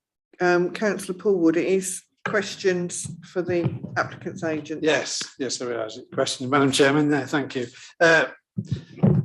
It's back to the bungalows again, and the question to you is: I realise it's not a reason for refusal. I'm not even trying to suggest we refuse it on those grounds, but would you accept the fact that they're preferable, and would you be prepared to alter the layout to accommodate those bungalows behind the existing bungalows? That would help. You've heard a lot from a lot of the committee members want that, and I do. It's not a reason for refusal, but it is desirable. Would you be prepared to accept that? I think the problem, which you can see from the layout, is it's not a case of switching units. We would need to change some of the two-storey units to being single-storey units, which doesn't work in terms of what the identified need for the area, what needs to be delivered. So, you know, that's the main reason why in this case we can't do it. Again, we've got to focus on the fact that in terms of residential amenity, this scheme is entirely acceptable. But in principle, as a developer, we're absolutely open to having those discussions, and wherever we can make something work that is sought by the local community or by councillors, we strongly support engaging with you and doing that. But in this case, for that reason, we can't do it in this case. Thank you. Emma, could you just come in, please? Thank you. I think I'd like to just come in for the ease of moving this on. I think we've heard quite clearly from the developer that they have worked with officers to try and get the best layout on the site to accommodate those bungalows, which, given earlier discussions, actually is a bonus that we have it's a good thing that we've got the bungalows. That's a really positive aspect of the scheme. If you simply switched the row of bungalows, 3 bungalows that's perpendicular to the speaker's today's property, he would be looking at the end of a 2-storey house rather than a 3-storey house. So there are, a single-storey house. So there are consequences of just tinkering with the layout. But I think in reality, we've hit the end of the line. The scheme is the scheme that you've got in front of you. And members, you need to make a decision on whether that is acceptable or not. The officer's recommendation is that there's adequate separation distance, taking into account the topography on the site and the relationship between the various properties, and therefore it is recommended that the scheme is acceptable on amenity grounds. And I think really it's down to now you've got to make a judgment as to whether or not you agree, and if you don't agree, on what basis do you not agree, and how has it not complied with the design guide in terms of the layout and the separation distances. Thank you. Thank you. Do I have any more questions for the applicant's agent? Thank you very much. We'll now go to questions to officers. Do I have any questions for the officer? Councillor Nick Robbins. Thank you. Can we include footway and highway cleaning on the construction plan?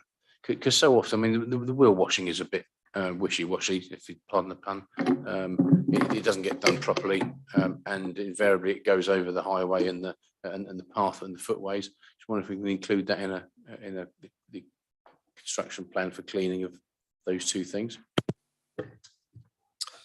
I don't think that's unreasonable. We've got a series of bullet points on the construction management plan condition, and if we wanted to be more explicit, I think it says wheel washing facilities in place. But I think if we wanted to be more explicit about ensuring the roads kept clean, then we could update that condition in that respect.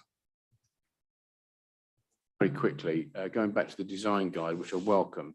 A design guide says street trees, but actually what we're talking about is tree-lined avenues. Now, in my mind, a tree-lined avenue has trees either side, but most of these developments now, and not just for this one as well, but going forward, has got trees on one side. Why is that? Why can't we put them on both sides of and have a tree-lined avenue?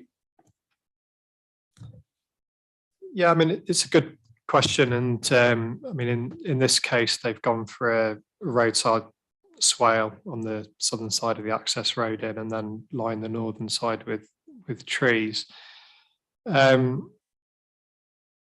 I think, you know, it's again a point which needs a degree of judgment, and really what the National Planning Policy Framework says is, you know, it talks about the sort of, you know, desirability of street trees in general, both for the, I guess, all sorts of reasons, the, you know, amenity benefits that they bring, they assist with drainage. So we don't have anything as explicit as saying they should be, you know, either side of the road. As I say, in this case, they've sort of gone for a bit drainage, sustainable drainage feature on one side with trees on the other, and our assessment is that that's acceptable. But I think it's certainly a point we can take away and you know, consider that more. And you know, certainly in the design discussions we have with developers, we would sort of push them on, you know, that type of point if it sort of comes early enough in the in the pre-application discussions. But I think in my mind, the scheme we've got in front of us is acceptable in respect of design and the street trees that are provided. Thank you. Did you want to come back on that? Not come back. I'm just thinking of that. I hope this isn't indicative of the materials and the looking and the appearance of the properties, because that looks awful, isn't it? It looks like a sort of an old concrete clad house, doesn't it? That's just brown. Is that just the design, or is it? Yeah, I mean, I think that's why I got those 3D drawings done, which I think should certainly show the properties in a better light. And there is a materials plan that, you know, goes alongside the application, and it's got a mixture of slate tiles and pan tiles, as well as the use of sort of red brick. So I think the finished materials we've agreed with the developer are acceptable for this context, but agreed and yeah, certainly noted that the elevations in the report pack probably don't do the dwellings justice. Thank you. Councillor Judy Stephens. Yes, I was just wondering how much of the land outside of the local plan is being encroached on? It was that sort of small part of the site to the west. I think I suppose what I haven't got an exact, you know, square meterage or that I could give you in that respect. I think what I would probably say around the justification for that is that it's unlikely that land would be used for anything else productive. It's certainly not actively farmed. It's, you know, it would be land that sits between this allocated site and the A1. It then quite severely drops off towards the A1, and there is sort of surface water flood risk issues there. So what the developer's done is used an additional part of that land for housing, largely the attenuation basin, which is an essential function for drainage, and the foul pumping station. They have put 3 additional dwellings on the northern part of it, but that's justified by the sort of exception criteria of policy SP4. So I think there's certainly justification there for using that land. And again, I think the report picks up on the National Planning Policy Framework in terms of encouraging effective use of land. I think I would sort of question really, you know, what else that land could be productively used for if it wasn't used to support this allocated site. Thank you. Emma, did you want to come in on that? Yeah, just very quickly, I've pulled the local plan policy up with the allocation in, and the boundary to the allocation is broadly in line with the hedge line on page 133 of the agenda pack. So you've got the red line plan, and that clearly shows a hedge or tree line partway through the site, and you can see that replicated in the proposed layout below. So as Phil's already said, it's the pumping station, the attenuation pond, and then the 3 dwellings that essentially sit outside of the allocation boundary. Why wasn't that included inside the local plan in the first place then? My guess, and it predates my time, but my guess is it's not the site that was put forward by the landowner at the time, and therefore we just didn't include it within the site allocation. But that is my best guess, I'm afraid, I have to be honest. Thank you. Councillor Paulwood. Madam Chairman, questions for Phil about flooding and surface and foul water drainage systems. I think you're probably aware, Phil, that Lincolnshire County Council are currently working on a scheme to try and remedy any problems that we had with flooding a few years ago. We haven't seen what the details of that are. I just wanted to make sure that that didn't implement or cause problems with this scheme. I know you've got a condition, which I welcome, a condition on this approval that Angley Water and things are going to get resolved. I just didn't want it to get forgotten about that Lincolnshire County Council are working on a flood prevention scheme for the village that needs to be taken into account when this scheme actually, if it's approved, and that Angley Water take notice of it. That applies to also surface water provision. And also, I think you've also got a condition on this about the foul water as well. And the same thing applies on there. There are problems with those existing bungalows and non-return valves. I'm pleased that you've got conditions in that if this is approved, that's great. I just don't want to get forgotten about, and Angley Water and Lincoln County Council schemes to get forgotten about. They need to be incorporated and part of this scheme as well. So I think, Phil, you're well aware of that because I've spoken to you before about it, aren't you? So I don't know if you've got any further comments to make on those. Yeah, I mean, I'd say first of all, I'd just say, you know, thank you, Councillor Wood, for, you know, raising those points. And I know that you've helped sort of, you know, me to engage with residents on that point during the life of the application. And I think it's fair to say this isn't a straightforward site in terms of drainage, and it's complicated for a number of reasons, one of which you said is the existing flood issues in the village and the ongoing work that Lincolnshire County Council are doing in that respect. It's also complicated because the site actually sits in the Severn Trent drainage area, but then drains into the Anglian water network. And you have got those existing foul drainage issues that you've spoke about. But I think just to separate those two issues out, surface water, what's in simple terms going on with the drainage strategy is that's being split out from the foul water. So I think one of the points the speaker raised was about, would that foul water get mixed in with the surface water? Well, they're treated differently in the drainage strategy. The surface water drains to that attenuation pond, which is on that unallocated part of the site.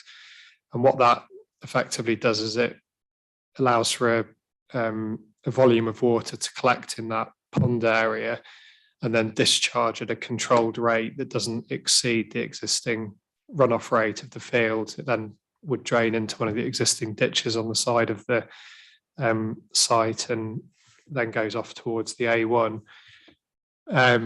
The foul drainage point, again, this has come up on a couple of the other applications earlier on. Well aware of those existing issues, and again, we've reached a point where the strategy is considered acceptable, which is effectively to have a pump system which pumps up to the main road and then goes into the existing drains. That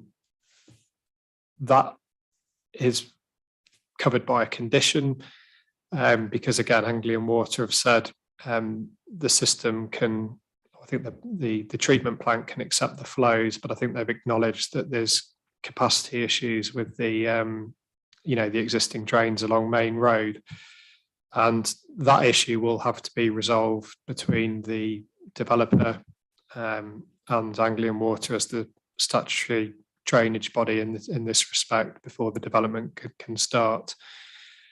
I suppose the final point about the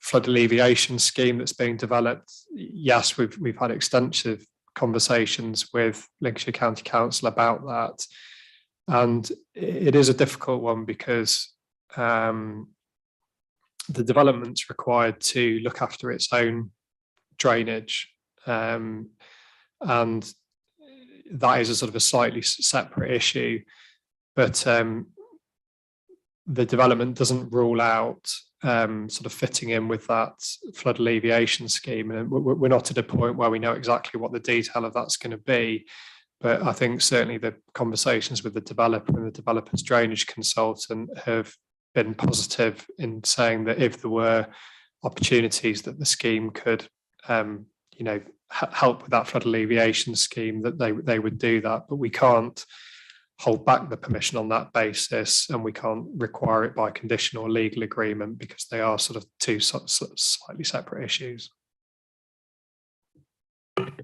Thanks for that, Phil. Could it will it be you that actually, I mean, that's great. I appreciate what you say. That's great. We've got the conditions in. I fully appreciate that.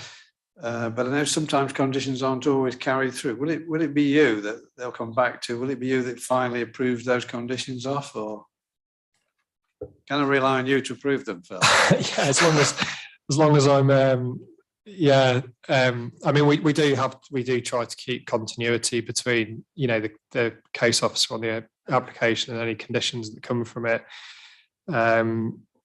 So yeah, I'm not planning to go anywhere different at the moment, and so as things stand, I would be responsible for those conditions. Yeah, that's assurance. Thank you. Emma, you wanted to come in? Yes, if I can just add to that as well. Because the conditions have been requested by, in this case, County Council and Anglian Water, we'd actually consult with both of those bodies as well before we're in a position to agree any of the details pursuant to it. So I would hope that they'd be fully aware of any conflicts that there may or may not be with the scheme that they are working on. So hopefully they'll pick it up as well. And may I suggest, Councillor Wood, that you keep on reminding your local county councillor so he doesn't forget, and then he can do it for you. Thank you. Councillor Bellamy. Thank you, Lady Chairman. Phil, is the separation distances, sorry to go back to that one again, the 25-degree angle thing, is that from window to window, or is it from window to the apex of the roof? So is it to do with overlooking or to do with light? I mean, I suppose important just to say they're guidelines, but the 25-degree rule really is to do with light and outlook. So you can imagine that if you have even if it's a blank gable end or a blank elevation with no overlooking, if you have that very close to a habitable room, it's just not a very nice outlook for those existing occupiers. So the 25-degree rule is a sort of a way of ensuring that you have that good standard of outlook. The 21 metres, which is in the guidelines, that's really to do with overlooking, and that's typically what we would say is an acceptable sort of back-to-back distance. So you might have intervisibility between two habitable rooms at 21 metres, but that distance or anything greater than that distance is then considered to be acceptable, so that the loss of privacy isn't a significant issue. Just one follow-up. They're sort of nationally accepted guidelines, are they? Yeah, I mean, it's that they are used commonly by a lot of authorities. The 25-degree rule, I think, comes from I can't remember the name. Can you remember it, Emma? The BRE yeah, I suppose alongside those, as I sort of talked about the property that's got the dormer windows, you have to sort of consider topography. You have to consider what the existing situation is in terms of any other first floor windows. So you can never be completely prescriptive on those guidelines, but the answer is yes, they are typically accepted as and used by a number of planning authorities. Councillor Ian Selby. Thank you, Madam Chair. Are we on debate as well as questions? Yeah, thank you very much. Well, first of all, it's not rocket science, is it, Madam Chairman, that the profit margins differ from a two-storey building to a bungalow. But it would be nice it'd be interesting to know what the difference is, and with regarding the ones that we've been discussing and whether they could be lowered to bungalows. But when our officers have undertaken all the measurements and everything, Madam Chairman, I've no doubt that Phil's very conscientious in his undertaking. So it's difficult to argue against those undertakings from our officers. So from that perspective, it's difficult to find reasons, for voting against this on those grounds. I would like now, actually, Madam Chair, just with a partial question with this, speak up for the residents of Long Bennington on this one, and my colleague here is his constituents. Now, Long Bennington, Madam Chairman, it's sort of nearly halfway between Newark and Grantham, sort of in the near middle there. It's a very large village, Madam Chairman, and it states in here on the agenda that there's a lack of public transportation, which I find rather surprising. I mean, when you're building more houses, especially, you've got a big village as well, when you've got a large village, you've always got the greater potential there for more customers for public transport. And I'm really pleased that, that these are going to be affordable properties. And, we're talking affordable properties here, but in today's world, Madam Chairman, we haven't got affordable fuel prices, have we? So, you can afford the house now nearly and you can't afford the prices. So you would have thought public transport would be more popular. So the question is basically, why is there a lack of public transport for a village and you've got good road links as well between Newark and Long Bennington and Grantham? I just find that a little surprising, Madam Chairman. But thank you. I don't think we can answer that one. It's down to bus companies and public transport.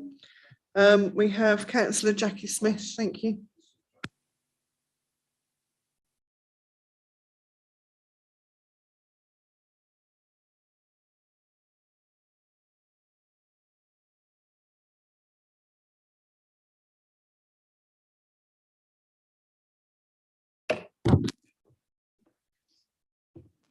Yes, I was just looking at the situation with water and drains and all the rest of it. For the last 25 years, I think we've had a situation in our garden just down the road, the River Road. And it just varies so much.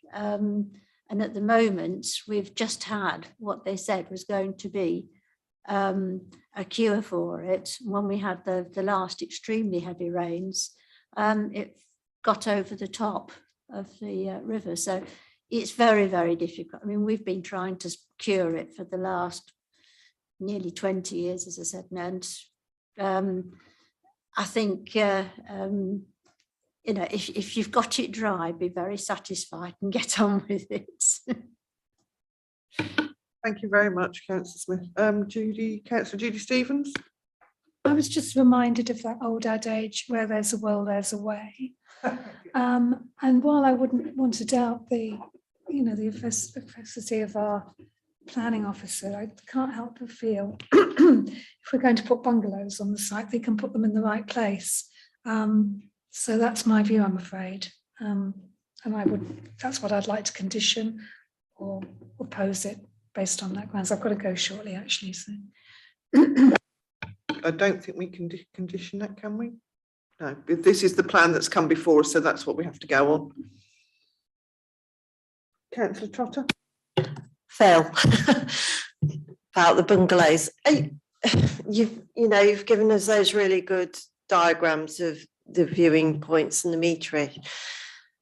Is there any way of you describing what meterage view you would lose between having the corner of a two-storey and a single building? It's hard for me to explain, but are you able to give, with your experience, just comment on that? It's really difficult. I'm just thinking of the gentleman here. I think there's a couple of points there. One important point to make is that loss of a view isn't a material planning consideration. So whilst at the moment it's regrettable, and it always is regrettable, where you're used to looking out on an open field and development happens alongside you,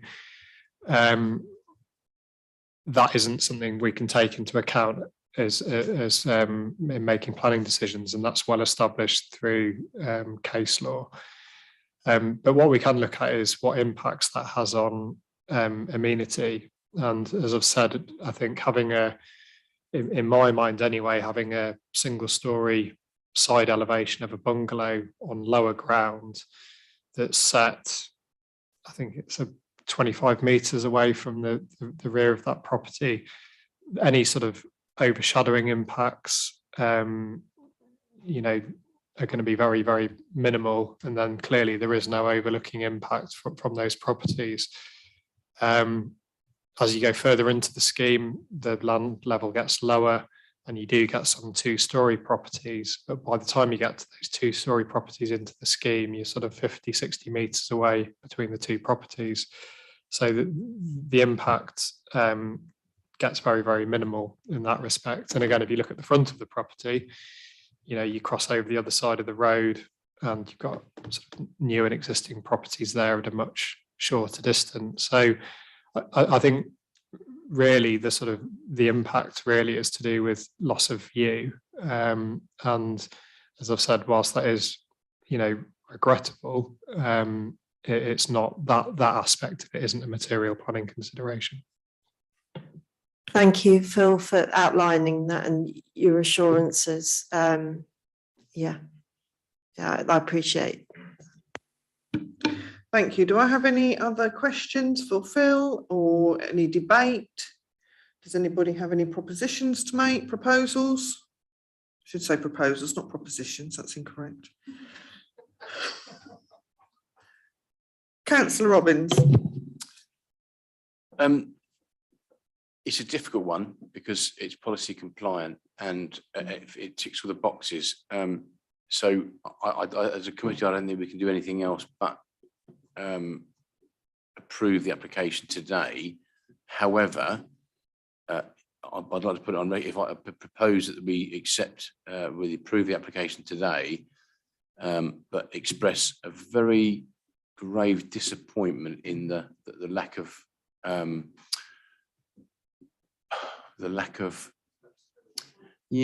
the developer. It could have been a different scheme, as Mr. Jordan points out. there was early discussion about changing the design and the layout, which could have been easily done. I understand that it can't be easily done now or as easily done. It could be if they were minded to, and they could move some bungalows around to fit what really the committee wanted. So I'm proposing that we approve the application, say, but with a caveat that we're really disappointed with the attitude of the developer.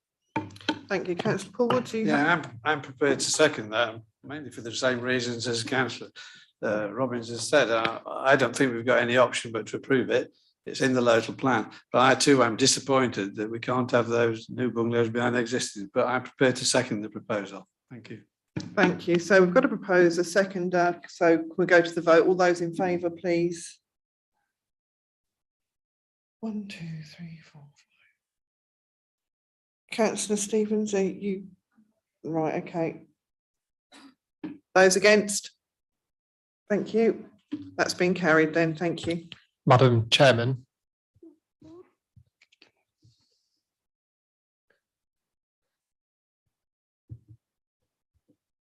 Right, lovely. Thank you. I understand you've got to leave. Thank you. Sorry, Chairman.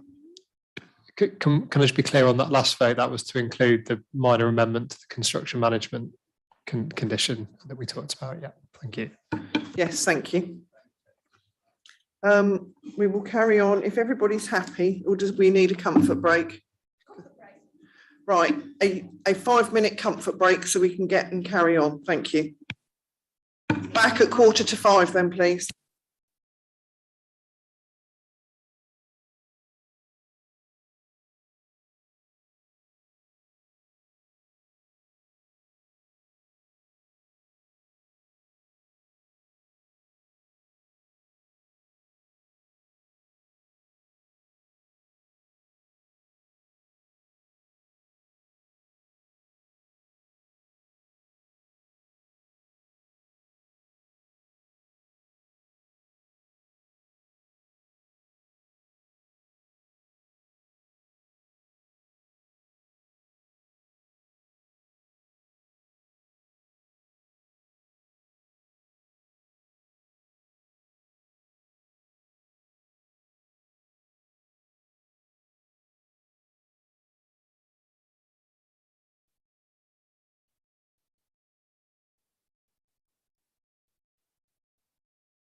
if it comes to me.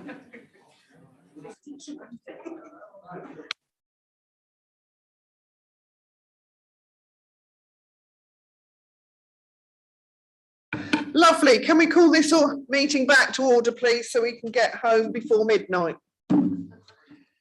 Right, we are on agenda item 7, but I will propose that we bring item 9 after item 7, because that has public speakers and you have been waiting a terribly long time, which I do apologise for.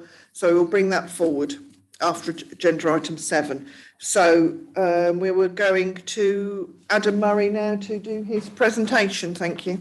Thank you, Madam Chairwoman. Hopefully the presentation should be coming up for you shortly.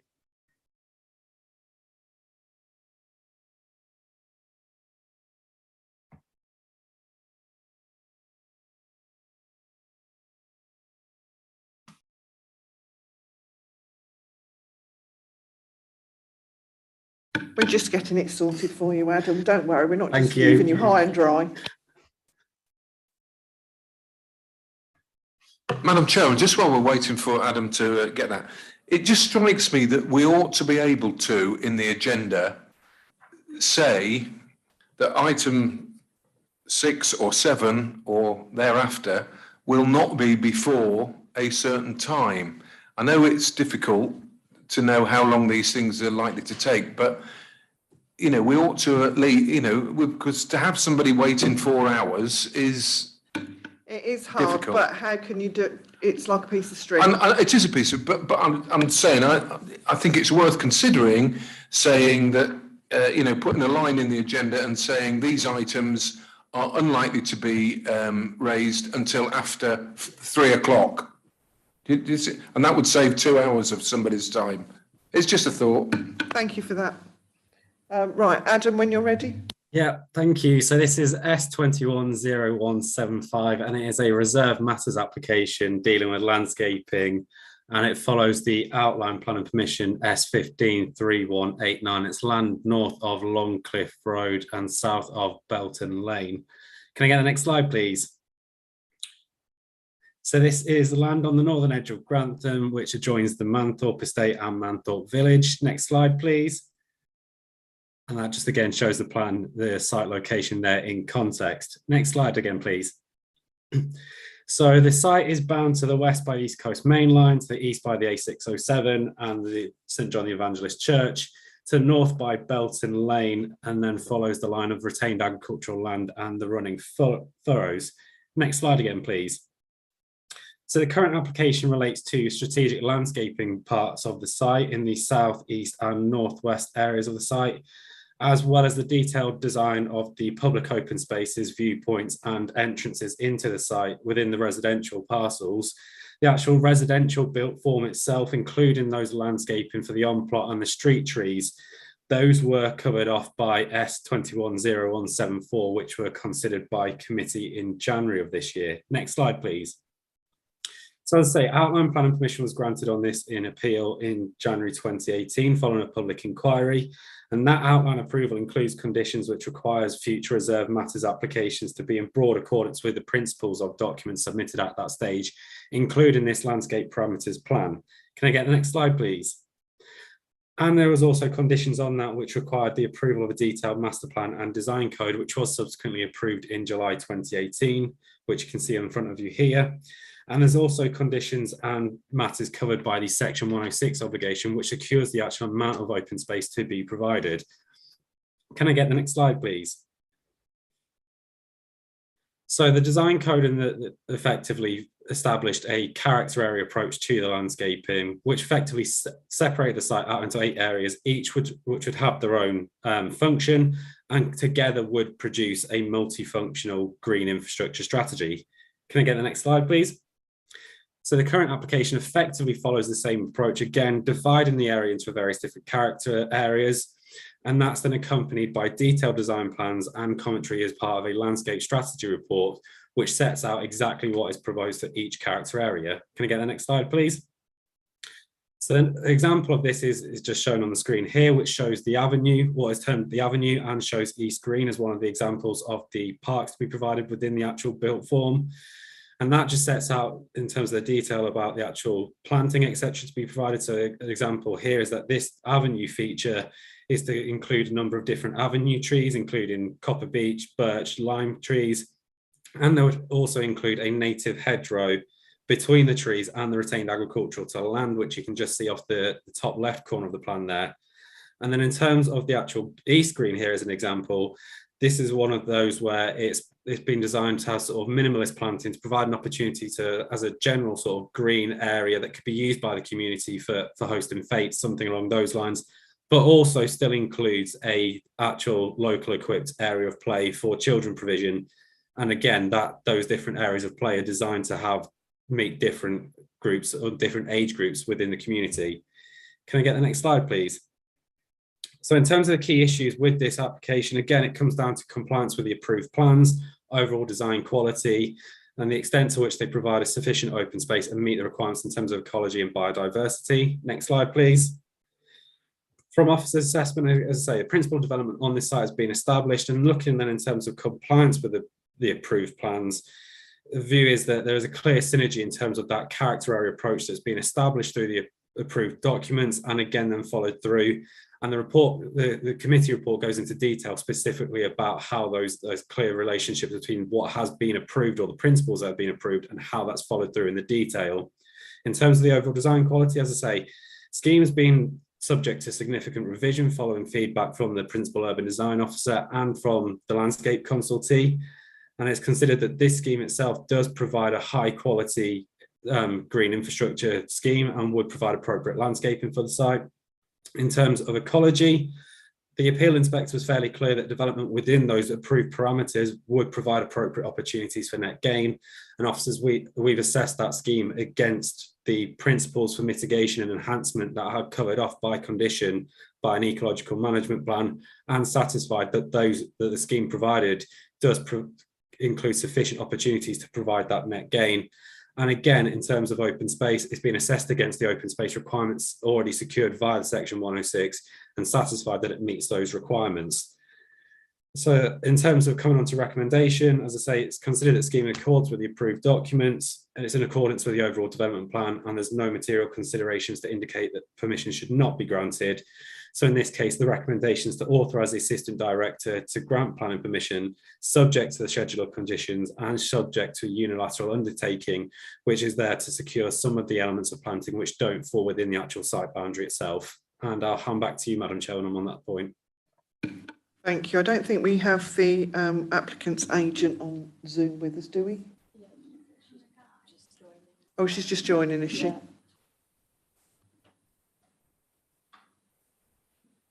We'll just wait for technology. Okay. Do I have any questions from the members for Hannah Guy? Hello, Hannah. Do I have any questions? Councillor Johnson?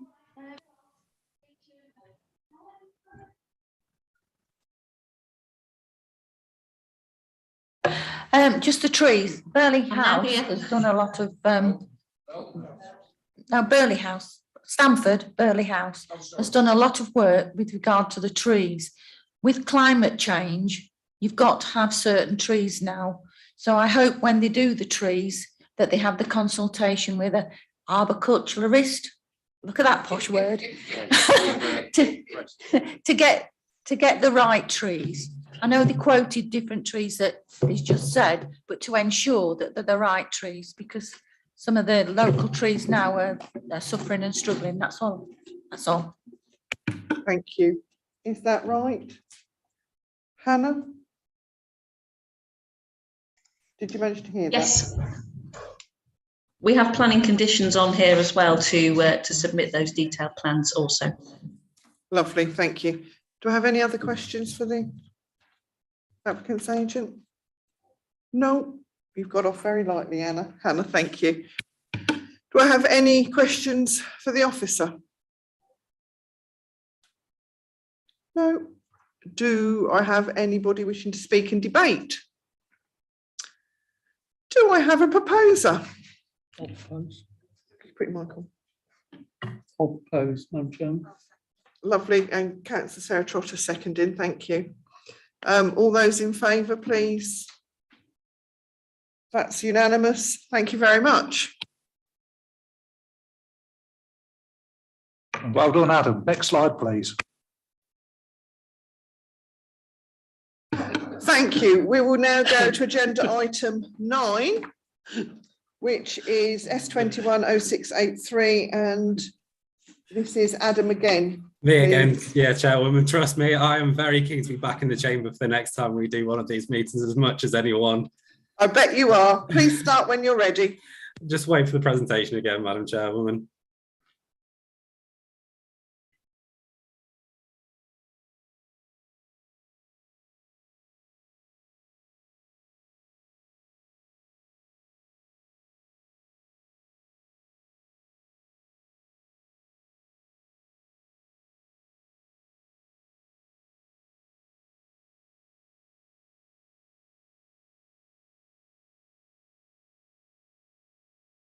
When you're ready, Adam.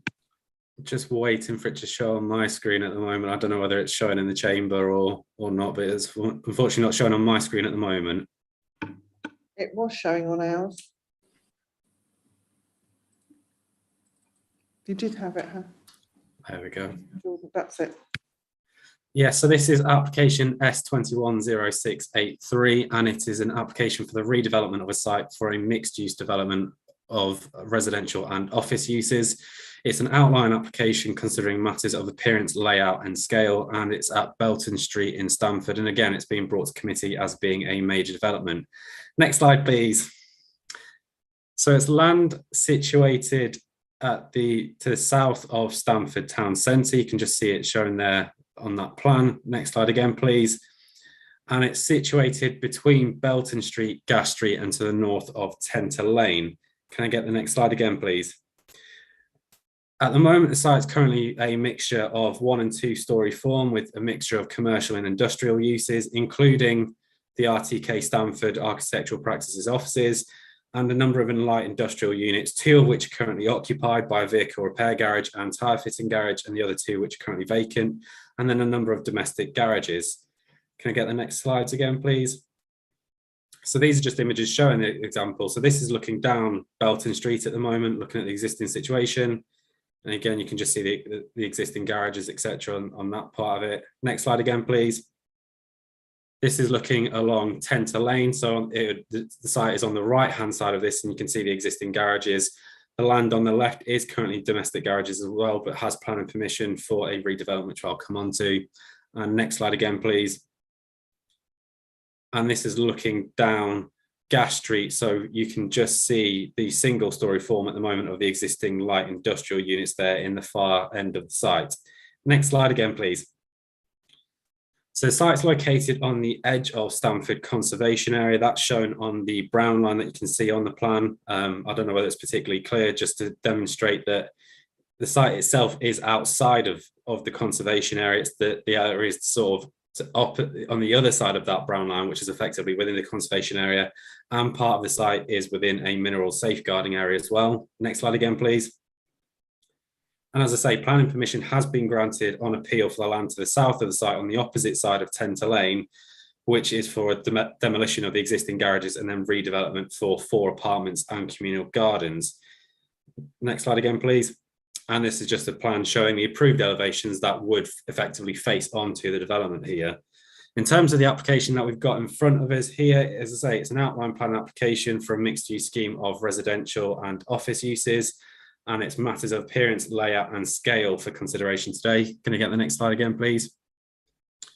And the scheme shows a redevelopment for effectively a courtyard style proposal, which is the formation of 2 blocks of development which would front directly onto the road.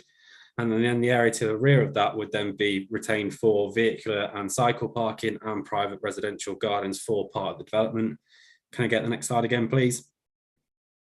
And then whilst access and landscaping are reserved for future determination and not part of consideration today, the submitted plans do, in terms of this layout, does effectively demonstrate what would likely come forward for those matters in terms of access to the site from Belton Street, and does demonstrate areas of parking to be provided, and shows that that courtyard area would look to be block paving. Can I get the next slide, please? So in terms of the first block, this is block A, which would be a dual fronted block, which would front onto Belton Street and Tenter Lane. That is to be a 3-storey building, which would have ground floor office uses and then upper floor maisonettes. That would be a mix of 8 units, 8 maisonettes, apologies, which would be a mixture of 1, 2 and 3 bed properties. Can I get the next slide? And the principal elevation for that element of the development would face onto Belton Street, which you can see a comparison here between the existing street scene effectively and the proposed street scene. And that effectively, this part of the development takes a contemporary design approach and material selection with an area of render at ground floor and buff brick, and then hardwood render along the upper floors. And those upper floors would be cantilevered out over the ground floor just to provide a bit of shelter for access into the site. Next slide again, please. And then again, that's just followed through again in terms of the Tenter Lane elevation for that part of the scheme. Again, ground floor would be render, upper floor then would be buff brick in this case, but would have brickwork detailing to try and tie in with the approach that's been taken on the other element of the scheme. And then again, you'd have, in terms of just being mindful of the situation with the adjacent approval, windows and the glass balustrade on this part of the scheme would be frosted glass to try and maintain privacy. Can I get the next slide again, please?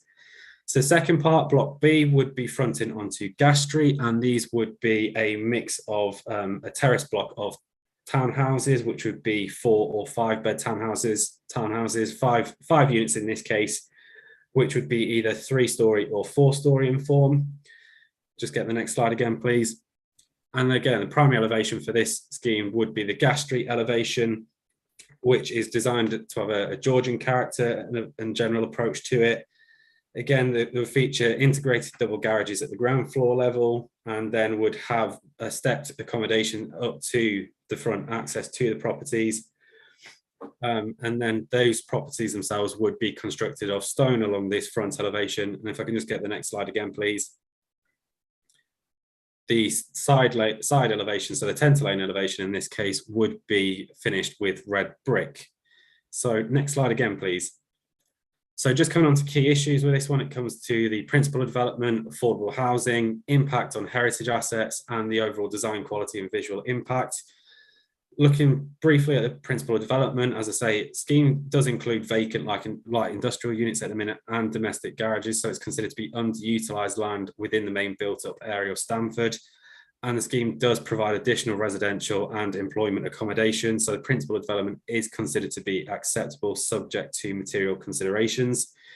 In terms of affordable housing, the scheme does actually propose an over provision of affordable housing. So this actual policy requirement for this site would be 4 units. This proposal includes 5 of the maisonettes to be affordable housing, and that over provision is a public benefit to be weighed in the overall planning balance. And then coming on critically to impact on heritage assets, site is located on the edge of the Stamford Conservation Area, as I say, and there are views effectively from within the conservation area across the Wharf Road car park, particularly towards that Gas Street elevation. Now, consultation comments have been obtained from the council's conservation consultee, who did raise objection to the height of the townhouses, considered that would have an unwelcome and overbearing scale, and did consider that the use of Georgian architecture for that elevation was particularly excessive and would be unwelcome. The applicant then went away and has amended the proposals and reduced the scale of 2 of the properties proposed, but the actual overall approach to the elevations remains the same.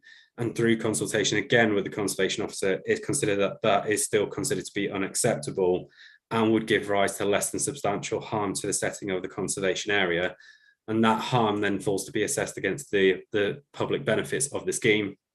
And similar to that, just in terms of overall design quality and visual impact, again, the officer assessment here is that the actual scale of development is not appropriate given the prevailing domestic scale in the area. And again, the urban design officer has raised concerns about the actual quality of the contemporary approach that has been taken on that Belton Street block. So that part of the scheme is considered to be, as a whole, considered to be poor design quality and would be contrary to policy SP3, DE1 and EN1 of the local plan. So if we can just come on to the next couple of slides, please.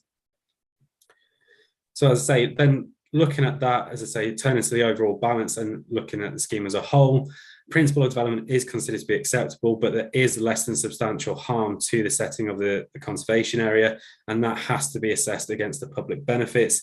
And then there's also conflicts in terms of development plan from a design perspective.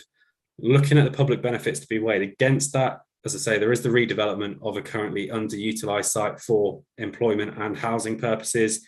There is the over provision of affordable housing by one unit, and there are those benefits to the local economy in terms of the actual construction process and in terms of patronage for local services and facilities. And subject to conditions, the scheme could provide and would provide, apologies, a benefit in terms of biodiversity. However, in this case, the officer assessment is that those public benefits wouldn't outweigh the harm, the less than substantial harm to the conservation area.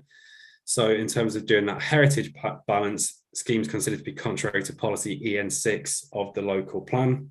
And as I say, there is the conflict with the development plan as well in terms of those design policies. So that's SP3, DE1 and EN1 in this case. So on the whole, schemes considered to be contrary to the adopted development plan, and the material considerations in this case are not considered to be sufficient to justify granting planning permission contrary to the development plan.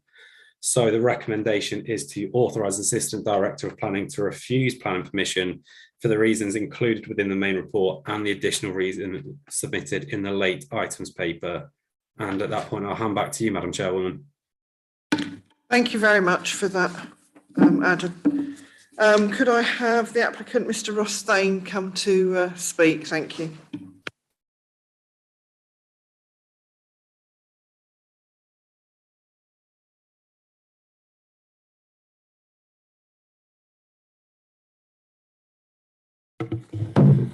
Good afternoon, or indeed evening, nearly. My name is Rothstein and I'm a Fellow of the Royal Institution of Chartered Surveyors, and I speak in favour of this application. There are two reasons for the proposed refusal as listed in the paperwork in front of you, both relating to the same issue, that of design. All other matters have either been resolved or are reserved, including the density of the development, which is clarified in the officer's detailed report. The scheme will bring some high quality affordable housing into Stamford, where very little of that exists.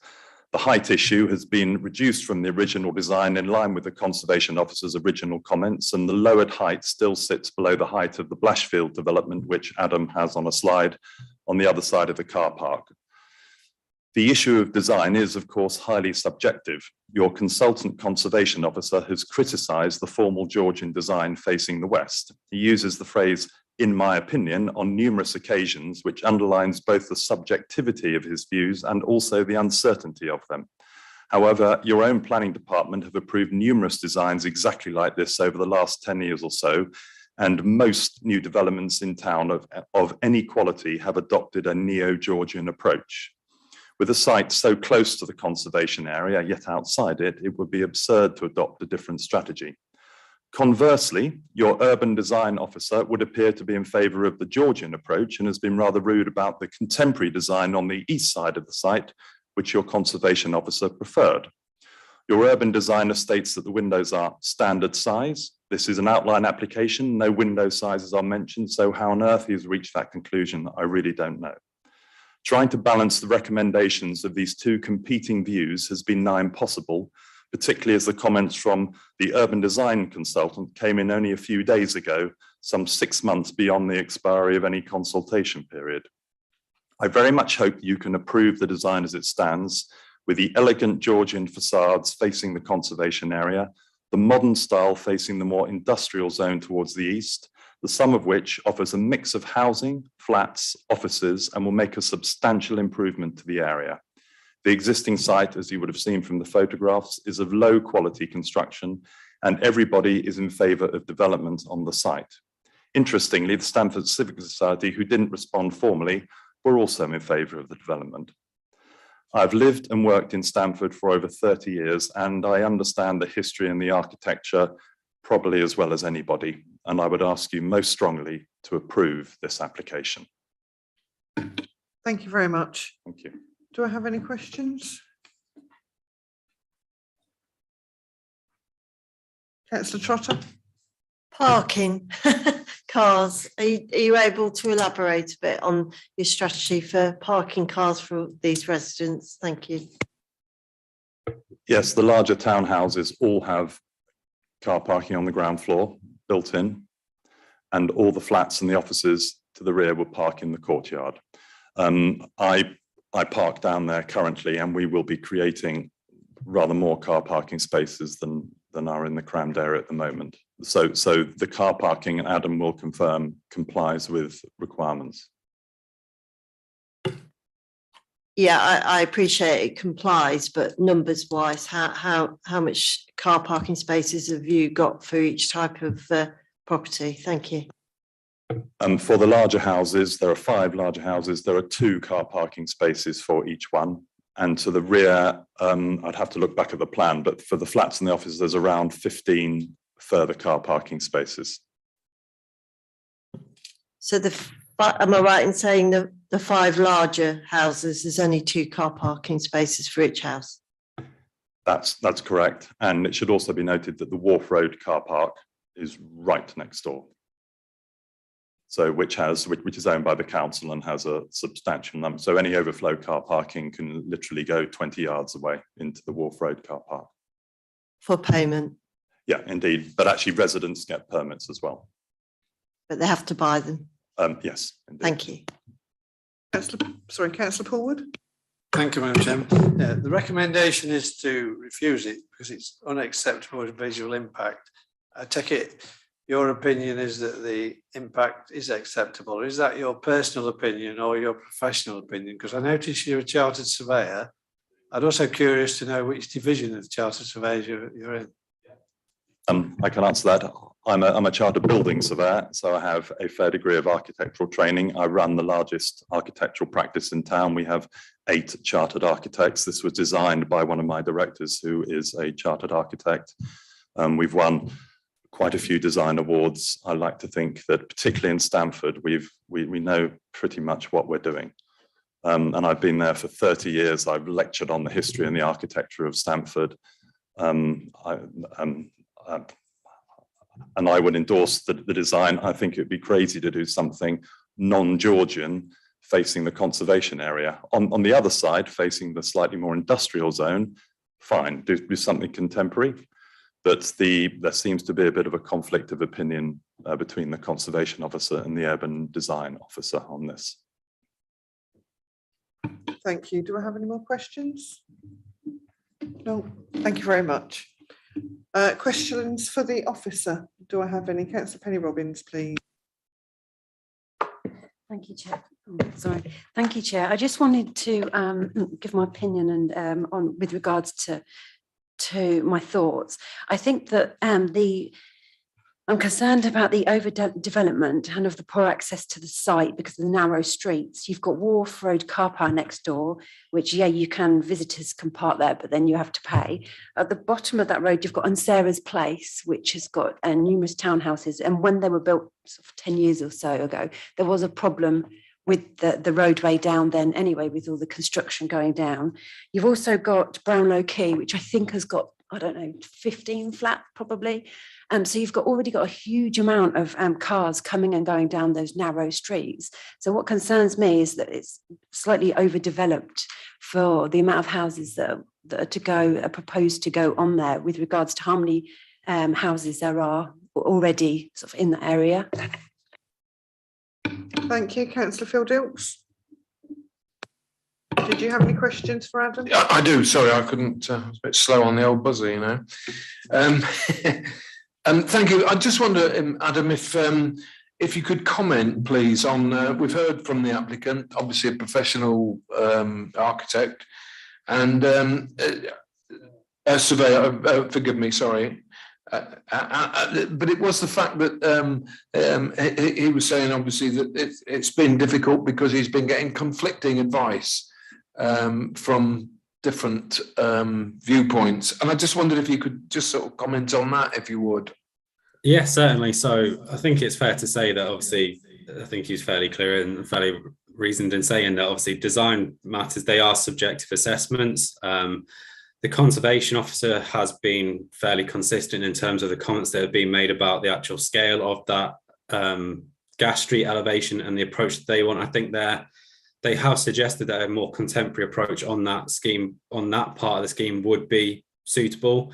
But I think the general view being that the Georgian approach could be acceptable, albeit that this is potentially from their perspective, a poor example of a Georgian scheme.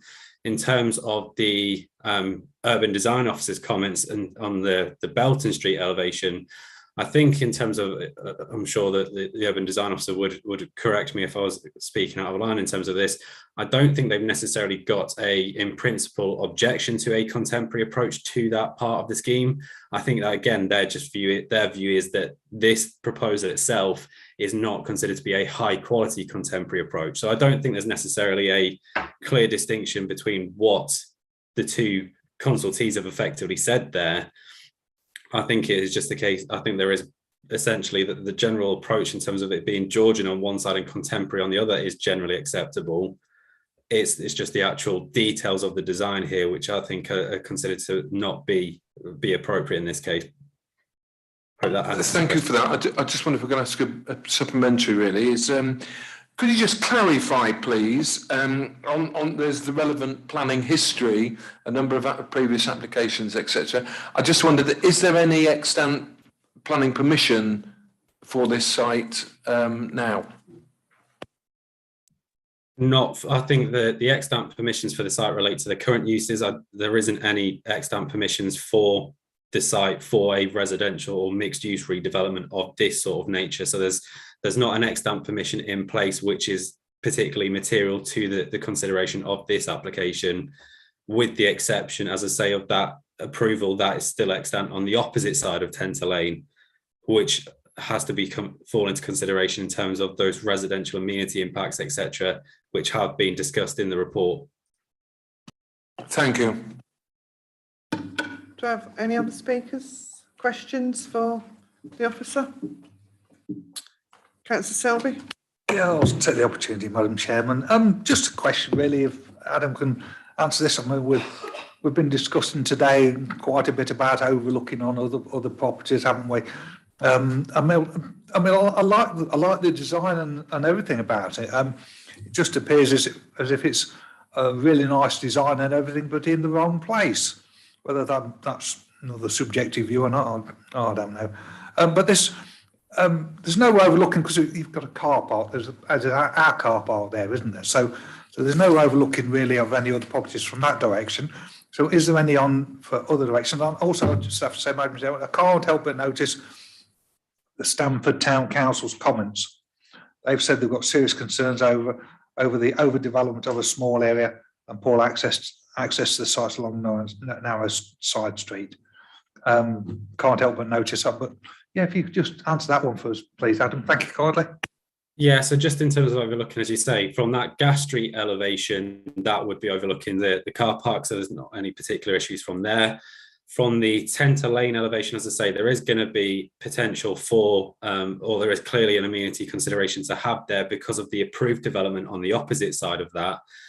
And that, in terms of considering that and how that has been reflected through the current scheme, this scheme has been amended, as I say, as I mentioned in the presentation, so that all the windows in that elevation on Tenter Lane would be frosted glass or would have restricted opening. So that would mitigate any potential concerns in terms of overlooking from that perspective. And then again, looking at the relationship on Belton Street to the existing properties on the opposite side of Belton Street, again, whilst that wouldn't necessarily meet the separation standards, etc., that we have within our design guidelines, that is a fairly typical relationship, as you would expect in terms of an urban environment, about properties on the opposite side of a highway.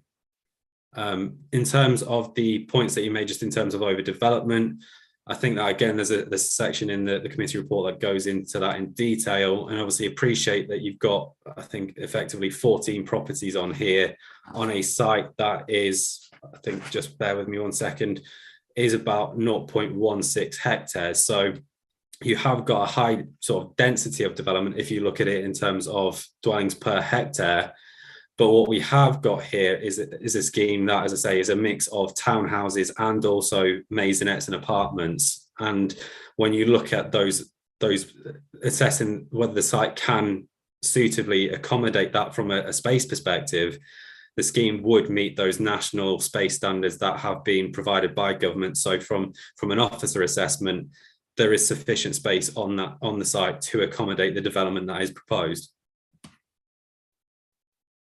Yes, Councillor Dilk. Oops. Thank you for allowing me to come back, Madam Chairman. I just wondered, Adam, if you could, the applicant has obviously told us about the second objection or in the recommendation to refuse. The second paragraph talks about the result of the standard window sizes and inappropriate material selection. The applicant has clearly said there was no, standard window sizes mentioned. I just wondered if you could clarify, clear that point up. Is it still relevant? Thank you.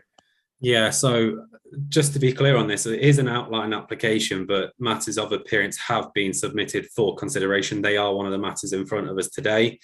Now, what we would do, that does include details in terms of the materials, etc., and it does also relate to the general principles of the appearance of the development in that. Now, in terms of the actual detailed materials or the actual specification of materials themselves, that is something where if members were minded to refuse it, or if the scheme was likely to be proposed for approval, then that is something where the actual detailed specification of materials would normally be covered off by a discharge of conditions requirement. But in terms of the actual general principle of those materials and the appearance, that is something that has been submitted for consideration. That is something that is for members to consider, and the urban design officer has provided their comments on their views of it. Hope that answers that question. Thank you. Councillor Paulwood. Thank you, Madam Chairman. Adam, all planning applications are obviously a balanced decision. I just wonder, how balanced is this decision recommended for refusal? I realise that there's always fors and against on any application, but is it 60-40, or can you give us any indication? Was it a definite recommendation for refusal, or what was the balance in favour? As I say, it is clearly a balancing situation here, particularly when we're dealing with matters of heritage as well, and those factors have to go into a heritage balance as well as an overall planning balance. Our local plan policies and national planning policy framework are obviously very clear that there should give great regard to maintaining heritage assets. And I think in terms of that balancing exercise, there's the harm to the setting of the conservation area and having to do that balancing act. And there's also that additional conflict with the development plan as a whole. So I think from an officer's perspective, there is multiple sort of conflicts with the development plan taken as a whole. And they obviously are very weighty factors to be considered, notwithstanding the benefits that then come with the redevelopment of an underutilised site and that additional affordable housing provision that has been proposed as part of the scheme. Emma, if you'd like to come in, please. Thank you. Planning balance is a matter of judgment, and it's a matter for the committee to decide whether it agrees with the officer's judgment and the balance or not. And you're entitled to give different amounts of weight to things to the officers. We're all entitled to weigh things differently, and the courts routinely conclude that the amount of weight to give to something is at the discretion of the decision taker. What is clear is that there are a number of harms that have been identified or conflicts with the plan, a number of policy issues such as the harm to the setting of the conservation area, and there are clearly some benefits, and they're set out to you in your report. In terms of the harm to the conservation area, we are required to give great weight, that's the wording in the MPPF, to the harm and the conflict there. Any harm needs to have significant justification in order to be outweighed in terms of benefits. Any planning inspector will also tell you that the benefit of providing additional housing is a significant benefit, but the amount of weight that you give to that significant benefit is a matter for you to consider. Clearly, housing can go anywhere. It doesn't have to go on this site, but clearly we do like to use previously developed land first. So that is something to have regard to.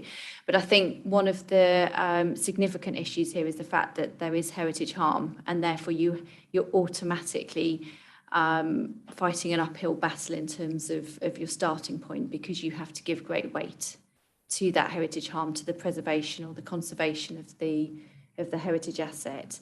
And that's something that's set out in your local plan. It's also set out in the framework, which is also a material consideration.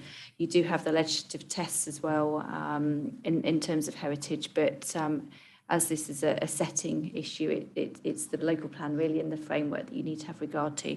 So hopefully that helps. So you can come to a different balance, but you would need to explain the weight that you give to the different benefits and the different harms if you want to reach a different conclusion. Thank you. Thank you. Do I have any other speakers? Phil, you're thinking about it. I was just going to say that if I may just comment, Madam Chairman, on what Emma's just said. If we wanted to approve this, we don't have to give any reasons, surely. We can just put our hands up and approve it. We surely don't have to justify going against the officer recommendation, do we? I appreciate that we do if it's in the other case and we're refusing something, but for approval, I just question what you've just said. To the contrary, on any decision, it has to be clear how and why you've written, how and why you've come to that conclusion. And that's the reason that we write lengthy officer reports, whether it's a delegated or a committee decision. So it needs to be clear to everybody why the committee's reached that decision, because we could have a situation where a third party seeks to challenge that decision in the courts, and there we need to be able to defend why we've reached that decision.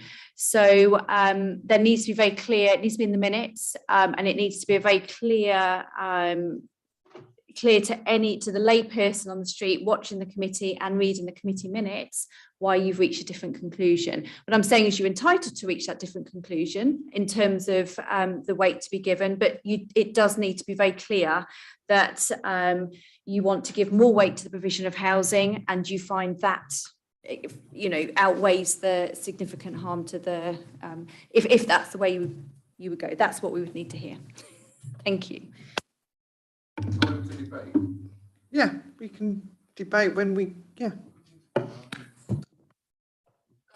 If we're up to debate, and sorry if I've got the floor, thank you. Madam Chairman, thank you for that advice, Emma. Look, I think everybody knows Stamford is special. It's the country's first conservation area. It is a very special place in all our hearts. And I've got to say, despite what I just said a few moments ago, perhaps playing devil's advocate, and respecting the applicant's comments, his professionalism and experience, I have a lot of and long-standing knowledge of Stamford. I have a lot of sympathy with what he says. However, we have to get Stamford right, and I am prepared to do something you may think is unusual, and that is back the officer's recommendation and propose refusal on the grounds that are outlined in the report. Thank you. Thank you. Do I have a seconder? Councillor Johnson, did you? Well, put your mic on then. Thank you. I thought my voice was loud enough. I'm going to vote against this, so I will second Councillor Dilks's proposal, because I think they're trying to do too much in too small an area. The streets are very narrow. Gas lane is very, very narrow. They want to put offices there, so you're talking about maybe 1, 2, maybe 3 cars. I think they're trying to do too much in too small an area. They cut it down and made it a little bit, more amenable, then that would be fine. You've got offices, you've got houses, things like that. So it's too much in too small an area. So I will second Councillor Dilks's proposal. Thank you. Do I have anybody else wishing to speak in the debate? We've got a proposal, we've got a seconder, which is to go with the officer's recommendation for refusal. So can we all vote on that, please? All those in favour?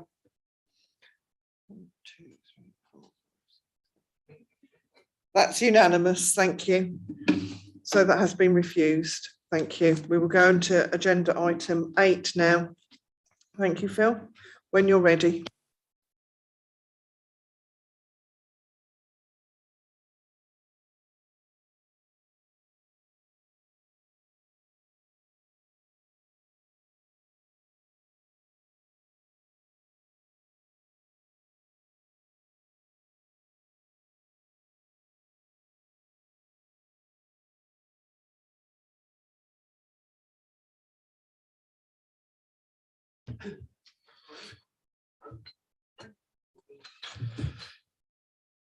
Thank you, Madam Chairman.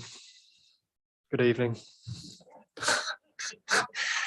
Last agenda item, S21 2526, proposals the extension of existing storage building for, let's cover that up there. It's an e-use storage and distribution, I believe.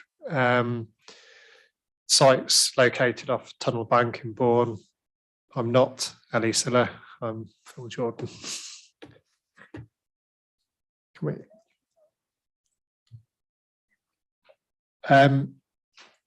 Key issues for the proposal: principle of development, impact on the character of the area, impact on residential amenity, and highways considerations. Members may recall we certainly within the last 12 months approved a storage building on the same site, and this is effectively a extension to that already approved storage building. Some photos here show the existing site and that building that I've just described approved under S20 1434. So you can see it really just is a mirror image of that existing storage building and extends that building by the same amount of land to the west. So a short evaluation of the details obviously in the report. The principle of development is acceptable under policy E5, that's the expansion of existing business policy. In terms of character, the application site's well screened, not readily visible from the public realm, and it's already in that existing industrial context. There's no amenity impacts, it's well separated from any residential properties. In terms of highways, there's been no objection from the County Council's Highway Authority, and the existing highway arrangements in terms of both access and parking remain the same. The sustainable building, I think members will recall last time, the business, from my memory, they store plants for supermarkets, and there's no heating as such in that building. But what they do is they capture the rainwater and harvest that, use it for watering of the plants in connection with the business. So in that respect, it does comply with the sustainable building policy. So in summary, the proposal is considered to be policy compliant in accordance with those policies listed at the bottom of the screen there, and the recommendation is to grant planning permit or authorise the Assistant Director of Planning to grant planning permission subject to the conditions in the main report. Thank you. Thank you, Phil, for that report. I am pleased to say that they do, like you said, gather the water the plants. It is an existing business, which is obviously expanding, which is good news for the district. That's all I've got to say on the matter. Do I have anybody else wishing to speak? Councillor Robbins. I was just say, are they employing anybody else? I don't have those numbers unless they're in the main report, but I suspect it's, as I understand it, it's an expansion of the existing business, and there would be further employment, so that would be a betterment as well. Councillor Bellamy. I noticed the town council support this as well. It's on existing business park, it's an existing business. I'm quite happy to propose it. Lovely, thank you. Councillor Robbins is going to second, thank you. All those in favour? Thank you. Can I say thank you very much for all your attendance, for staying here for so long. We did get through a lot. Thank you. Councillor Selby. Do you recall that here at the council chamber, we passed the new Aldi supermarket here in Grantham? Well, it opens today for the first time. By the time I get there, it'll be blooming closed, I should think. Thank you, Councillor Selby. So I close this meeting at 5:38, I believe.